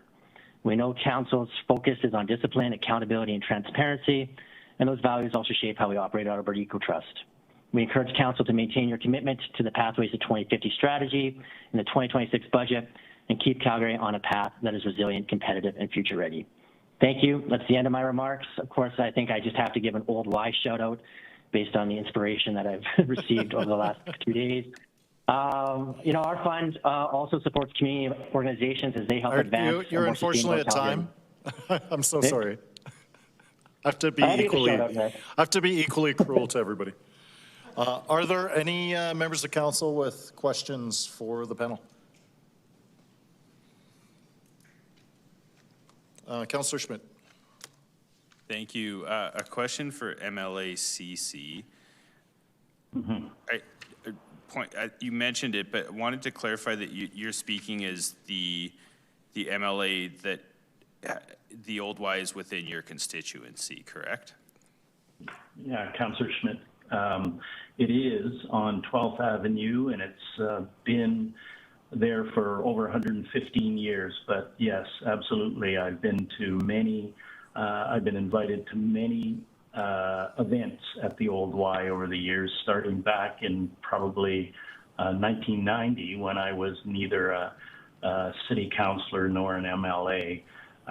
So I do know it. I do know that it's an incubator, sir, for social agencies who start there and grow up and move elsewhere if they need to. But it's an active space that is not really available in other forms in the Beltline area. And just one last point about the Beltline area, if I may. Anyone just needs to drive across 11th Avenue, starting from about 1st Street southwest. There are developments going almost every other block. 1st Street southwest, 3rd Street, 10th Avenue and 1st Street. Further down in the Beltline, there are huge condos going in. This is a very, very, very dense area of our city. Thank you. And given that the building has heritage designation through the province, can you foresee any role that that the provincial government could play in supporting this type of initiative? Well, I think the provincial government has done some of that support over the years, but we're not talking big money, unfortunately. I think it's probably within the heritage part of the provincial government, and grants have been applied for by people who have been maintaining or responsible for the Old Y, but those grants unfortunately haven't been adequate to continue to keep the Old Y up in terms of habitable for people to use it. So yes, the government has been there. I'll continue to raise this with the minister responsible. And tomorrow, for instance, I have a member statement talking about the Old Y and asking the provincial government to play a larger role than the $75,000 grants that are available to places like the Old Y and other heritage buildings in the province. Thank you for that clarification, and it did give us an opportunity to speak about politicians' favorite thing, which is jurisdiction. So appreciate it. I appreciate that too. Thank you. Any other questions for this panel? Seeing none, colleagues, and for members of the public watching, we're about to go on break. We're just concluding about panel 23. I'm guessing it's about 30 remaining speakers. Odds are decent that we may get to all 30 prior to our 6 o'clock ending for the... Sorry, if we won't ask, no disruptions from the audience. I just need to explain a little bit of the process. So it's likely that we will get through all 30. It's possible that we'll get through the 30 speakers, especially if not all 30 of the folks signed up are actually physically present prior to 6. So if there's anybody who might be trying to time other meetings or potentially call in or waiting for a good time to come, now is a good time to come to City Hall so that immediately following our break, we can conclude all the presentations from those who had signed up. So with that, we are going on to about let's call it, we're going to go to our break now, and let's call it, we'll be back at 3:15. Oh, well, the break isn't at 3:15? Oh my gosh, we didn't change that? Oh my gosh. Council, unless there's any objection, I'm going to say that we start our break now and come back at 3:30. Any opposed? Okay. See you at 3:30.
Good afternoon and welcome back to the continuation of 10 November 2025's budget meeting, the adjustments for 23 to 26. We've just come back from our break.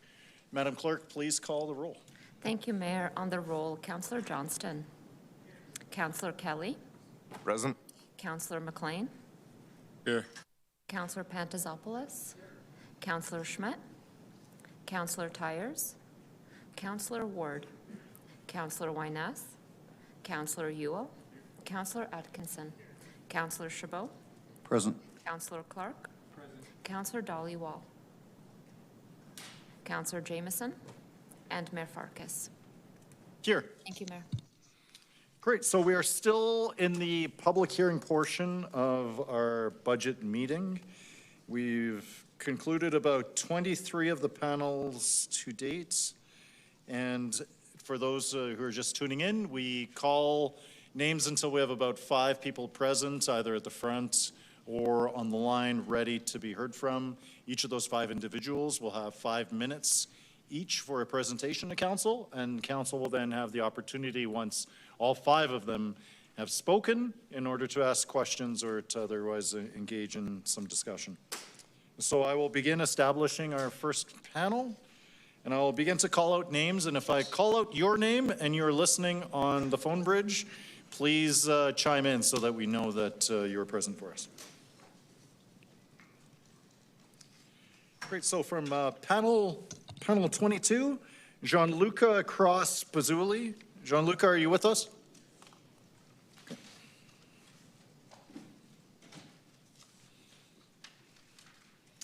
Thank you. CJ Feets, are you with us? Come on up, CJ. Thank you so much for your patience with us.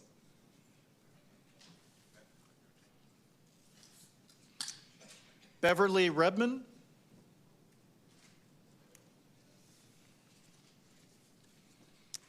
Pascal Apua. Jessica Cope-Williams.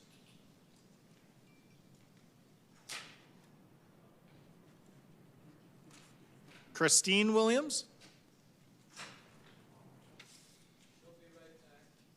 Okay. Aaron Redman.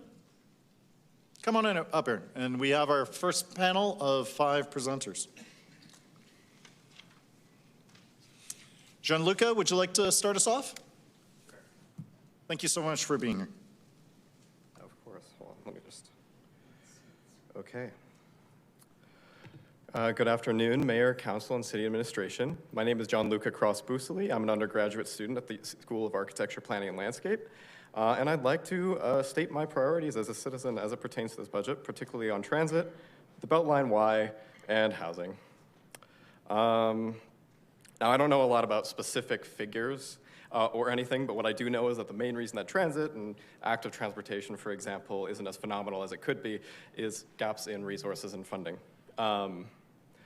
Not only could we have flashy improvements and additions to the rapid transit network like bus priority on Center Street, or the many MAX lines undergoing engagement, or the Blue Line to the airport much quicker, but also for less flashy things like improving frequency on primary transit routes and maintaining our rails and vehicles, getting better bus tires that can maybe survive the first snowfall. The amount of times I've been stuck on a bus going up Nose Hill is pitiful. But I digress. The vision set out in Route Ahead must be pursued. To quote my friend Hank, I will vote for whoever promises to unfudge the 9. There are a lot of bus lines in the city, like the number 9, that have serious issues with frequency, reliability, and capacity, while also being considered primary transit corridors. We should also very, very critically commit to funding the low-income transit pass. There are Calgarians out there that need it, and if the province is going to kind of step out of funding it, we can't just leave them hanging, right? Now, on the Old Y, this gorgeous building located on 12th Avenue was home to many critical grassroots organizations that crowds and crowds of people rely on, and it was heartbreaking to hear how they were uprooted so fast. Given that it's city property, I'd like to see a commitment to putting in the funds to maintain it, to preserve it, to rehabilitate it, and I'd even say, like, put it into the inventory of historic resources. And finally, I think we can all agree that housing is unaffordable. While we can debate blanket rezoning another time, what is critical right now to help with affordability is putting more funding towards non-market housing, secondary suite incentives, and the many other actions on the housing strategy that have been discussed earlier. And so to reiterate, in this budget, I want to see more funding towards transit operations and capital projects, funding for the low-income transit pass, funding towards the maintenance of the Beltline YMCA, and funding towards non-market housing and the housing strategy. So have a good day. Peace and love. Thank you so much.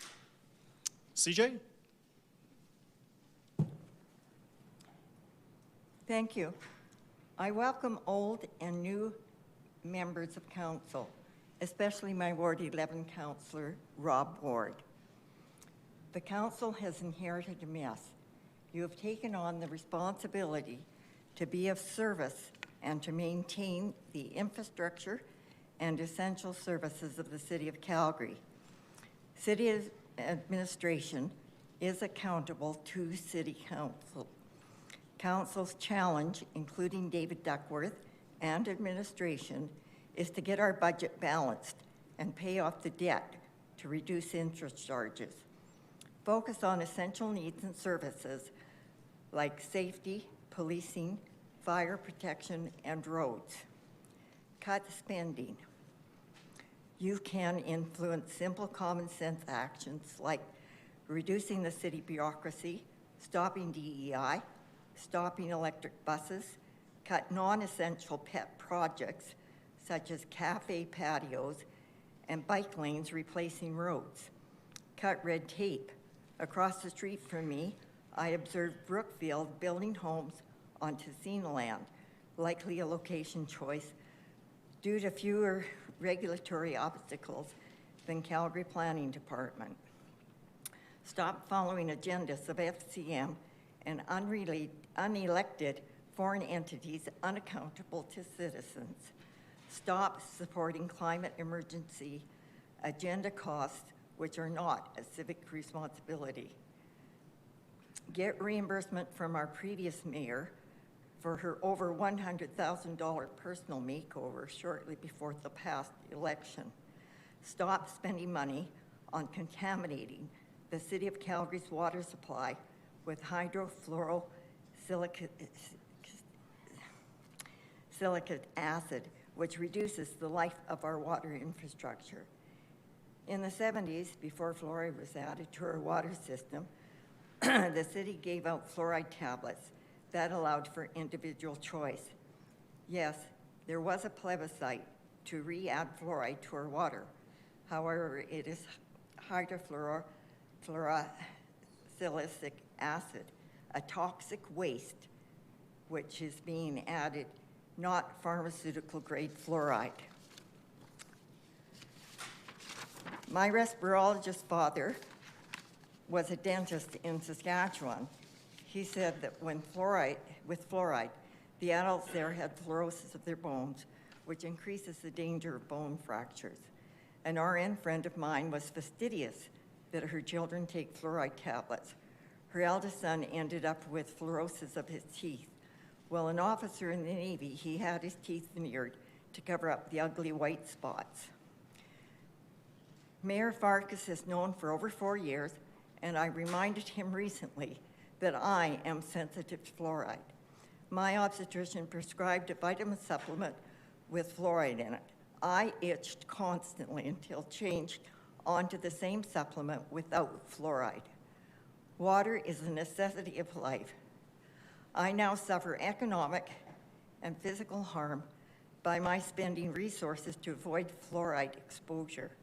I buy and drink bottled water. I currently wash my body and hair and water my garden and lawn with rainwater. I have bleached to Canmore spring water to wash my dishes. I have purchased a camp shower. These necessitate carrying and heating water on my stove, plus other adjustments that complicate my life. The city leaves me no option but to do so. That's crazy. I have not and do not consent to have fluorinated water entering my property. Months ago, I tacitly agreed for my city water to be cut off. However, the city has not yet done so. I am a fixed low-income senior among those whose quality of life is being impacted by choices you will make.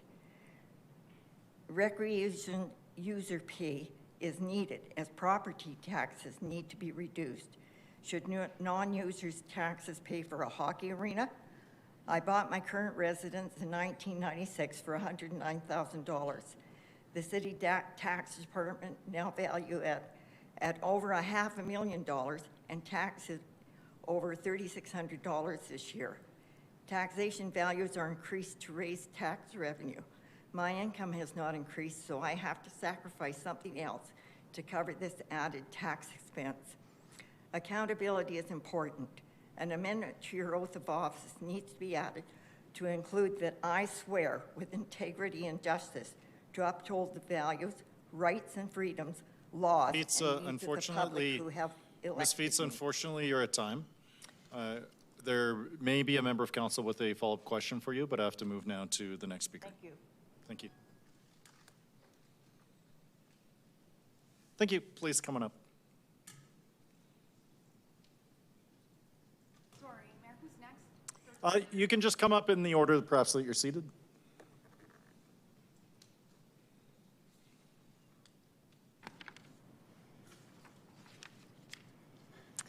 Good afternoon, Mayor Farkas and councillors. Thank you for the opportunity to speak today.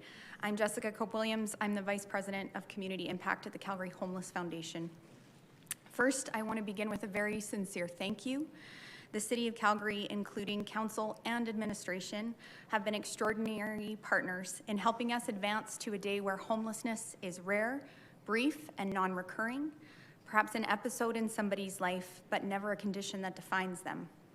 With that shared vision in mind, I'm here in support of the 2026 proposed budget for Home is Here strategy and the Day Spaces Network. Every day, thousands of Calgarians face the uncertainty of homelessness. Homelessness rarely has a single cause. It's the result of complex challenges that demand coordinated solutions. That's why Calgary Homeless Foundation aligns resources, policy, and partners to deliver strategies that work for individuals and the community. CHF is here to guide the fight against homelessness. Today, I want to talk about two fronts in this fight. The first is housing. As my colleague Sandra Clarkson of the Drop-In Center says, homelessness is not only about housing, but it is always about housing. Calgary needs both affordable housing and supportive housing. Affordable housing addresses financial barriers through rent subsidies and access to non-market rental units. Supportive housing, by comparison, helps people facing serious challenges like mental health, substance use, and trauma through rental subsidies and intensive supports. The goal is to provide these supports with an eye toward not needing them in the future, ensuring people move forward with a sense of independence and confidence. Together with the provincial and federal government, Calgary Homeless Foundation funds and coordinates supportive housing. But here's the challenge. We depend on affordable housing to keep our system moving. Right now, more than 2,600 individuals and families are waiting for supportive housing. And that includes 1,900 adults, 250 youth, and 300 families, which means at least 300 kids. We have fewer than 2,000 supportive housing units.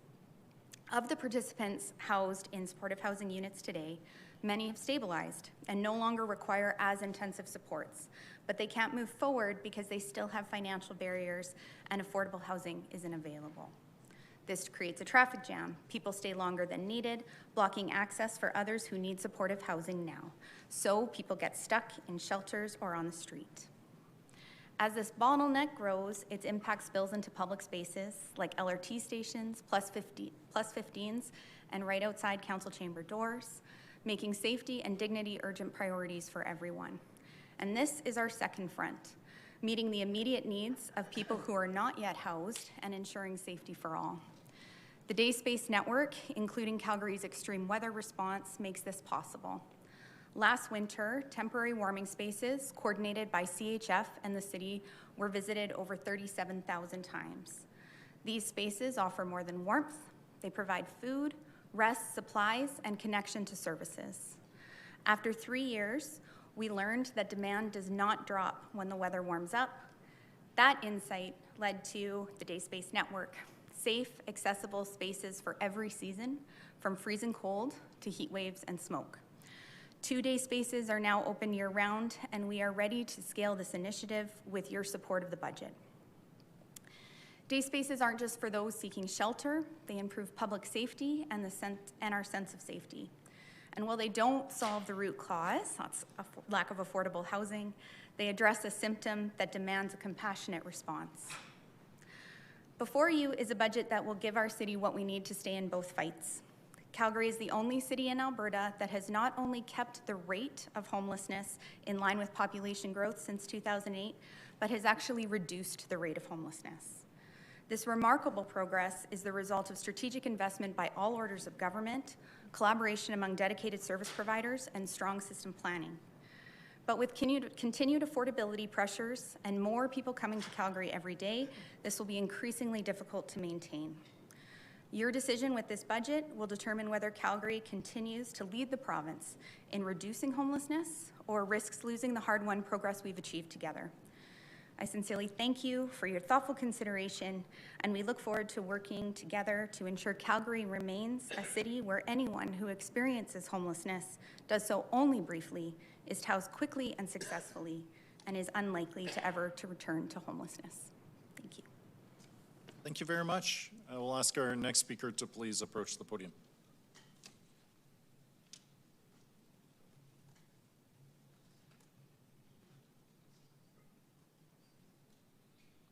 Please come on up.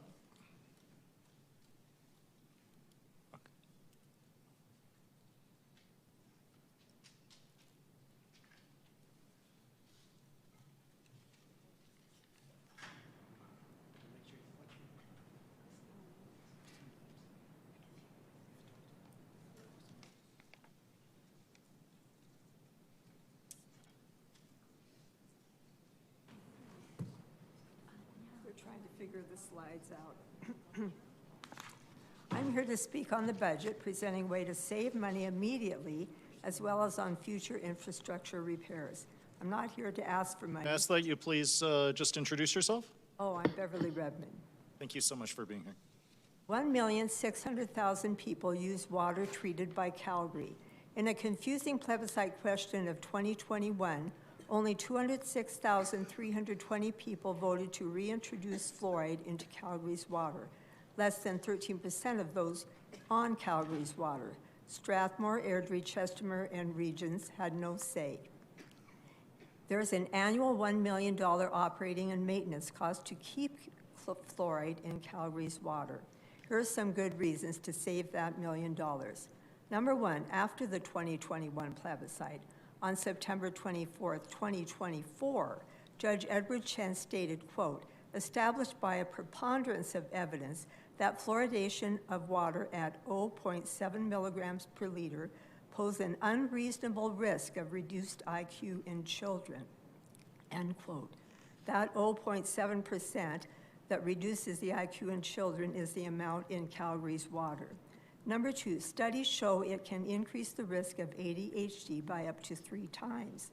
Number three, also after the 2021 plebiscite, the Alberta Bill of Rights Amendment Act 2024 protects individuals from being coerced into receiving medical treatment without their consent.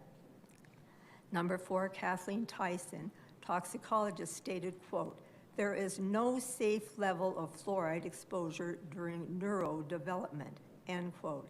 Fluoride crosses from mom to baby in the womb. Number five, a study linking higher maternal fluoride levels to IQ loss in children was published by JAMA Pediatrics 2019.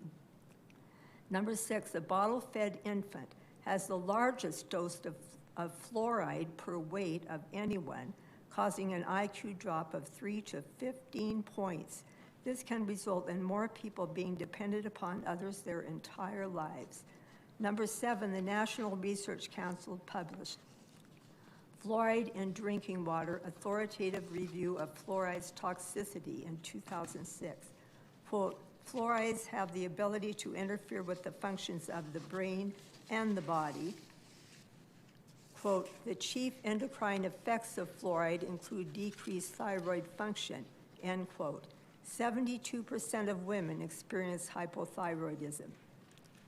Number 8, Dr. Jared Curatola explained our teeth and bones are made of hydroxyapatite. When drinking fluoridated water, it changes the mineral and makes bones brittle and more likely to fracture under stress, such as in a fall. Number 9, the 1980 study, hip fracture rates exponentially increased with drinking fluoridated water, and not just for seniors. Number 10, the only claimed benefit is a reduction in childhood cavities. Fluoride in water is estimated to reduce 1/2 a cavity in a person's lifetime. Fluoride is available in toothpaste, and on the box says, "Keep out of reach of children. If swallowed, call a poison control center." We are not putting pharmaceutical grade fluoride into the water.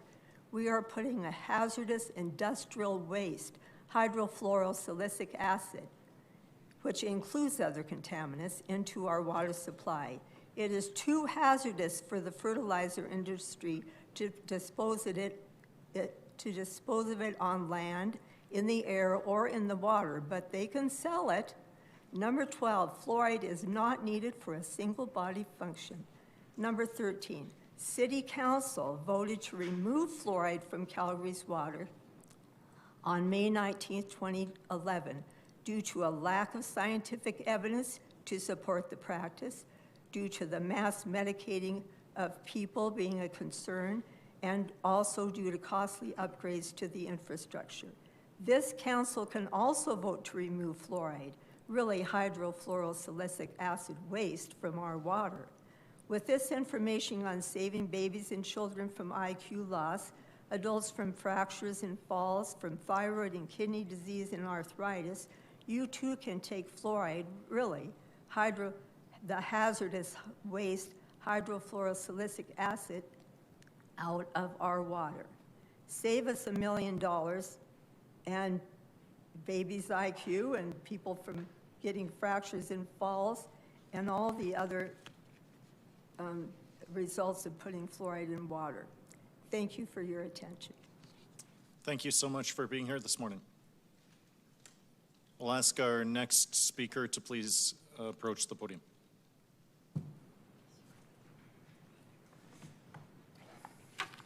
Did I say good morning? No. Good evening. Thank you for being here. I couldn't hear you. Your voice dropped. Thank you so much for being here. You have 5 minutes. Thank you. Mayor Farkas, City Council. My name is Aaron Redman. I have slides. Oh, yes, I do. Are they up? Oh, waka waka. Data demonstrating there is no climate emergency. Okay, the City of Calgary has authorized $87 billion to combat climate change based on the presumption that human CO2 emissions are creating a climate emergency. I'm presenting data to show there is no human-caused climate emergency. Next slide, please. Some of the temperature data used to prove global warming is actually an artifact of the urban heat island effect. Temperatures are larger in cities for several reasons, including that pavement, sidewalks, buildings absorb heat and re-emit it. Analysis of recent data supposedly proving global warming actually shows variation depending on where the thermometers are located. Thermometers were traditionally placed outside of densely populated urban areas, but as these urban areas expanded, the thermometers were no longer outside the areas. Next slide. Rural thermometers are not influenced by the urban heat island effect and provide more accurate temperature comparisons. Using only data from rural thermometers, temperatures rose by approximately 1 degree from the 1880s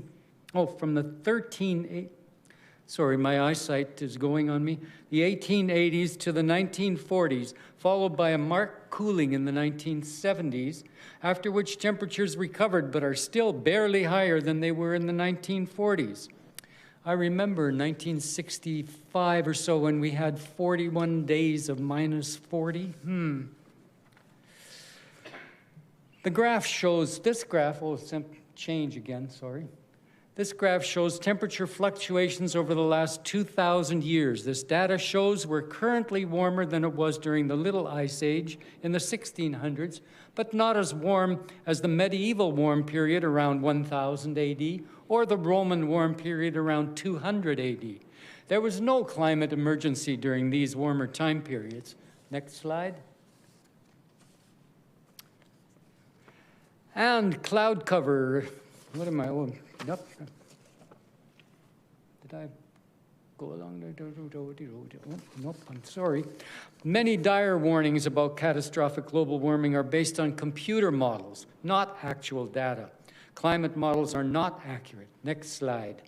According to Dr. Will Happer, physicist of Princeton University, quote, "From the satellite data, these computer models are clearly wrong. They don't agree with what we observe. They're all running much too hot. They don't get the geological distribution of temperatures anywhere close. They don't get El Nino cycles. They're just nonsense." Next slide. Geologic data shows that as the Earth cycles out of an ice age, CO2 increases only after temperatures increase. So if CO2 doesn't drive climate change, what does? Where am I?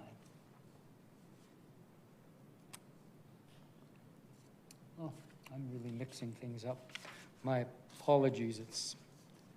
For one thing, cloud cover. Clouds are affected by cosmic rays from exploding supernova stars entering Earth's atmosphere, attracting water vapor and causing cloud cover.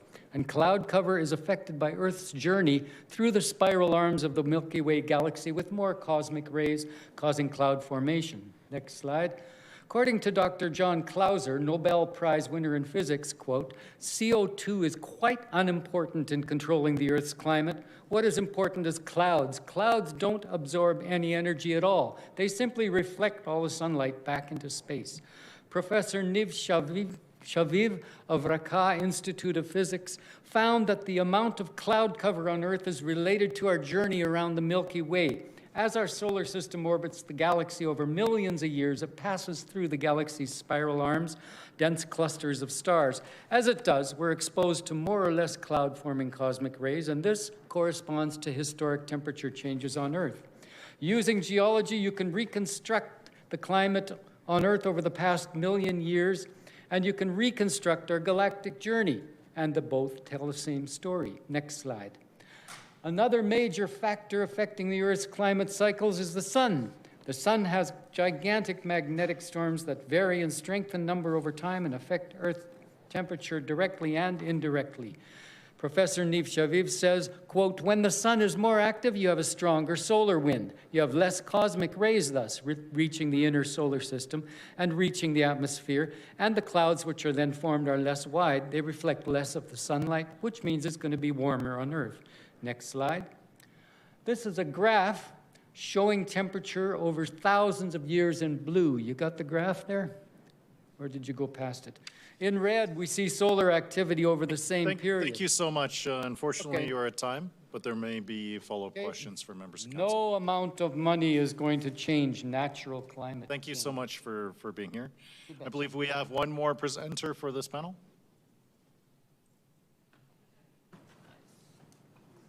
Was it Christine Williams?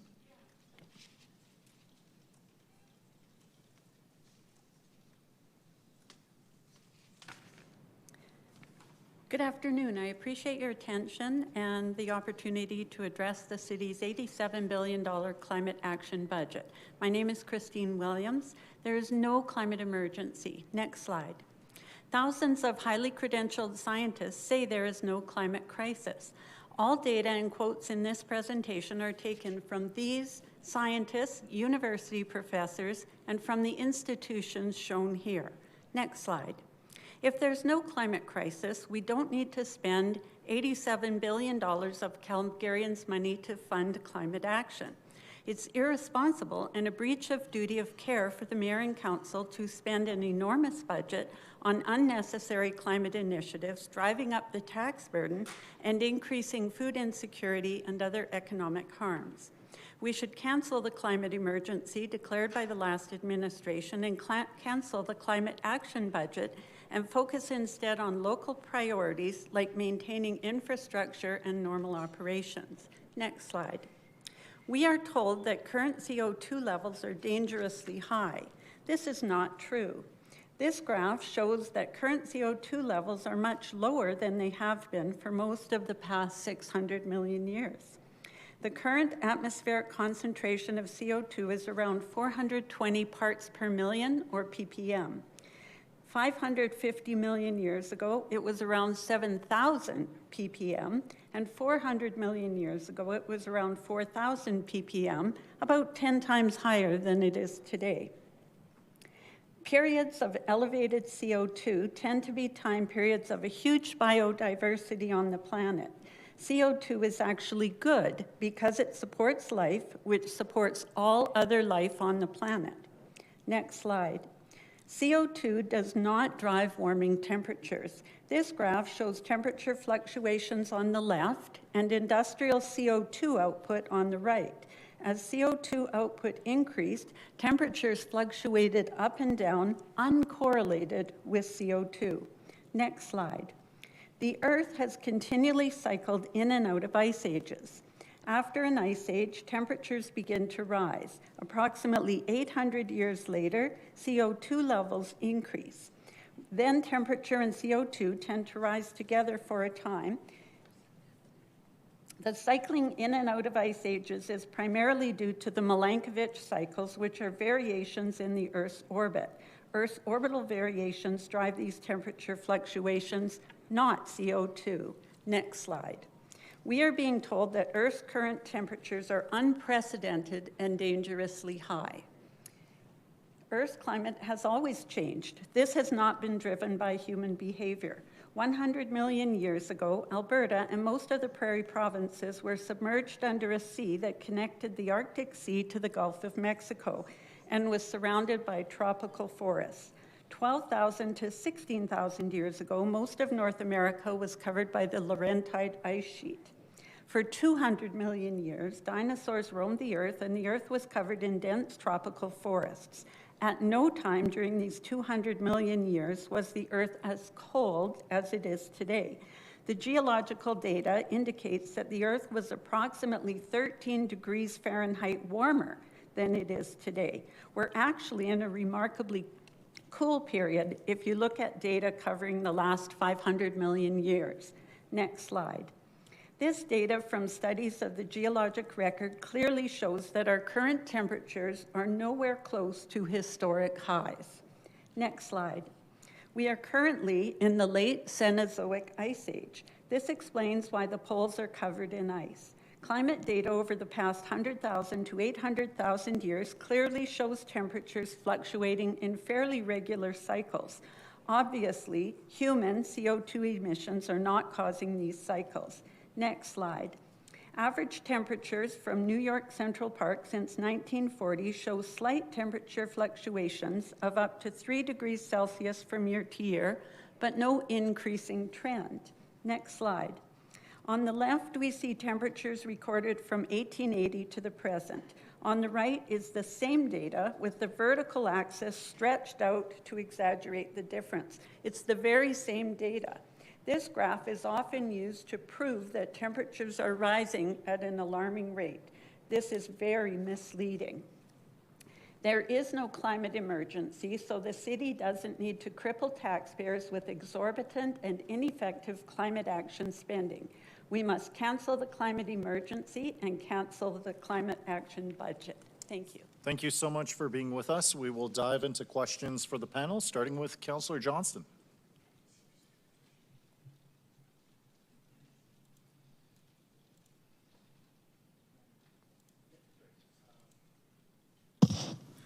Just hoping to ask CJ a question.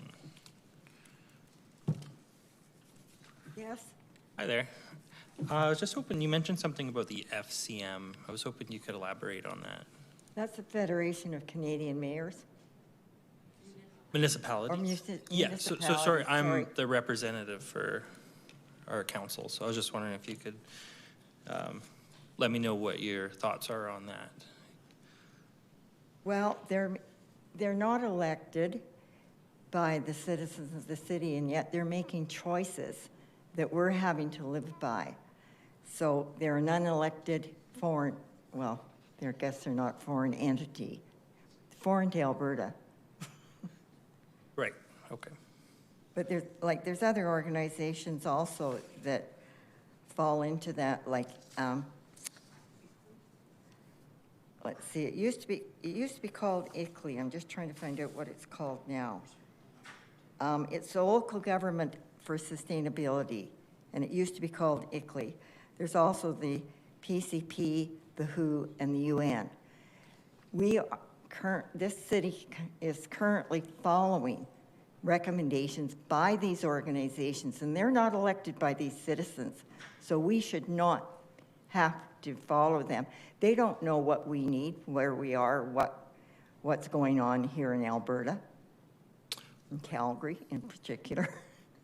No, that's fair, and I hope our council will make decisions based off of what's best for Calgary going forward. So, but I do appreciate your time. Thank you very much. Yeah. Thank you. Over to Councillor Atkinson.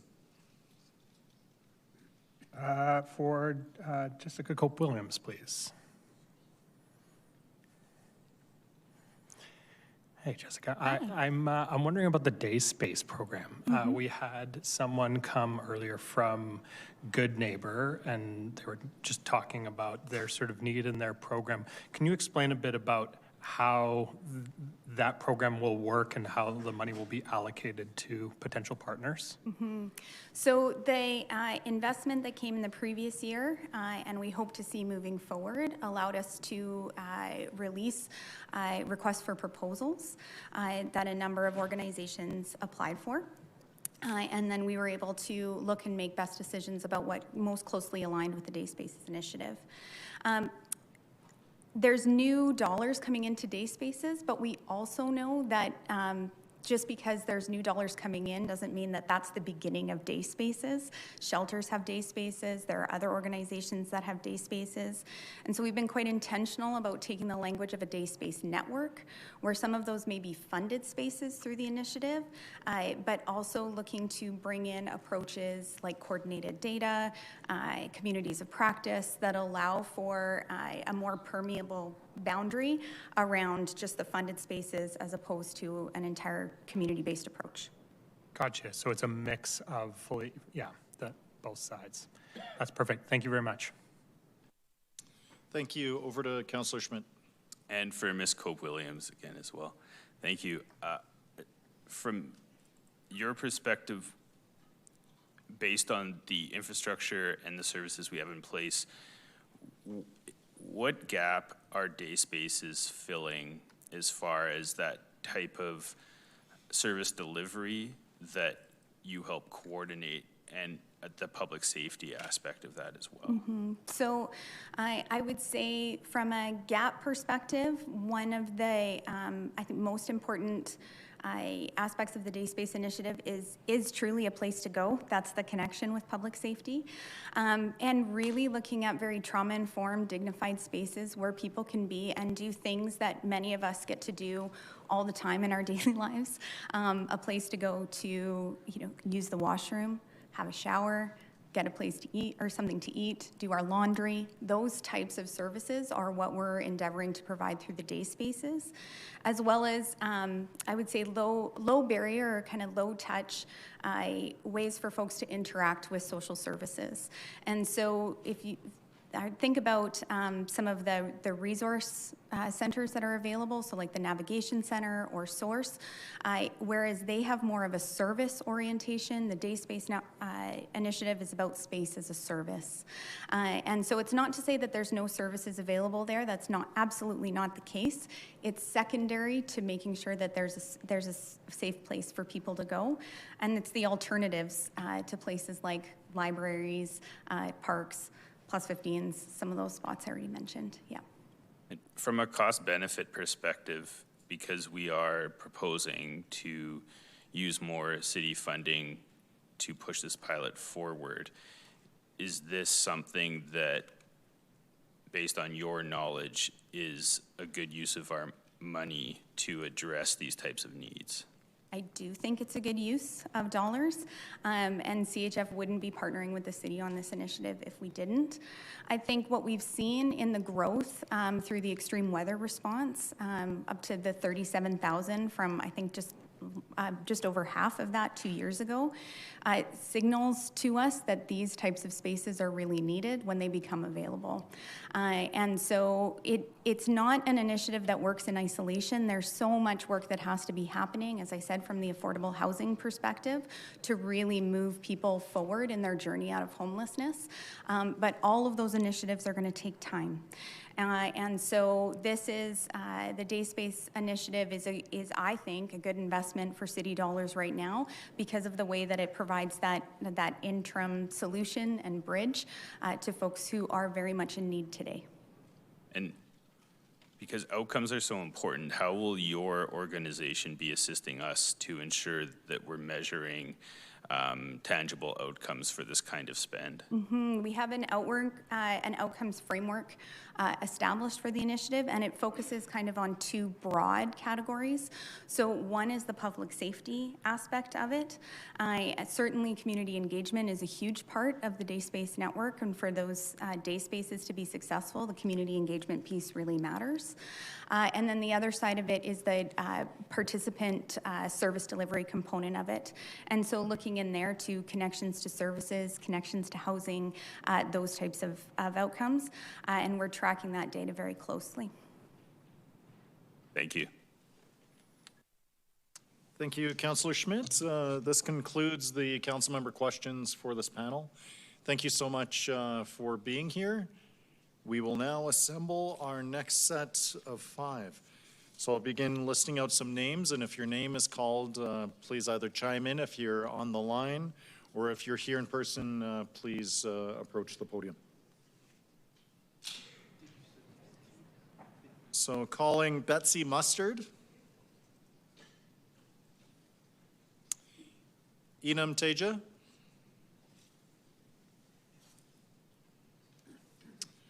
Dylan Carrasco,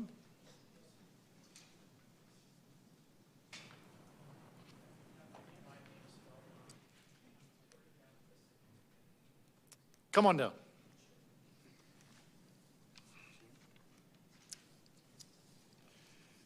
And Joanie Liu? Joni Liu, I'm so sorry. I think that's the curse of being the chair, is that you get to mispronounce everybody's names pretty much. Joni, thank you so much for being here. Great. Art Mitsui?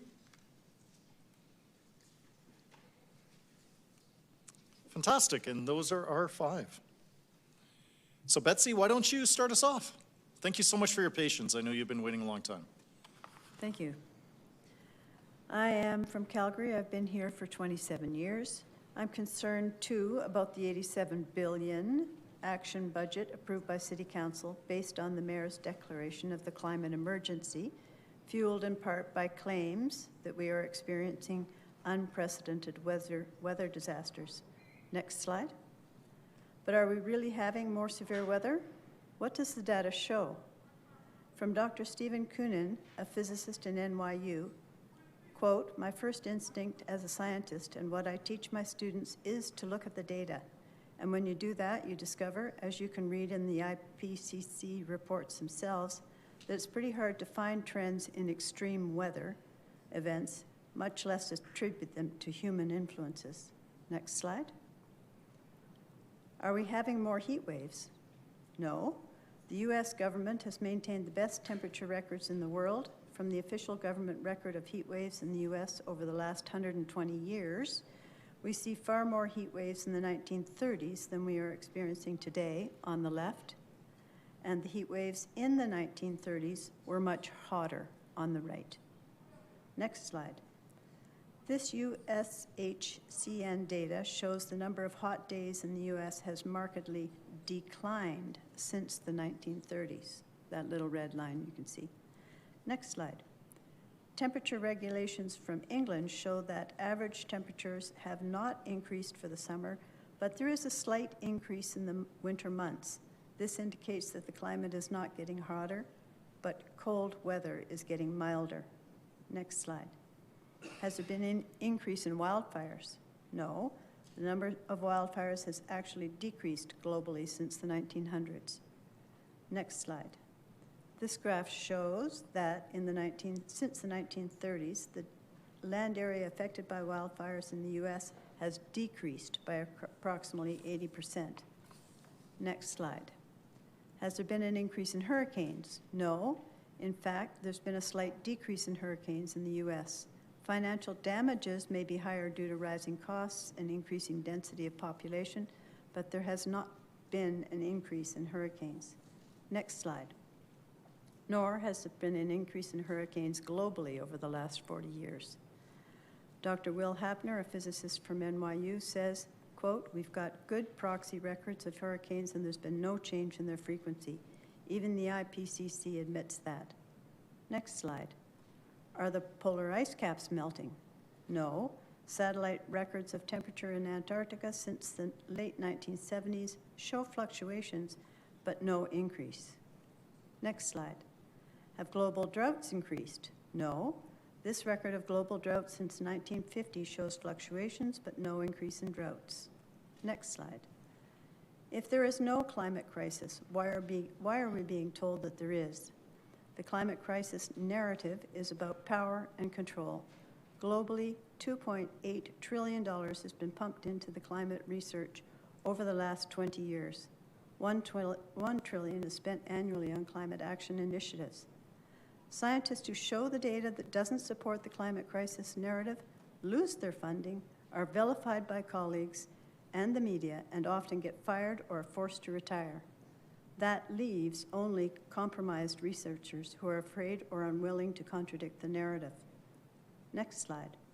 In Canada, the Trudeau government created a $400 million green slush fund, Sustainable Development Technology Canada. That money was grossly misappropriated, with Liberals insiders doling out money to their own companies, and the Liberals refusing to hand over documents for an audit of the account. This is not an isolated story. The UN Development Program has faced several allegations of fraud and corruption linked to the multi-billion-dollar global environmental facility. According to Transparency International, 35% of funding is lost to fraud and corruption. The climate crisis narrative is a tale of financial greed, suppression of contradictory evidence, corruption, and control. Since the climate crisis is based on flawed science, the city must cancel the $87 billion climate action budget, which is unnecessary and unaffordable. I call the city to withdraw from the Calgary Climate Hub, ICLEI, the Canadian Federation of Municipalities, and all other UN-affiliated organizations. And I call on the mayor to withdraw from the World Energy Cities Partnership and similar organizations. Thank you, Betsy. Unfortunately, you're at time. I'm done. But there may be questions for you. We'll go next to Dylan. Come on up. Good morning, Mayor and councillors. Thank you for having me. I'm going to go through this relatively quickly because I haven't timed this at all.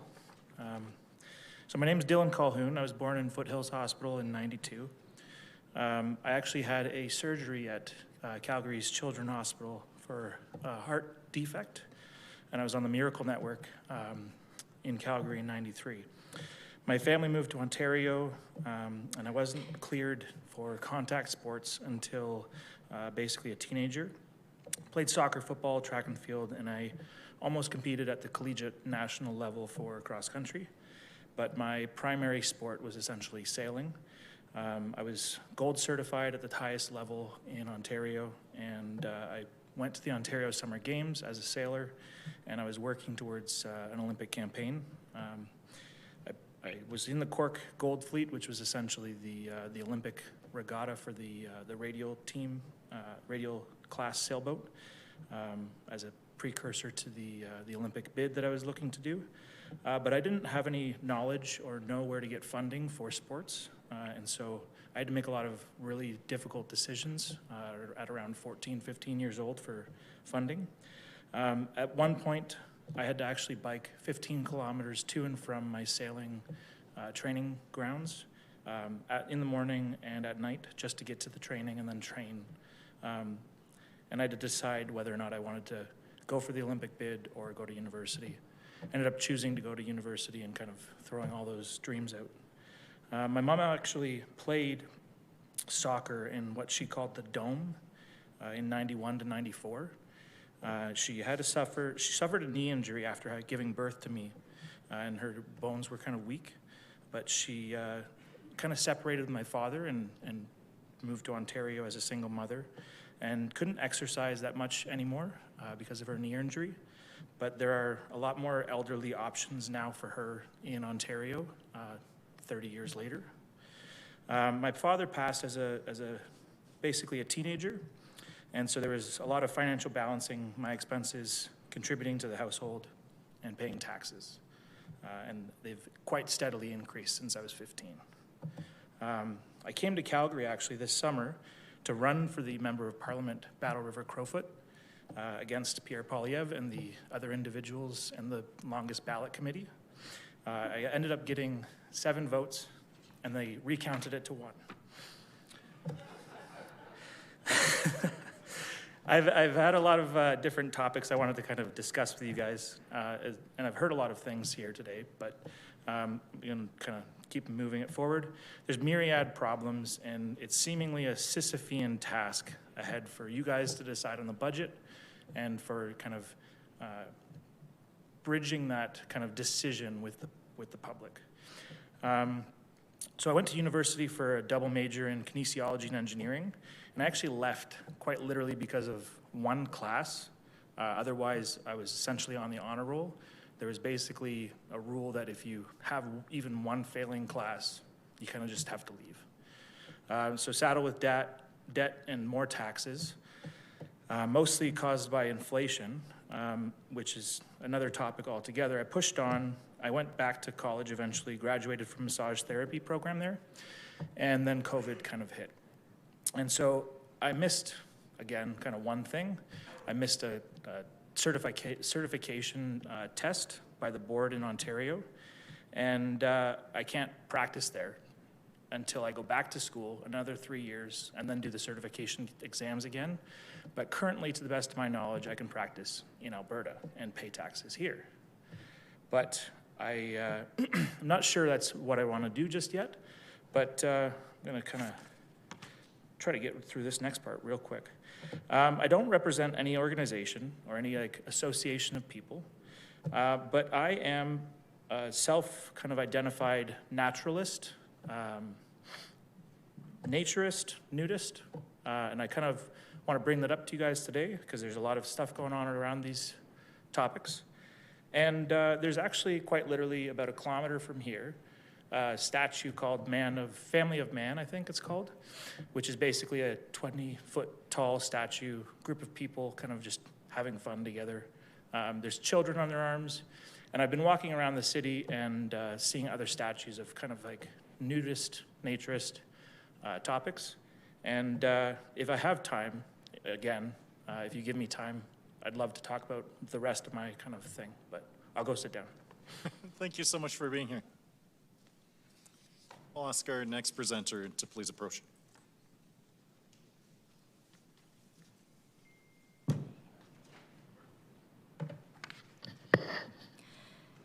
Hello, Councillor and Mayor.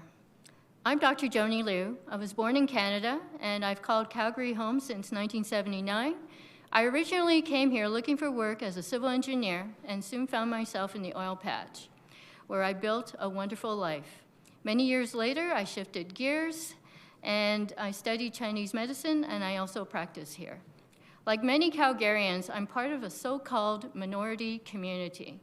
When I arrived during an economic boom, The city needed workers. Within 2 weeks, I had 3 job offers, one from a very kind gentleman who even gave me a temporary drafting job while I found my permanent position.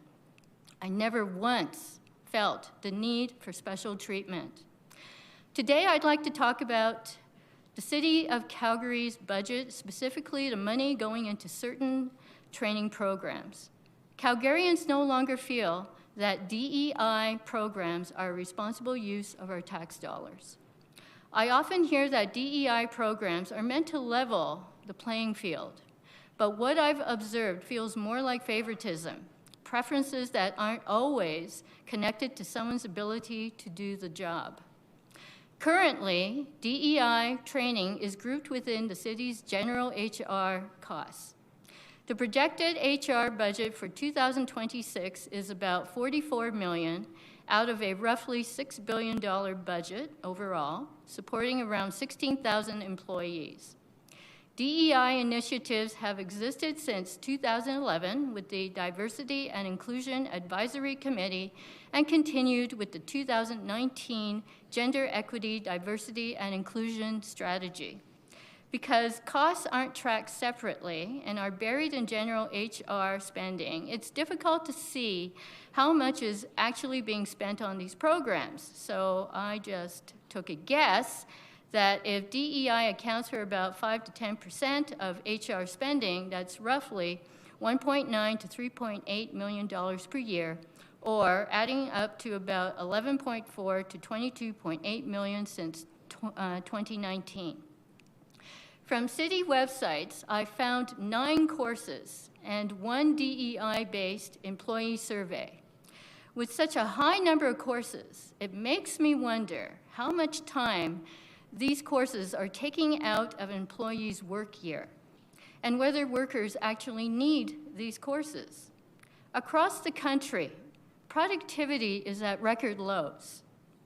I'm not convinced that these programs are helping improve that. And I'm also unsure about the measurable benefits. The city emphasizes value in DEI for retention and equity, with surveys showing it as a key talent factor. DEI is a talent? My friends come from many backgrounds. Some look like me. Some are Black, brown, Native, heterosexual, gay, or lesbian. None of us have ever wanted special treatment, and we've always supported each other in building our own opportunities. To us, DEI programs tend to draw attention to our differences instead of what we share. Many of my Caucasian friends also feel uncomfortable when DEI labels them as privileged white trash. That's disgraceful. No one is special, but everyone is unique. Treating people the way you like to be treated has worked for thousands of years, and it still does. In my view, DEI training should be targeted, offered when there are real, documented issues of discrimination, not applied automatically to everyone. My experience, and that of many others that I know, is that systemic discrimination is not a reality in Calgary. I can still chat comfortably with strangers on a walking path, in a checkout line, or at a bus stop without giving a second thought of how they look or where they come from. That's the Calgary I love, and I still want to see it that way. Let's be responsible with our budget. Let's stop spending money on training that doesn't apply to the vast majority of employees. I believe it's time to reconsider the city's approach to DEI training. And from what I've heard today, if we eliminated DEI training and the climate emergencies expenditures, we could probably afford to buy the soccer facilities that we so badly need in this city. Thank you so much, Joni. Thank you. Mr. Tasia.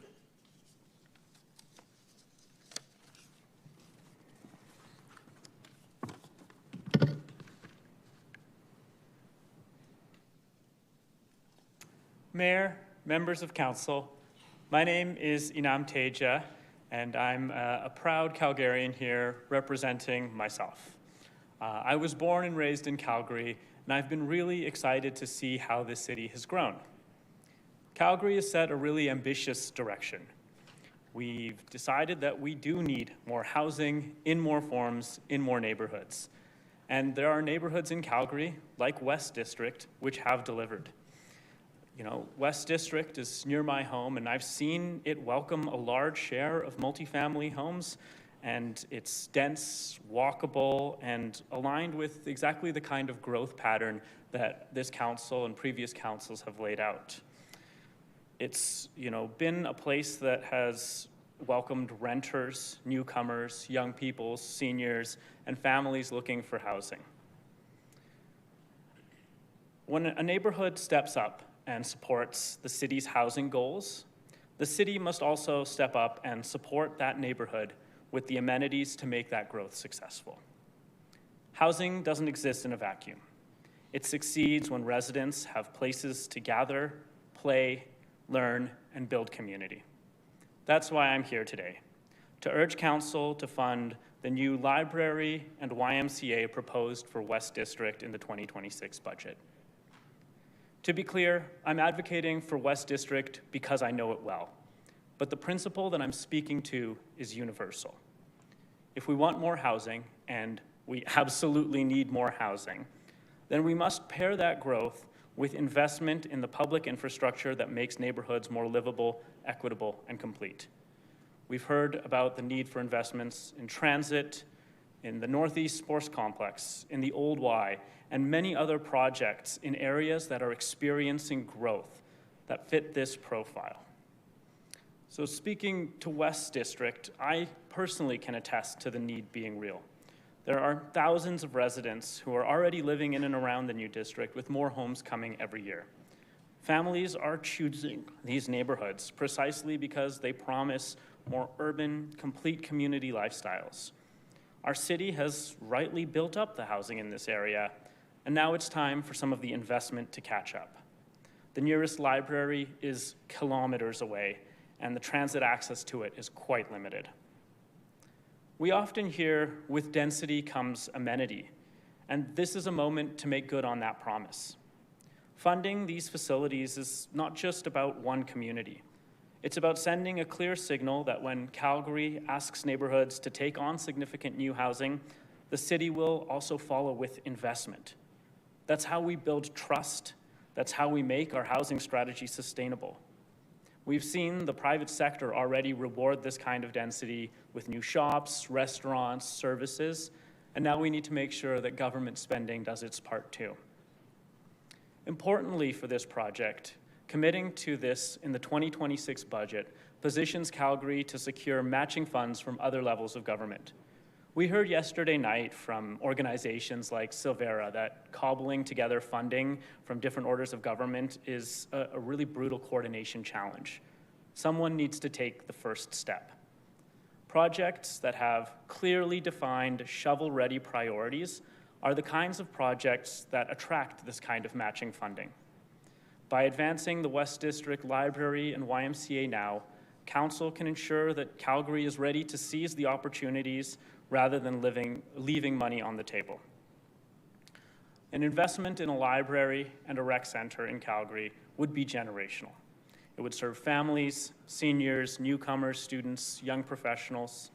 It would anchor a growing community in the amenities that drive belonging, well-being, and vibrancy.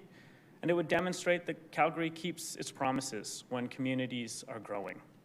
So I encourage Council to include this project in the 2026 budget and to continue supporting amenities in all parts of our city that are embracing growth. Thank you so much for your time and your leadership. Thank you so much. And we have our fifth and final panel member.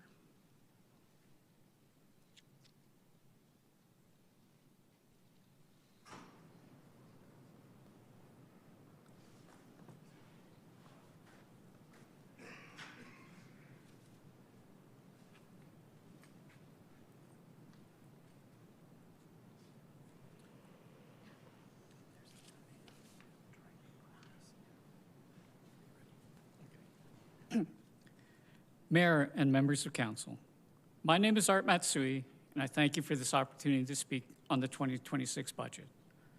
I'm a married senior on a fixed income, and we own and live in our home in the historic community of Ramsey in Ward 9. I strongly support a 0% residential tax increase for 2026, not the proposed 5%. Since purchasing my inner city home in 1993, my property taxes have risen over 800%. That increase cannot be justified by inflation or growth, especially at this time when seniors on fixed income are struggling with some of the highest inflation in decades. Today, I want to focus on one possible area of savings: the City of Calgary's Diversity, Equity, and Inclusion Program. We hear that the city employs over 60 full-time DEI program staff across all departments. As a proud Japanese Canadian, I'm deeply sensitive to what government-mandated racial policy can become. And if anyone understands legislated racism, it is Japanese Canadians. This is the historic notice that I brought with me. This is not ancient history. This is 1942, issued by the British Columbia Security Commission.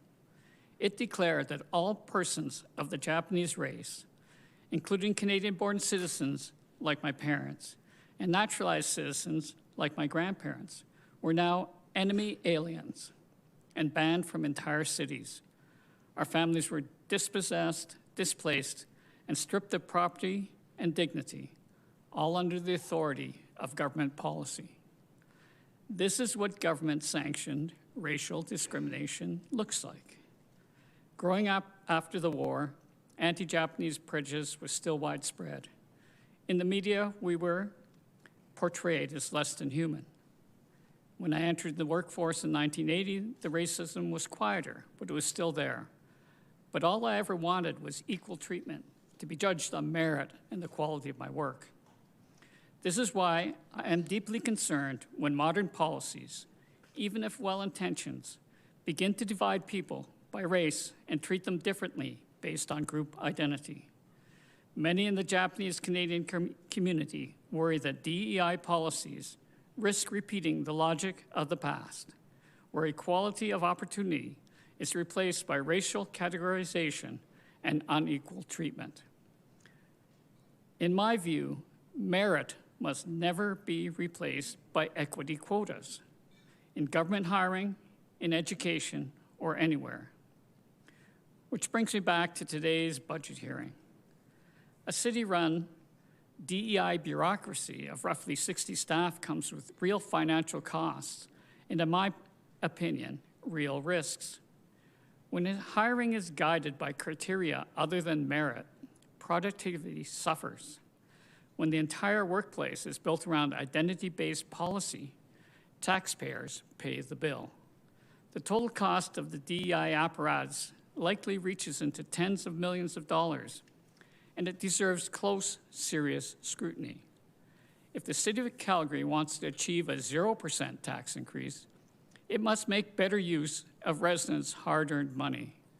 This means cutting non-productive spending, starting with a reevaluation of DEI policy and refocusing on hiring the most capable, qualified people based on their merit, not on some demographic category. Calgarians want fairness. Calgarians want competence. Calgarians want value for the tax dollar. Thank you. Thank you so much. That concludes this panel. We'll go now to questions from council members. First up is Councillor Pantzopoulos. Thanks so much. Mr. Teja. So good to see you again. Hope all is well. Great to see you too, John. Absolutely, absolutely. The West District Library, you mentioned amenities are so critical to building a community and culture, and I echo that 100%. And I know, particularly to your family and yourself, library is very near and dear to your heart. I've heard you speak about it often. So maybe just, we've had lots of folks talk about the importance of sports, and that's absolutely critical. But maybe just speak to that, bringing in libraries in that community, and why you think given your past experiences and also as a Calgarian, why it's so critical to put it here in the West District and just generally that libraries in general. Thanks so much. Yeah, absolutely. I think, you know, we have heard a lot about sport and it's definitely important, but, you know, the opportunity in front of us offers the combination of the sport and the library. And for me personally, I think this is really important. I'm one of those kids who grew up in my local library. Despite it not being so close to where I live, that's where I'd hang out after school. It's where I would take, you know, time to read books, you know, read comics, have fun with my siblings. And as I've grown older, I've realized that libraries have become a space not simply for literacy, but they are a support mechanism for a whole, you know, city. We're now at the point where people don't really have home printers anymore. Whenever I needed to print anything, go to the library, print it.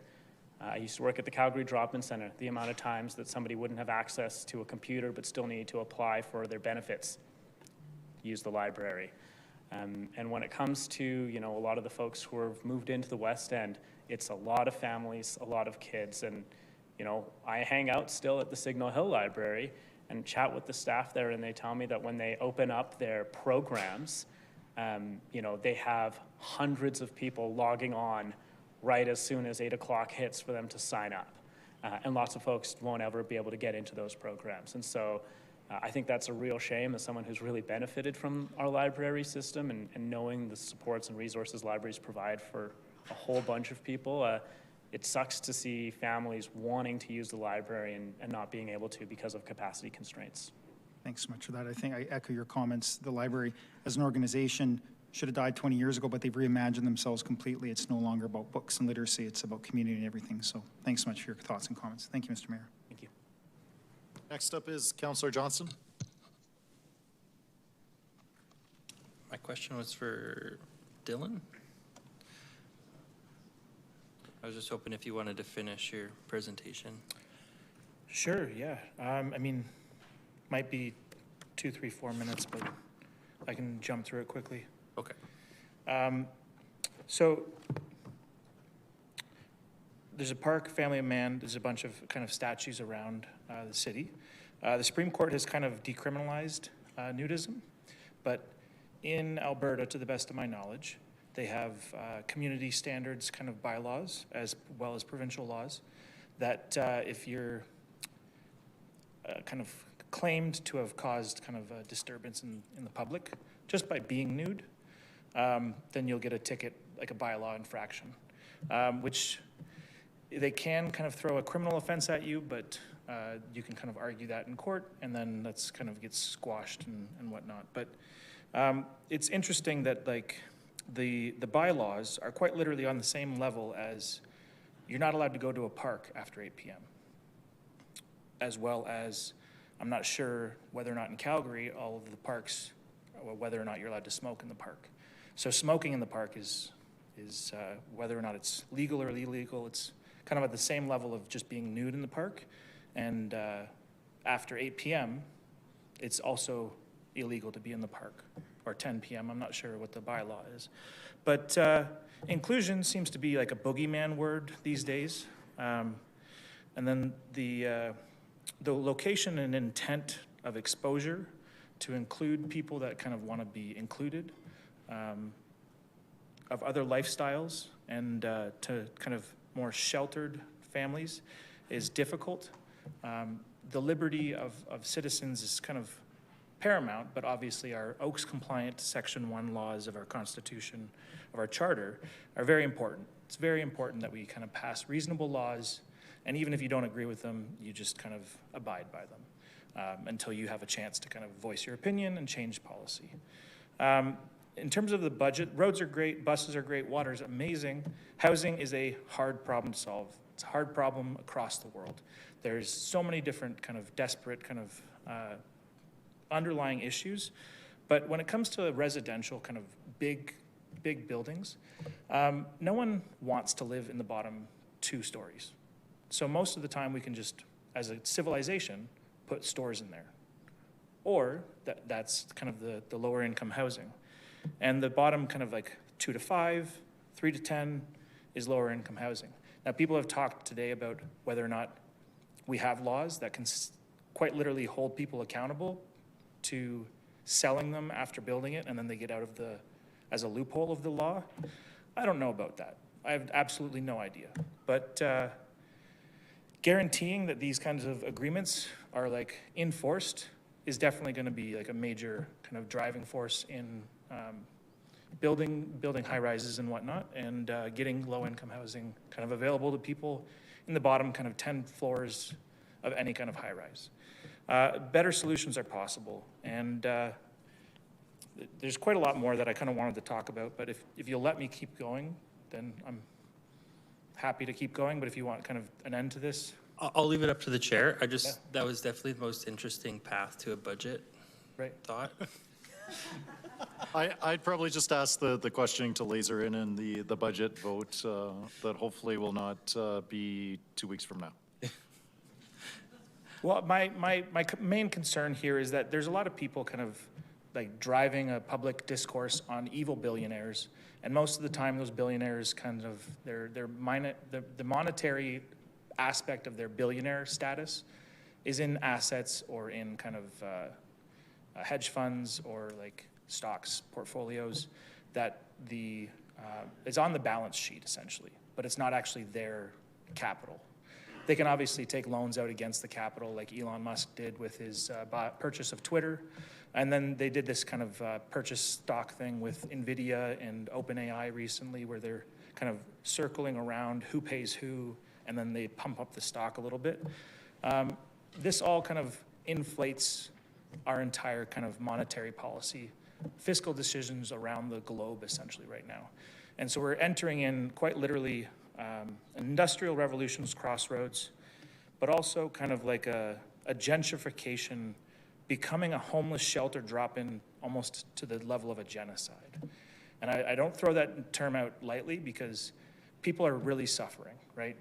And there's not really a good solution to a lot of problems. And if we can't kind of save the bottom level of our society, I think the most poignant quote I've ever heard is, a society should be judged by how they treat the bottom rungs of their people. And I think that's a great place to stop. Thank you. Thank you, Councillor Johnston. Betsy, I have a question for you. Who's speaking? It's Jeremy Farkas. Thank you. Over here. I wanted to jump into the $87 billion number. I know that the number had been floated by some of the presenters to date. What is your understanding of what that $87 billion number is? I'm the wrong person to ask. I asked you because you had referenced the number, and my understanding was that there's not exactly a fund of $87 billion that it's waiting to be tapped in, and I just wanted to understand what your understanding of the money was.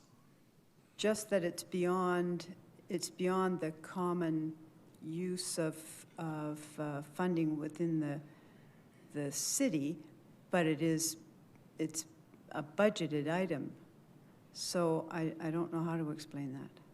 Thank you. And the reason I ask is, and this is a good chance for us to be able to park some questions for administration, hopefully tomorrow, but I will be asking if there is actually a fund of $87 billion that is set aside. I understand that the public has been asking us as a council to use that fund on other priorities, but the way that I understand it is that there's no such fund of $87 billion kind of waiting to be tapped into other priorities. Mm-hmm. But I do commit that I will be asking that question of city administration. Can I just jump in? My understanding is unfortunately, I have to adhere somewhat to the rules in terms of having only questions for the panelists who are in front of us. Just out of fairness for the people who have waited here. Thank you so much. 28 years. Okay. But thank you so much for being here, Betsy. Really appreciate it.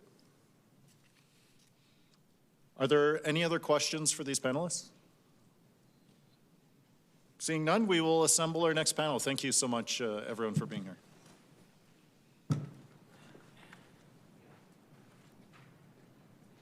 Great, so now we will attempt to assemble the next set of 5 speakers. I will start listing off some names here. If I speak your name and you are on the phone, please chime in so that we can know that you're ready to speak. So next is on panel 26, Adele Sanoy. 26 is Peter Oliver. 26 is Nigel Switink Binema.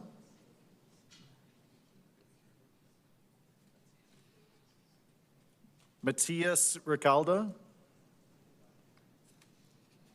Moving now to panel 27, Connie Yu. Hi. Hi, Connie. It will be just a moment, but you'll be part of our next panel. Thank you, Connie. Okay. On panel 27 is Lisa Poole.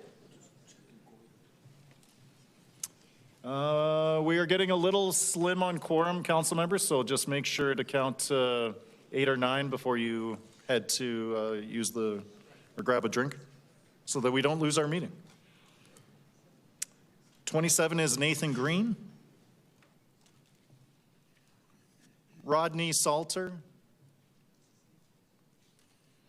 Justin Semeluk. Christian LaVenture. Yes, Christian is here. Hey, Christian. So we'll go with the 2 people in the audience up front, Connie Yu, Christian LaVenture, and Peter McCaffrey. We'll round off our panel. So let's go first to the 3 people who are in the chamber with us. Please approach the podium, and each of you have 5 minutes. Once the 3 in the chamber have concluded, we'll go to Connie and Christian, who are on the line with us.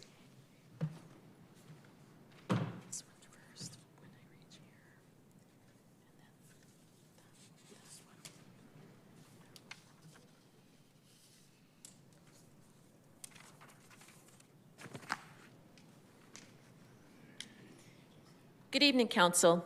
Thank you each for stepping up. This election brought a substantial turnover because previous council did not listen to the people. Thank you. If you don't mind just introducing yourself. I apologize. No I'm worries. Adele Sanoy. Thank you. Calgary is full of families of busy people with busy lives, moms, dads, children, aunts, uncles, grandparents, with holidays, celebrations, obligations with work and church, and food to buy and bills to pay. Busy people expect you to do the right thing with your tax dollars and to do the right thing for them, their family, and their property, not projects on behalf of administrations or anyone else's ideologies. Most people don't pay attention to City Hall because they're too busy. And for others, what they hear fuels disappointment. People don't have the thought space to consume the information, though many are only beginning to realize that the federal government is burning this country to the ground. To illustrate, last year when the recall campaign began, many Calgarians demonstrated they did not even know the name of the mayor. Canvassers were asked many times, "What's a Gondek?" Although signatures fell short of triggering a successful recall, there was tremendous success in raising awareness of issues at City Hall, so people were paying attention and they showed up for rezoning. Council received hundreds of written submissions, with 90% against, because council came after taxpayers' homes. The public hearing started, opposition numbers dropped because meetings are during work hours, and the students showed up. They came from Mount Royal and U of C after being coached by counselors, enticed by professors, other means, to participate, rumored even extra credit, and given the time to attend. Since they were incentivized, their opposition should be discounted, and they're less likely to realize they indirectly pay property tax. Ramming the rezoning agenda cost millions, and 90% of taxpayers said no. That explains the council turnover, but we haven't had an admin turnover. So councillors, you have your mandate. Take back City Hall. Other things you may not know about that costs money. City employees get emails from their managers telling them to do a poll, write a letter to the premier, etc. Essentially tax-paid lobbying. Do the right thing. Also, millions of dollars are spent on Facebook ads and AI to suppress comments and complaints on those posts. Waste. And administration needs to hear the public's complaints. Also, money spent on grants and nebulous things like $107,000 for makeover for election campaign or job search. We had a poll, by the way, 100% want the money back. It will likely fill a pothole or two. Do the right thing. Surveys. I took the Spring Satisfaction Survey last year, which was very frustrating because the questions are asked in such a way as to skew the results. For example, how do you feel about the number of bike lanes? Answer with very satisfactory to very unsatisfactory. I'm unsatisfied with how many there are, and others are unsatisfied with how few. It was supposed to take 20 minutes. It took me 52 because I disputed every single question structure. Please tell that department to do better. A friend born in Poland told me his father was a musician, taught music and played in the orchestra. As communist grip tightened, every agency, school, corporation was required to hire and pay for a Communist Party rep who monitored every word, reviewed every piece of correspondence, and reported to the authorities. You would say that could never happen now, but we pay for staff in every department, and we call it DEI. Any opposition is labeled racism. Last year at budget hearings, it was frequently suggested cutting taxes would result in cuts to core service delivery, and suggestions of cutting ideological programs were condemned. We know Calgary's future party whip is here, ensuring his members vote properly. That's not the right thing. Also, why is council handcuffed to a 4-year budget? 4 years provides no flexibility and means that administration controls council instead of the other way around.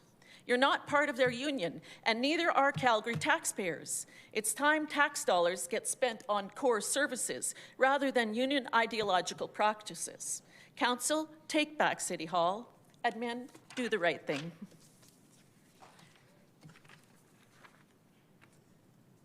Thank you so much.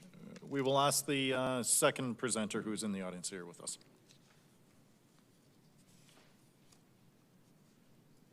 Hello. My name is Matthias, and although I live in Ward 2, my sense of community and my purpose in life comes in great part from the Arusha Center, whose home was the old Y building until recently.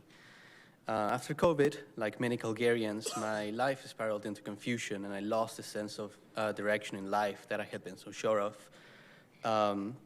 It was through the Arusha Center and all of the folks at the Old Y that I was able to regain this confidence in my future and find purpose in community action. The Old Y gave me the opportunity to connect with folks from all ages, from all over the city, and not only speak on environmental, social, and economic issues, but to learn so much about them myself, which is why it is devastating to me that a heritage site owned by the city and a second home to so many is being left in disrepair for the foreseeable future. As time goes on, the structure of the heritage site will continue to rapidly deteriorate, and given enough time, it will likely result in the building being a case of demolition by neglect. And of course, as this happens, the inflation of the repair costs increase. An understated effect of this, that I don't think many people have mentioned, is that the effect of the vacancy of the building An understated effect of the vacancy of the building is the increased criminal activity and social disorder that will take place given the centrality and convenience of the vacant space, as it is downtown. And of course, naturally, like others before me, I respectfully ask Council to direct administration to allocate funds to bring the building up to code and to resume occupation. Thank you so much. Thank you. And Mr. McCaffrey. Hi, I have a PowerPoint if we can bring that up. I also brought copies we can distribute if any of the text is too small or people want a reference. There we go. I'll reference that in a second, but it can loom large in the meantime. Good afternoon, everyone. Congratulations to both returning and new members of Council. I'm Peter McCaffrey, the president of the Alberta Institute, and I'm here today presenting on behalf of our Common Sense Calgary project. We're a non-profit organization advocating on behalf of Calgarians, and we now have about 55,000 supporters across all of Calgary. I've been presenting at these meetings for about 12 years now, and every one of those years we've been told that there's no waste in the city budget, and every year city spending has gone up. Just 2 of those 12 years, I think, Council managed to freeze taxes. Those were election years, by the way. But even in those years, spending still went up. It was just covered with money from reserves for a year, and then the city caught up the tax increase the following year. One year, I think it was during the oil downturn in 2015 or 2016, I came to council and I suggested a 10% flat across-the-board spending cut. At the time, and actually still now, many businesses in Calgary were having to cut their spending by far more than 10%, and many more were going out of business entirely. Finding efficiencies is normal in the private sector, but at City Hall, this idea was heresy. Mayor Nenshi called me irresponsible and demanded I provided an exact list of all of the programs that I was proposing to cut to save 10%, which I obviously couldn't do because the city doesn't provide much more than a general overview of each department's overall budget, never mind a line-by-line budget breakdown. Undeterred, however, I returned the following year, and having done tons of research on publicly available information, I used my 5 minutes to provide a long and detailed list of specific programs that the city could cut to save money. This time, Mayor Nenshi called me irresponsible for suggesting specific spending cuts. He explained that it wasn't council's job to suggest specific spending cuts, but rather it was council's job to set the overall direction for the city, and then it was city administration's job to operationalize that plan. In other words, we'll say whatever it takes to protect the status quo. I hear there is likely going to be a push to reduce this year's tax increase, or potentially even manage to get to a 0% tax increase this year. While that would be great news for taxpayers, and they'll appreciate the taxes not going up next year, much more is needed. As I said, the city's taxes and spending were out of control 12 years ago. Instead, council could direct administration to make an across-the-board cut, an actual cut, not a reduction in the rate of increase in spending, in all departments. In the private sector, finding a 5 or 10 or 15% savings in each department is perfectly normal. You may take that money and reinvest it in other new projects, perhaps, but the actual act of going into your budgets and finding the savings helps weed out unproductive projects that don't work or don't achieve their aims. At the city, it should be even easier to do because many city departments could make significant savings solely by eliminating programs that are not actually municipal responsibility. The truth is, the city has plenty of money to do the things that are the city's job. In fact, you have far too much money to do the things that are actually the city's job. The reason you're constantly short of money is because you're trying to do too many things that are not your job.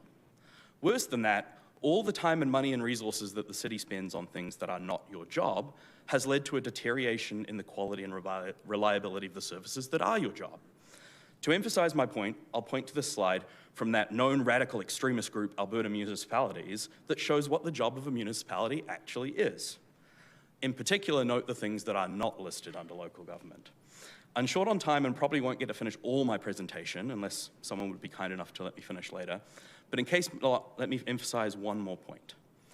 The previous city council not listening to Calgarians is a big reason why most of them are no longer here and why many of you are. If we can go to the next slide. This one is from that other notorious right-wing publication, the City of Calgary's own Citizen Satisfaction Survey. Earlier in the survey, it's revealed that Calgarians' perception of the value they receive for the taxes that they pay is now at a record low level. But I focused on this particular slide from the survey because I think it's even more remarkable.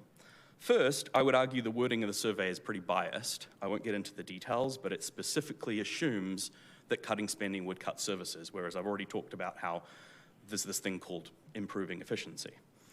But even despite this biased wording, the result of the survey is remarkably clear. 19% of Calgarians are willing to cut services to maintain current tax rates. A further 22% are willing to cut services even more in order to cut taxes. That's 42% who want fewer services than the city currently provides. On top of that, there's another 40% of Calgarians who only want to raise taxes by the rate of inflation in order to maintain current services. Only 10% want the city to expand services and want council to raise taxes to pay for that. And yet the budget you've been presented this week does exactly what those just 10% of people want. I'll leave other points for questions or if anyone's willing to give me some more time at the end. Thank you. The good news is you already have some council members interested in it, but we'll have to go to the two on the line, starting with Connie. Connie, if you're still there with us. Hi there. Hi, Connie. You got 5 minutes. Thank you so much for your patience. Okay, perfect.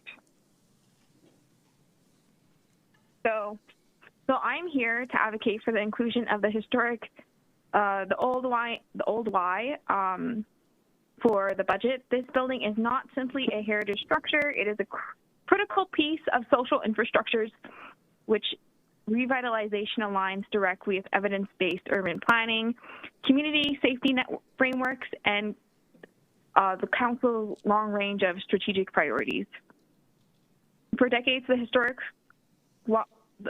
Old Y functioned as a multi-agency ecosystem, a concentrated hub of community-based organizations that collectively enhance neighborhood safety, strengthen social cohesion, and fortify community resilience. Research consistently demonstrates that integrated local service environments reduce pressure on emergency systems, improve early intervention outcomes, and generate safer and more vibrant communities. The Old Y exemplified this model long before it became a recognized best practice.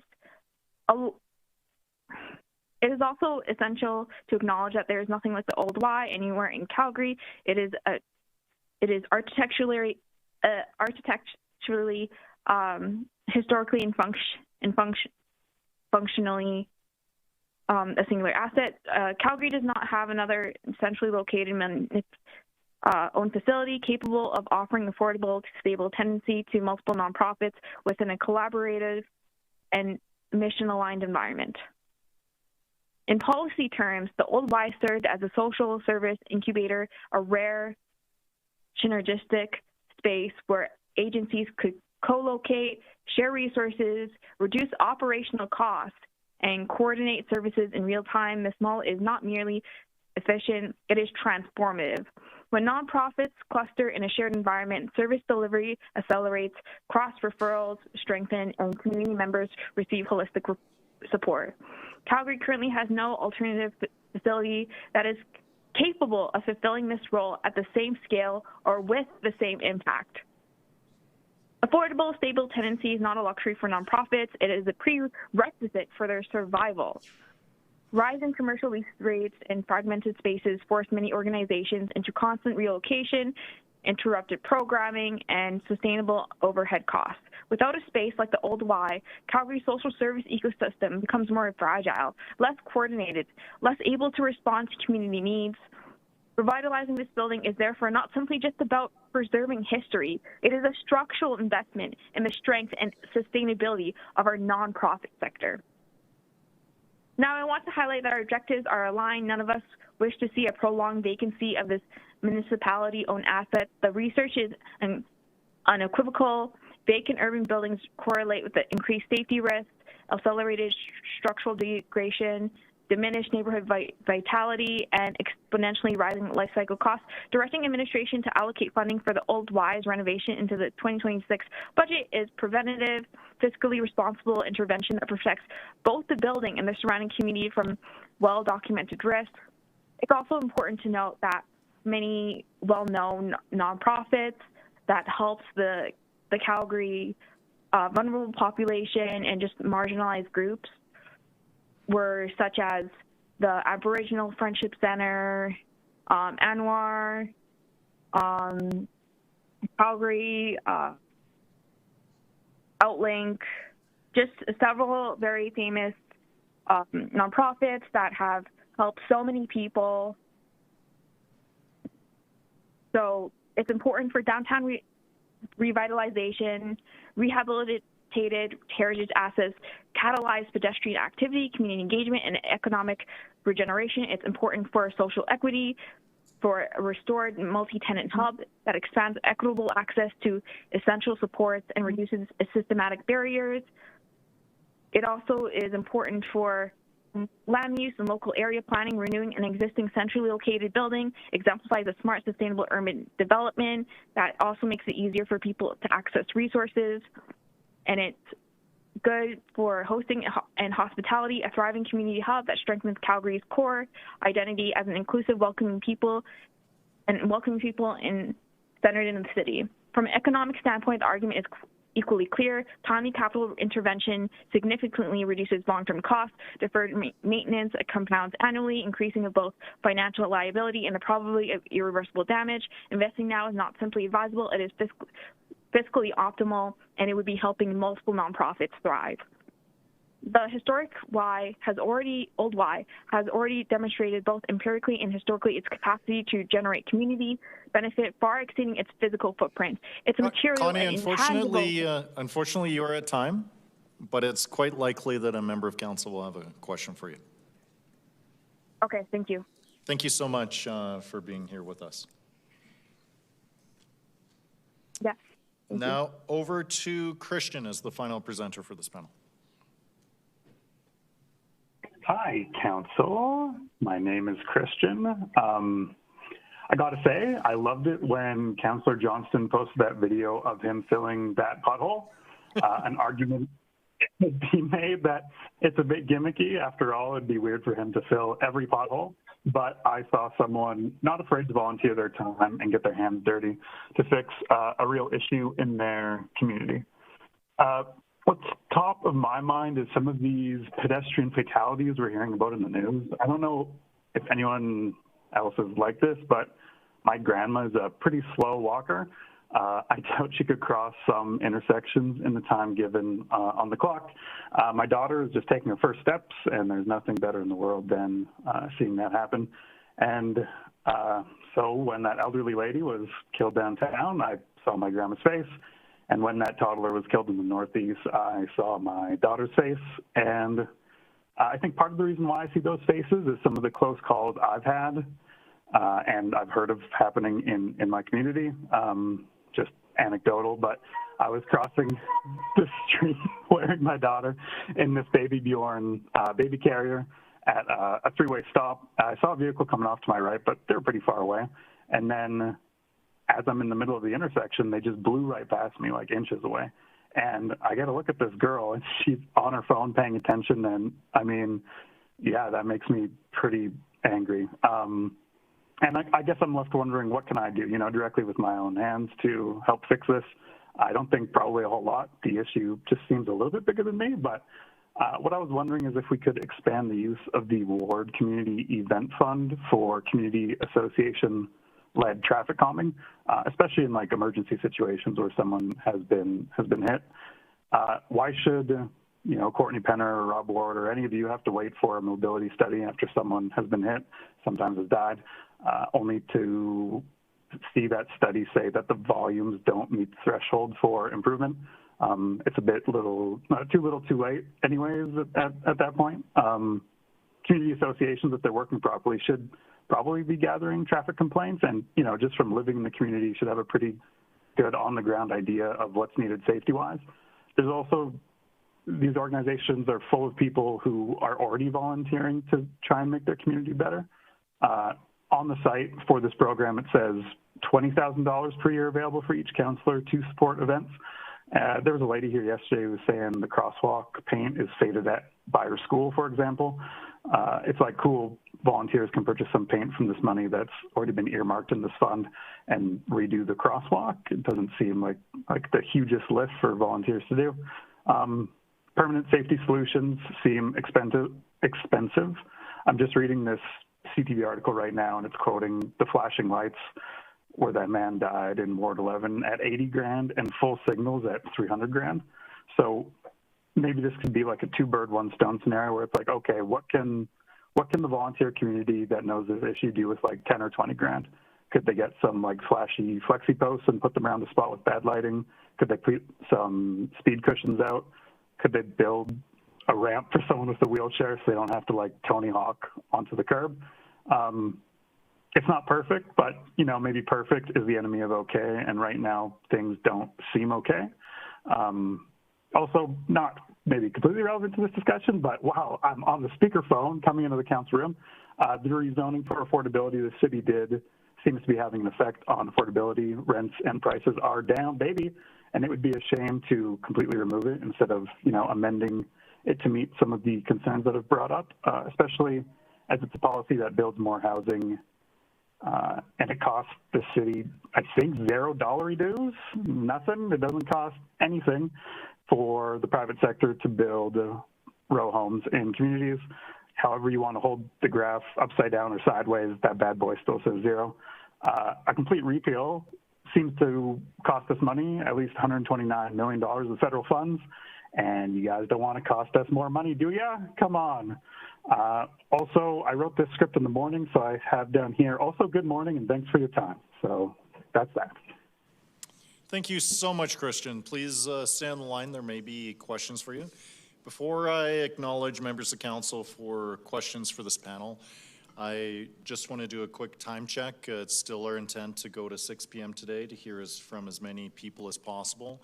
There are, I believe, Mr. Duckworth, members of administration that are kind of waiting on hand in the event that perhaps we wanted to push through. I think at this point, let's just reaffirm our intent that we are going to go until 6, and those members will not need to continue to wait. And this is a good way for us to be able to manage OT costs behind the scenes. So if there's no objections to that, we're still going to continue to 6 o'clock, but we're not going to be pushing further.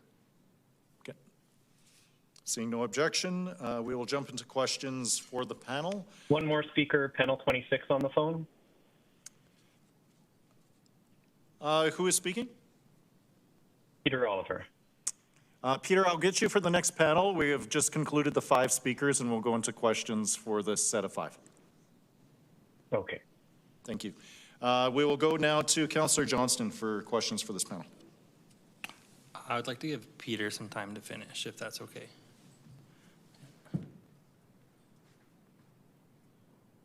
And I think that's for Peter McCaffrey, not Peter Oliver. I think they're two very different Peters. Oh, funny. Okay. Sorry, Peter. Peter from this panel. Go for it, Peter. Could we bring, yeah, there we go, slide 2. I just wanted to re-emphasize here, without having to rush through it a little bit, just how dramatic this slide is. The city has merged together people who want more services and people who want the same level of services to get to the 50% number, to make it look like people who want more and the same level of services are a greater number. But if you actually look at this chart based on who wants more, the same, or less services, 10% want more, 40% want the same, 42% want fewer. Or, sorry, no, yes, cut services to maintain. So the most popular option in the city's own survey is to cut services. And yet the budget that you have been presented with by administration, yet again, increases services and increases taxes. Why is this? Are we not listening to Calgarians? Why does the city not present council with multiple options? Why isn't there one option that increases taxes and services? Why isn't there one option that maintains services? Why isn't there one option that cuts services?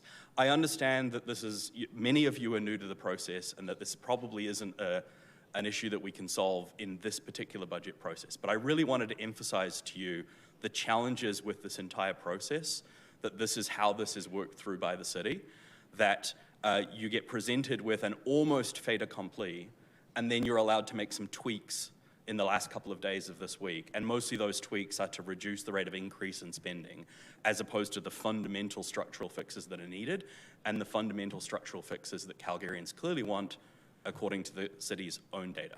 Thank you. Thank you. Any other questions, Councillor Johnston? Yeah, sorry, Peter from this panel. I like your, Alberta Muni's, if you can go back one slide there for Peter, yeah. I do like this because this kind of shows what our jurisdiction is as a council. And I understand there's a lot of collaboration with all levels of government, but you know, homelessness, social services, affordable housing, a lot of this does fall under provincial jurisdiction. And this comes right from the Alberta municipalities, which the City of Calgary loves being a part of. And they put a lot of weight into their membership with them. So I would just, yeah, I'm thankful that you did show that on this slide. So I think it's important council memorizes this slide going into budget. I think it's easy to make the argument that, oh, well, and I do hear this a lot, I've heard it by presenters yesterday and today, oh, well, the province isn't doing enough for X, so therefore we have to. But like, that's kind of an excuse. Like, people of one political persuasion don't get the election outcome they want at a different level of government, and then suddenly they try and use this level of government to get the outcome that they want through a back door. And in some ways, it's actually quite anti-democratic. Like, people voted for one thing at the municipal level, they voted for a different thing at the provincial level. Like, you know, if residents or councillors, for that matter, want to get involved in areas of policy that are provincial or federal, run to be an MLA, run to be an MP, right? Or get involved in a provincial or a federal political party and influence policies at those areas, right? Is there a limit to what provincial issues the city wants to get involved in? Like, if the city decides the province isn't doing a good enough job at education, are we going to get city-run schools, city-run hospitals, jails? Like, where's the line where we actually say, no, this isn't our job, leave it to the people whose job it is, right? Presumably nobody thinks that the province should set up an army and an air force if the Premier decides that the federal government isn't doing a good enough job at national defence. Like, we have delineations between jurisdiction for a reason, and, you know, to put it blatantly, the city isn't doing a good job at the things that are the city's job. Like, maintain the water infrastructure, plow the roads, right? Collect the garbage, do the basic stuff first. Once you're doing a good job at the stuff that is your job, then maybe have a discussion with the province if you want to try and take over some areas of provincial jurisdiction, but focus on your own stuff first, right? Perfect. Thank you so much, Peter. Thank you, and over to Councillor Jameson. Good afternoon, Peter, Mr. McCaffrey. So, yeah, first of all, thanks for your presentation. Thanks for taking the time. I do respect everybody that takes the time out of their day to come down here and speak. This is important. Just kind of just continuing on with some of the questioning that Councillor Johnston said.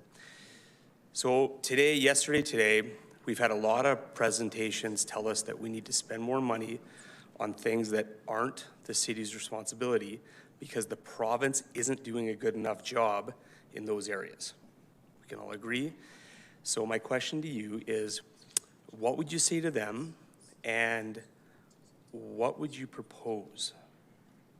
I obviously, some of the points I made to Councillor Johnston are pertinent. I think, you know, look, politics is politics, right? And council for 10 years has been highly incentivized to implement a lot of programs that are not municipal jurisdiction that councillors felt were important for the city. I think what it comes down to is what I mentioned before, which is if the city was doing an amazing job at all the things that are the city's responsibility, and then you want to go and have a discussion with the province and say, look, we feel like we could do X or we could do Y better than you're doing it, or we have some disagreements of the way that those things are being delivered, or maybe we can do it more efficiently or something like that, then you could have that negotiation with the province and maybe come to some kind of arrangement, or maybe the province says no. I think just going ahead and doing a whole bunch of stuff that is provincial jurisdiction, that is not municipal jurisdiction, and I think if you look at public statements of the government, in many cases against the wishes of the provincial government, is just asking for problems, right? So again, it comes down to question one, when this thing comes to the city, when we're discussing this at budget time, is this municipal jurisdiction? The question isn't, is this a good thing, right? Because the number of good things that governments could provide to the public is unlimited. The question isn't, is this a good thing that citizens want? The question number one should be, is this our job? And then question number two should be, is this the most benefit we could get with the limited resources and the limited tax dollars that we have to provide to the citizens? If you just say, yes, we should do everything, then of course you're not going to have enough money to do it. Yeah, no, you know, thank you for that answer. I know that when campaigning, it was brought up a lot at the doors that, you know, a lot of people want, you know, us to basically get out of provincial jurisdiction items. So, I mean, I think a lot of people heard that one while campaigning. My next question is we've heard from people that the city should invest money in various projects because the returns on those investments would outweigh the costs. Based on your research and your opinion, do you agree? So I think this is a really interesting area because I think it's one of those areas that municipalities and governments do a bad job at explaining and incorporating into their decision-making process. And I think the challenge here is that I think what you're alluding to is the idea of like economic stimulus and a multiplier effect of like, hey, if we spend $10 million, it's going to generate $20 million, so therefore it's a good thing, right? And the idea of economic stimulus and the multiplier effect is a real thing, but it doesn't only apply to the city. It applies to the private sector as well. And so I saw yesterday Councillor Pandazopoulos, I think, discussing this issue with a developer who was saying, hey, if you give us $40 million, it's going to generate $300 million, or whatever the number was, right? I don't want to hold it to a specific number. But generically speaking, the idea is like, hey, if the multiplier effect is 2x, every dollar we spend generates $2 worth of return, so therefore it's a great idea, we should do it. But that's actually only one side of the coin, because before you spend that dollar, you have to tax that money out of the private sector first. And if you hadn't taxed that money out of the private sector could have spent that money, and the private sector has a multiplier effect and creates economic stimulus as well.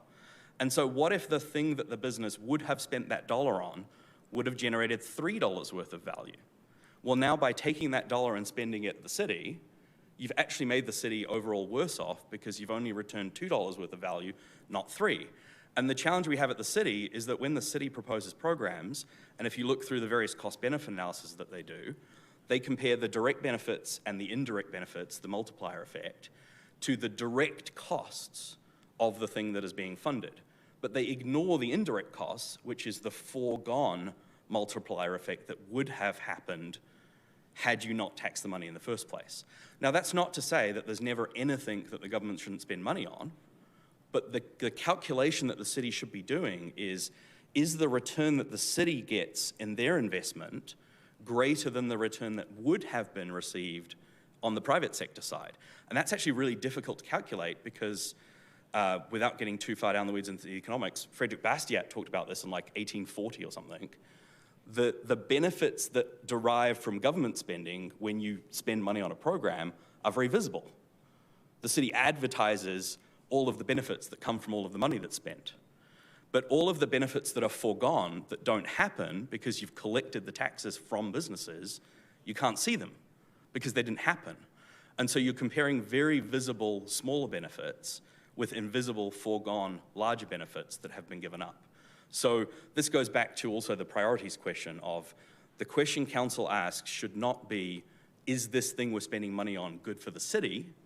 It should be, is it better than all of the other alternatives that we could be spending the money on?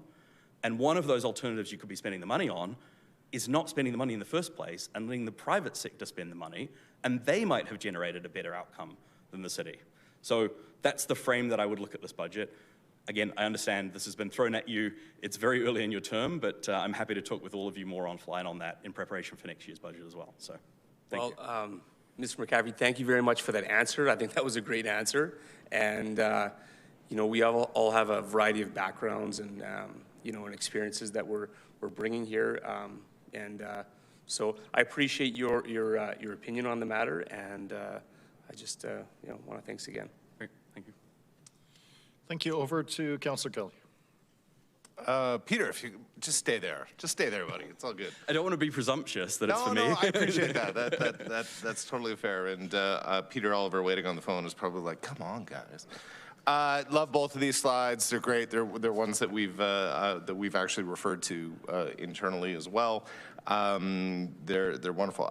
Two questions, very similar sort of questions, just as a heads up. The first one was, maybe I'll back it up a tiny bit and say, when we poll people saying, do you want to cut services, it becomes very easy to say yes. When you say, do you want to cut this specific service, it gets a lot more difficult to say no to that. So I'm just sort of curious. Welcome to being a politician. Exactly. This is the job we signed up for. Absolutely. And that's why polls are, you know, only one of the tools and why we don't, you know, do direct democracy, why we actually have representative democracy. I'm just sort of curious from, I assume you've been paying attention over the last couple of days in terms of what we've heard. Building on what Councillor Jamieson was saying there earlier, sort of from some of the things that you've heard today, yesterday, of people that are coming forward, what of those do you look at and go, that's provincial responsibility and city council, you shouldn't consider that? I think there's a, without avoiding the question, I think you can distinguish between a short and a long-term focus, right? So in this meeting this week, you're not going to be upending the entire structure and the entire relationship between municipal and provincial governments, right? I recognize that, right?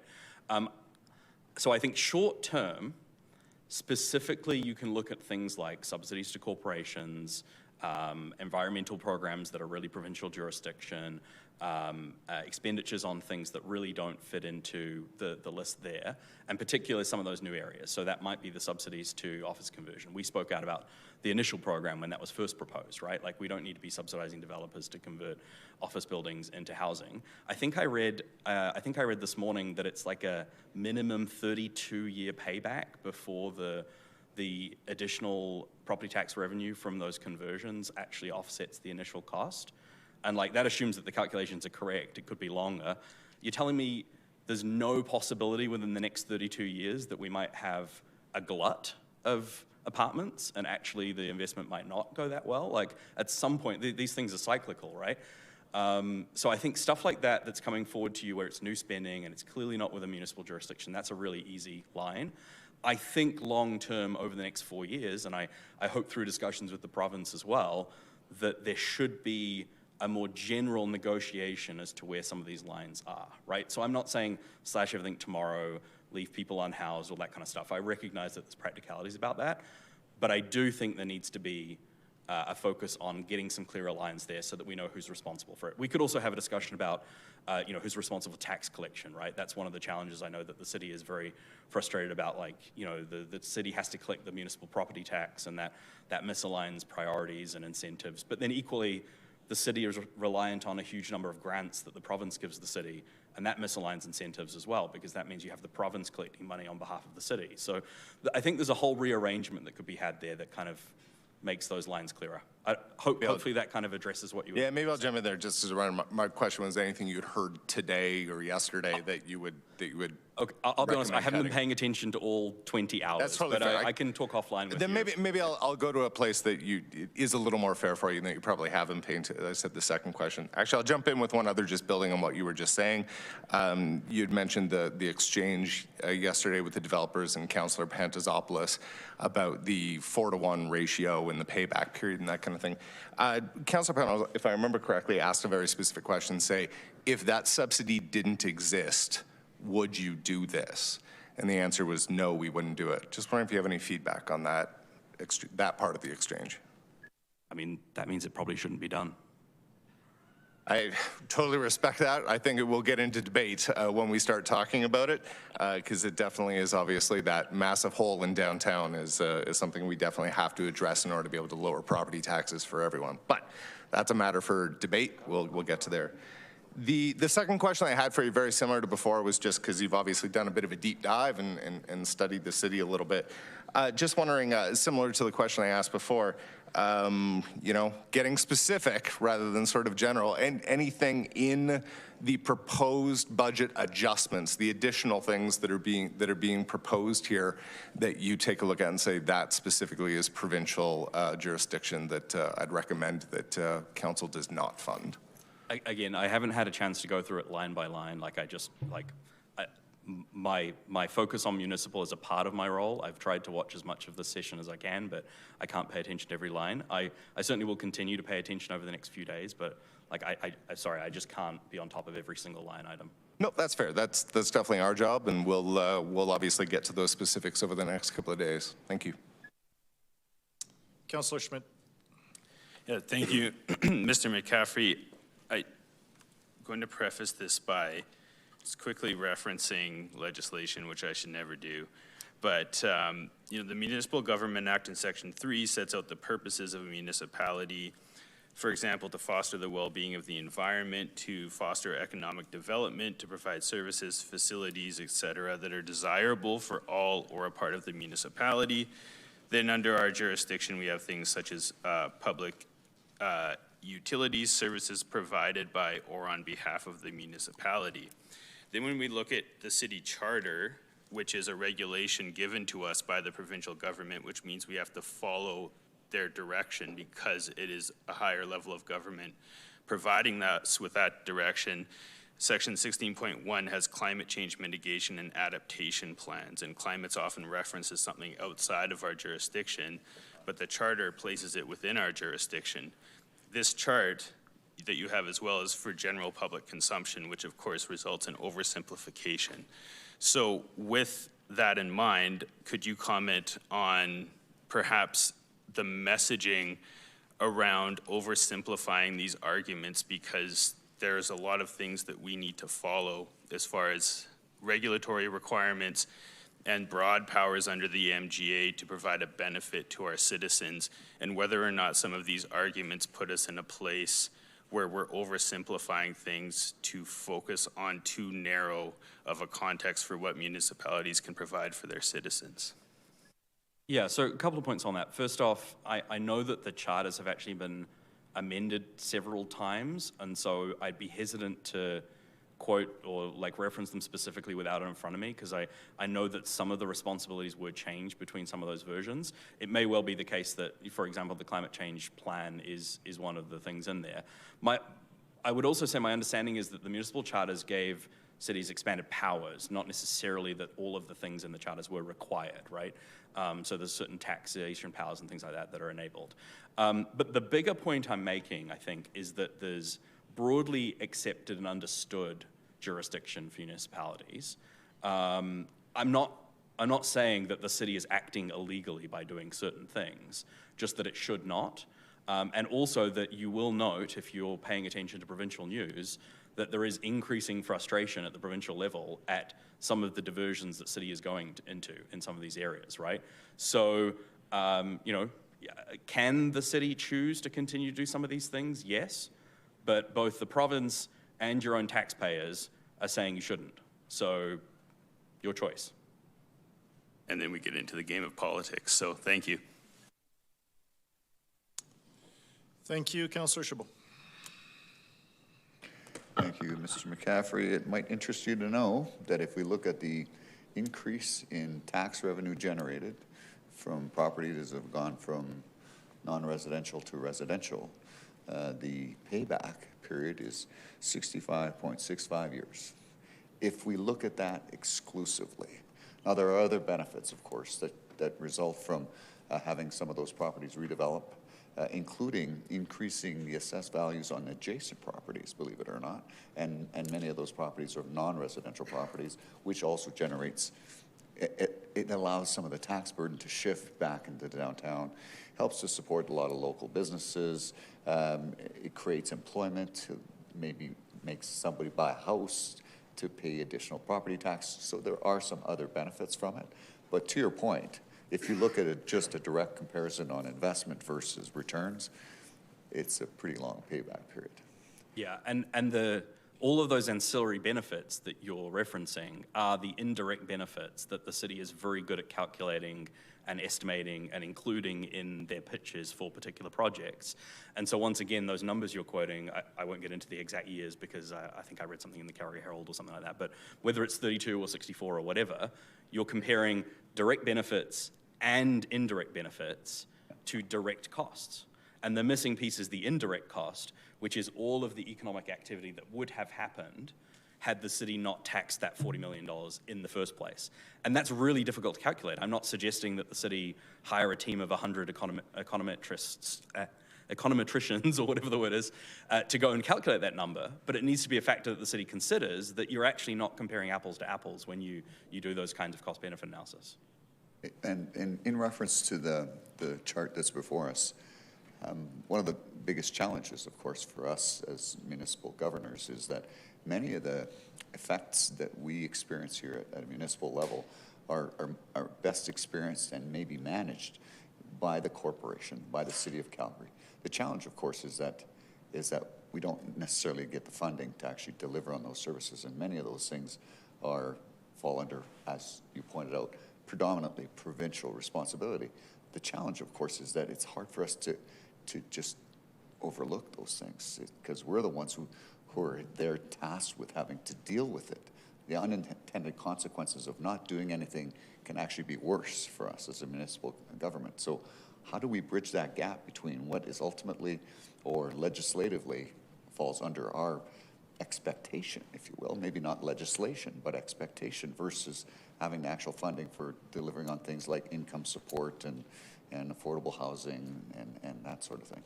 Yeah. So as I said, that's part of the reason why I'm not saying just go in and slash everything that isn't municipal jurisdiction tomorrow, right?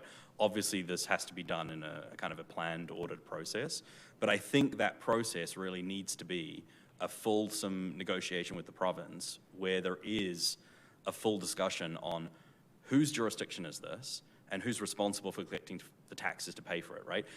In an ideal scenario, each level of government should be collecting the taxes to pay for the services provided at that level.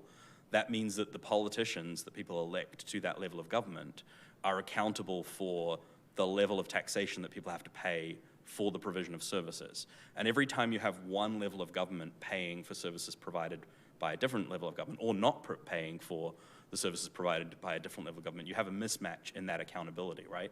So, you know, the city gets blamed for education property taxes going up, right? But equally, the province gets blamed when they provide grants to the city, and that means that provincial taxes have to be higher than they would otherwise be if the city was collecting all of its own taxes, right? So I think there's an opportunity to really dig into the details and figure out who should be responsible for each thing, and how can we collect the revenue to pay for that thing, and how can we ensure that the accountability rests on the people who are responsible for delivering those services that they're collecting the money to pay for, rather than this big mishmash of responsibility and accountability. Yeah, and if I may, the city charter, to your point, I believe is more designed around enabling legislation rather than obligatory legislation. Very quickly, I'll note as well, I'm not even opposed to the resolution of that negotiation being that more services and more things are devolved to the municipality. In many cases, as you pointed out, the municipality is in a much better position to deliver services because they're closer to the problem. The problem we actually have is the mismatch in the responsibility, the tax collection, the accountability, all that kind of stuff. So if the result of the negotiation with the province is, well, the province is actually going to properly devolve these services to the municipalities and devolve some mechanism to allow for them to be funded and ensure that the elected officials at that level of government are accountable for the outcomes of those services, I think that would be a good result. Yeah, sure. Give us all the responsibility. Just make sure that the money follows. Thanks. No further questions. Thank you, Councillor. That is it for this panel. I know that there are some folks who have been called who are on the line, but colleagues, if you may grant me this, I think I want to extend an opportunity for the folks who have been here in person waiting, and if those members or those members of the public who have called in, they'll have the opportunity tomorrow to be able to do so. Just maybe by show of hands, who is in the gallery with us who was registered to speak and would like to speak this evening before we break? Okay, so I will take the gentleman in the blue shirt and Lisa Poole. I'll welcome you both up, and then I'll also take Rob Tremblay. You'll be our third, and we'll have you as the final panel for this evening before we break. And then just for agenda management, I've indicated to, we're going to indicate to the Calgary Police Commission that given the fact that we haven't ended our public hearing portion, we still would like to hear from them at 9:30 a.m. If there's any questions for the Police Commission and those staff specifically on the safety item, we will go to those questions. We'll conclude the questions for the safety item, and if there are members of the public who wish to speak, we'll go to that afterwards. And that's the plan for tomorrow at 9:30. So let's start the panel of 3 individuals here, and this should run us to about 6 o'clock. Lisa, I'll ask you to approach first. You've got 5 minutes. Thank you so much for being here. Okay, great. Well, good evening, Mayor Farkas and members of council. Oh, I have a slide presentation if the city clerk could please put that up.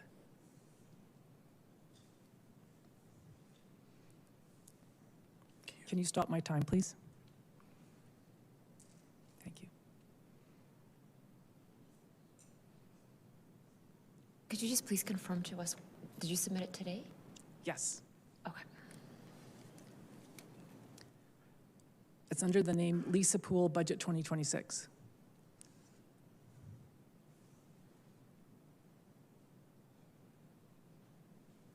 Okay, are we doing this? Okay, I'm excited. You guys are talking my language now.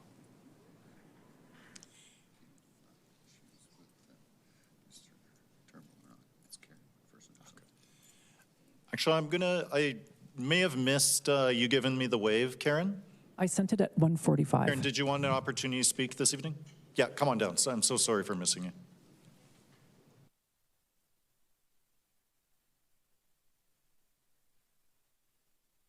Mayor Farkas, we don't see that in our submission package. It's going to take us a minute to look for it. Perhaps we could switch the order of the speakers while we look for it. And do you want me, I can resend it right now, so it's at the top of I'll your- come see you to see where Sounds you good. sent it. Thank you Let's so go much. to our next speaker, and then we'll come back to Lisa when the presentation's queued up. Thank you. Come on up. And please just begin by introducing yourself. Hi, I'm Stephen Allen Shelley, a resident, Calgary, live here, naval architect. I had to bring that up because we talked about boats earlier today. I have a couple photos. I need photo 1 up, please. Thank you. So my time starts now. I had a prepared discussion, but after sitting here for a couple of days, I think I'm going to comment more on some of the other things. Yes, I'm for reestablishing the old Y.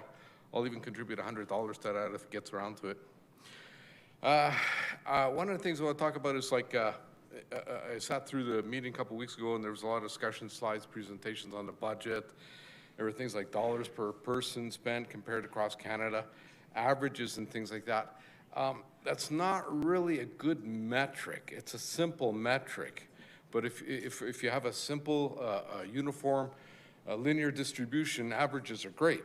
But in terms of like income, wealth distribution, averages will be skewed a lot. And a classic example is if you have the corral filled with citizens and Bill Gates walks in, the average wealth of everybody goes up to $1 million, and that's not a good comparison. So I would suggest for next year, council, city works and takes a look at some sort of ability to measure the stressor that various fees have more on a modal type breakdown on residents' income, whatever. Northeast residents tend to be a little bit less wealthy than some of the Southwest. You pay the same fees across the city, they're going to feel it more than somebody in Mount Royal. Okay. Also, it's like an input measurement when you present dollars per resident or something like that, and not an outcome or an execution measurement. And I would like to see more outcome execution measurements next year. I mean, we had a discussion of number of firefighters. I know from various people, response times, police response times are like way out of whack. There are big outliers out there to serious incidents. So those types of measurements would be nice. Transit, yes, I'm in favor of improving transit any way possible, getting some reliability measures, even simple things like getting the electronic signs here at City Hall Station to be more accurate more often than they are. But right now, if you're standing at a bus stop, there's a number, call this number. Other cities have already gone to text, just text the number. In the future, you might want to consider putting a QR code on the bus stop so you scan and it tells you when the next bus comes along. Things like that. I have to praise Councillor McLean from a couple weeks ago when he brought up the point about 500 new hires. We get a bigger breakdown that goes to the issue of a lot of the information that we get from the city or presented to us is pretty high level. And if we try to drill down, and I've tried to drill down on a couple of various projects and issues over the years, talking directly to city administrators, it's just like a brick wall. Non-responsive, obfuscating, outright ignoring. I also give a shout out to Councillor Tyers for tax cuts.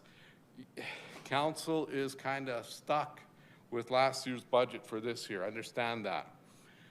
Excuse you for it. But next year, try to work on that.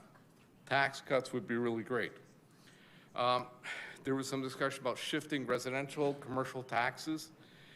Analysis, going back to economic analysis, if you shift the taxes to residences, what are you foregoing? If you keep it to the businesses, are you sure that extra money that the residences are saved will be spent on the businesses? That type of analysis discussion needs to be done a little bit better. Energy economic impacts, I mean, I've noted this in various forums and discussion forums and blogs. At the beautiful convention center, nothing really for renewable energy or sustainability in there. Here even, you've got plastic water cups. Go to paper. Thinking globally, or actually, let's go back to the efficiency. There's a nice little photo of I took a couple years ago. It's Victoria Park, Enoch Park, just on 11th Avenue, not the Cougar. But if you'll notice that the ground is sloping, and somebody put in the picnic tables to match the slope. And if, you know, that does not convey a sense of competence, you know? If city can't put in a picnic table level, you know, a simple thing, you know, how much faith should we have that city administration and personnel can manage a complex project like the Green Line, which, you know, there's some issues about that as well. And now trigger warning. If I may have photo number 2. Thank you, Mr. Shelley. Unfortunately, you're at time, Okay. but I'll ask our next presenter to come up if we're all set. Thank you. Okay, take 2. There we go. Good evening, Mayor Farkas and City Councillors. As recently stated by City CFO Tucker, the municipal budget is more than numbers. It's the foundation for financial decision-making and accountability. Calgarians voted for change in the recent municipal election. We want better transparency, more accountability, and the repeal of blanket upzoning. This budget readjustment, which reflects the direction of the previous council, is an opportunity for you, as the newly elected council, to demonstrate you're committed to deliver change, to signal a much-needed shift in municipal leadership, and to help restore Calgary's standing as one of the world's most livable cities. My presentation focuses on the taxpayer-funded financial impact of blanket upzoning, which is obscured in the recommendations from administration. Next slide, please. Council should direct administration to calculate the total value of the subsidies for the 10 essential services not levied on development in the established areas. City literature indicates developers in the established areas receive taxpayer-funded support for emergency services, libraries, police, recreation, transit, transportation, and stormwater systems, costs borne by suburban developers, but not by those in the established areas. Next slide, please. In contrast, levies are only collected for water and wastewater treatment in the established areas. A basic analysis of the city's own water linear infrastructure levy-based rate model, from which off-site levy rates for linear water and wastewater infrastructure are calculated, shows nearly $250 million past and future subsidies for established area redevelopment. Next slide, please. The Calgary Inner-City Builders Association, CISPA, published a report called The Hidden Cost of Middle Housing, which claims infill townhomes face disproportionately high regulatory costs. However, CISPA's analysis neglects to factor in the enormous subsidies received by developers in the established areas. More transparency is needed. Next slide, please. In addition to the off-site levy subsidies, a complete analysis must include all sources of subsidization, including the controversial Federal Housing Accelerator Fund and the use of taxpayer-funded established area investment reserves.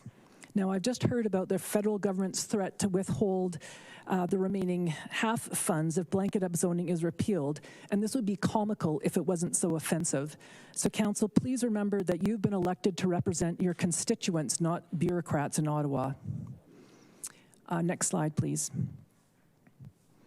These subsidies, combined with free-for-all development approach of blanket upzoning, do not make for responsible or sustainable city building. How can infrastructure and services be thoughtfully organized and effectively planned under such a scattershot approach? Instead of making housing and city services less costly, the inherent inefficiency of blanket upzoning increases the developer subsidies, with the result that everyone pays more, further eroding affordability. Consistent with the initial step already taken towards repealing blanket upzoning, Council should further direct City administration to adopt a sensible approach to densification which matches established area redevelopment and infrastructure renewal with community input and acceptance.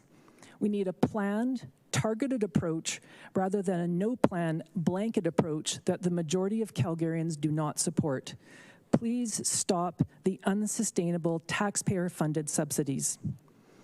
Chief Administrative Officer Duckworth pledged a commitment to transparency, and we are eager to see a delivery of this promise, as City Hall is characterized by a lack of transparency. Established area redevelopment benefits from significant, often hidden infrastructure subsidies.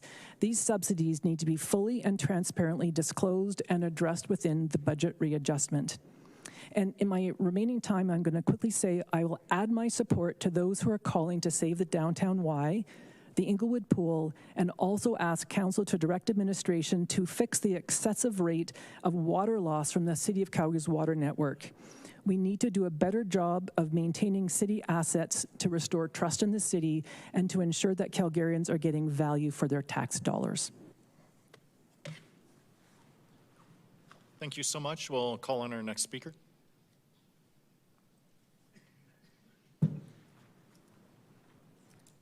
Okay, I think I've got some slides.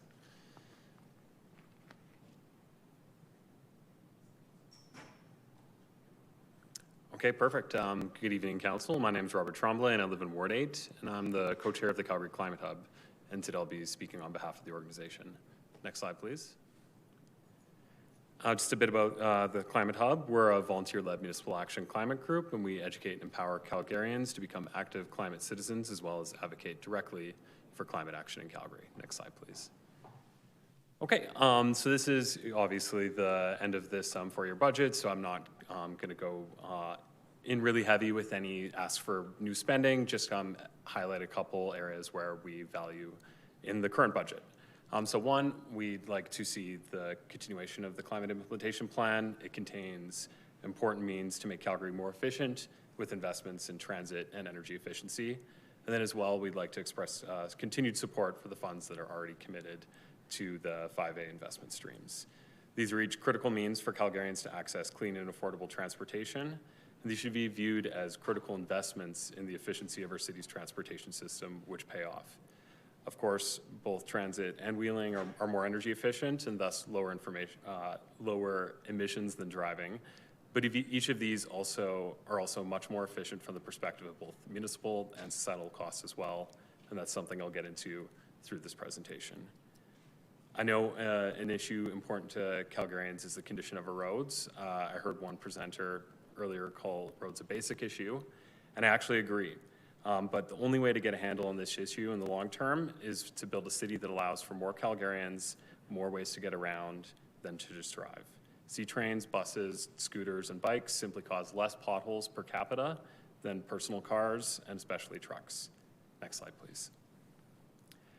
But just to touch on climate a little bit, and I will try to keep it fiscal today, but I just want to highlight that 34% of Calgary's carbon footprint does come from transportation as of 2022, and this is essentially wholly made up by gasoline and diesel burned in private vehicles. Next slide, please. So looking at Calgary's fiscal situation, though, which is something I'd like to highlight as you consider approving this budget, is I'd like to highlight some data from our own administration. As we can see here, walking and cycling have net negative costs to society, and both and have significant health benefits to Calgarian, but also have cost significantly less than driving. Transit is also notably less costly than driving. Next slide, please. So let's look at an example of potential savings for Calgarians from folks who switch to cycling or wheeling. 5A users cost the city significantly less than drivers, as I'd mentioned, less potholes per capita.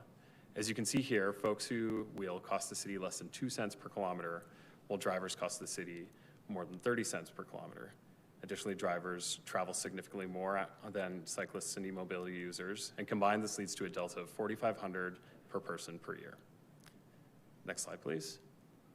When we scale this up to consider broader societal benefits, including costs that are borne by taxpayers, Calgarians, but borne by other levels of government, such as healthcare, this gets even greater, going to over $17,000 per person per year.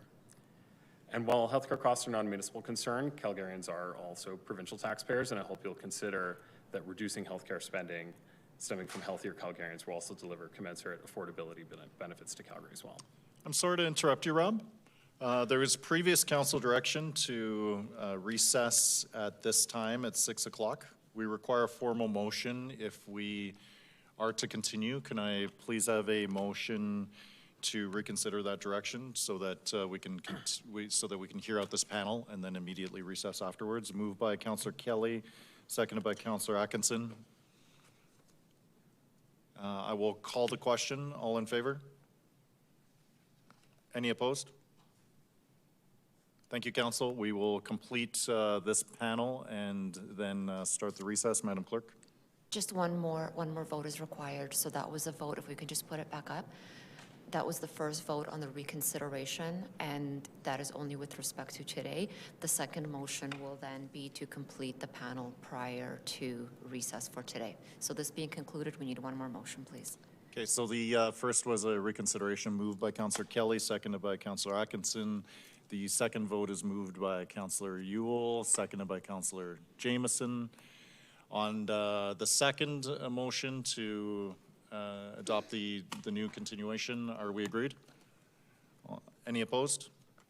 Motion is carried unanimously. Thank you, Madam Clerk. Mr. Tremblay, please continue. You got about a minute and a half. Okay, thank you very much. Just looking for the presentation. Anyway, so just continuing while I do have the time. Next slide, please. What does it look like if we scale these benefits? What I just mentioned was per user. So if we add, say, 1,000 users, that scales up to millions of dollars per year. And you can refer to that in the presentation. Next slide, please.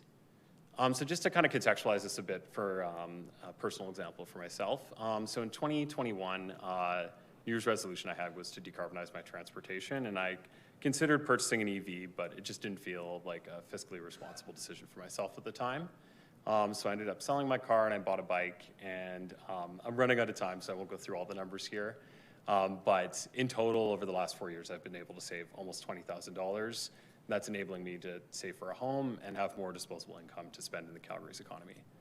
Next slide, please. But I think an important consideration for you all isn't just the money that I can save for myself, which is enabled by the city's infrastructure, but also the benefits that are available to Calgarians. And I've also been able to save society over $70,000 over that time, including nearly $20,000 that's focused in the city of Calgary. Next slide, please. And this was only possible because of infrastructure that's close to my house. Next slide, please. So in conclusion, we ask you to continue to fund the climate implementation plan and continue to fund infrastructure that allows Calgarians to save themselves money, as well as the taxpayer. Thank you. Thank you so much. We'll go to Ms. McPherson to round off the panel. Thank you, Mayor, Council. I really appreciate the opportunity to speak tonight. My name is Karen McPherson. I'm the Operations Director of Be the Change YYC. Be the Change is a boots-on-the-ground, grassroots outreach organization that's been operating in Calgary since 2015. We have provided support to unhoused Calgarians. Last year, it was 19,585 times. We work in the evenings, weekends, and on holidays when other services aren't available. We prevent crises by providing food, water, first aid, harm reduction, and referrals. We reverse overdoses and de-escalate situations on the street. And we have a direct public safety impact. We prevent many 911 calls before they happen. We reduce police, fire, and EMS workload by handling non-criminal, non-medical emergencies. We reduce bystander trauma by intervening in overdoses and minor medical problems. And at least 20% of the people we meet are referred to shelters, detox, housing, and health services, which reduces repeat emergency calls. Our cost savings to the city are about $500,000 a year in police, fire, and EMS responses that are avoided. For every dollar invested in Be the Change, the city avoids more than $3 in emergency costs. Losing our capacity to do this work is an immediate increase in 911 calls and municipal spending. And the crisis we're facing is that we're losing our operational space through no fault of our own. It'll happen at the end of the year. Without city support for relocation, our ability to prevent emergencies will drop sharply. That means more calls, more strain on first responders, and more preventable harm. What we need from the city is modest operational support to stabilize our outreach organization, immediate help securing replacement space, recognition that we are a public safety partner, not just a social service. We save the city money, we prevent emergencies, we keep people alive so they can get into treatment, and with some support from the city, we can keep doing it like we're going to be doing tonight. Thank you. Thank you so much. Are there any questions for this panel? Seeing none, thank you so much, everyone here, for being with us. Before I bang this gavel, I just want to clarify, first thing at 9:30 in the morning, we will have the opportunity to ask questions of police only. The other public safety section, folks like fire, transit safety, day spaces, they will come later in the agenda. We just want to accommodate the operational requirements for police only at 9:30. So we will be back tomorrow at 9:30 in the morning for the police to start us off, and then following the conclusion of asking questions of the police, we will go to the remaining members of the public and the various panels that we didn't have the opportunity to. So again, great day's work. Thank you so much for the members of the public, administration who supported us as well.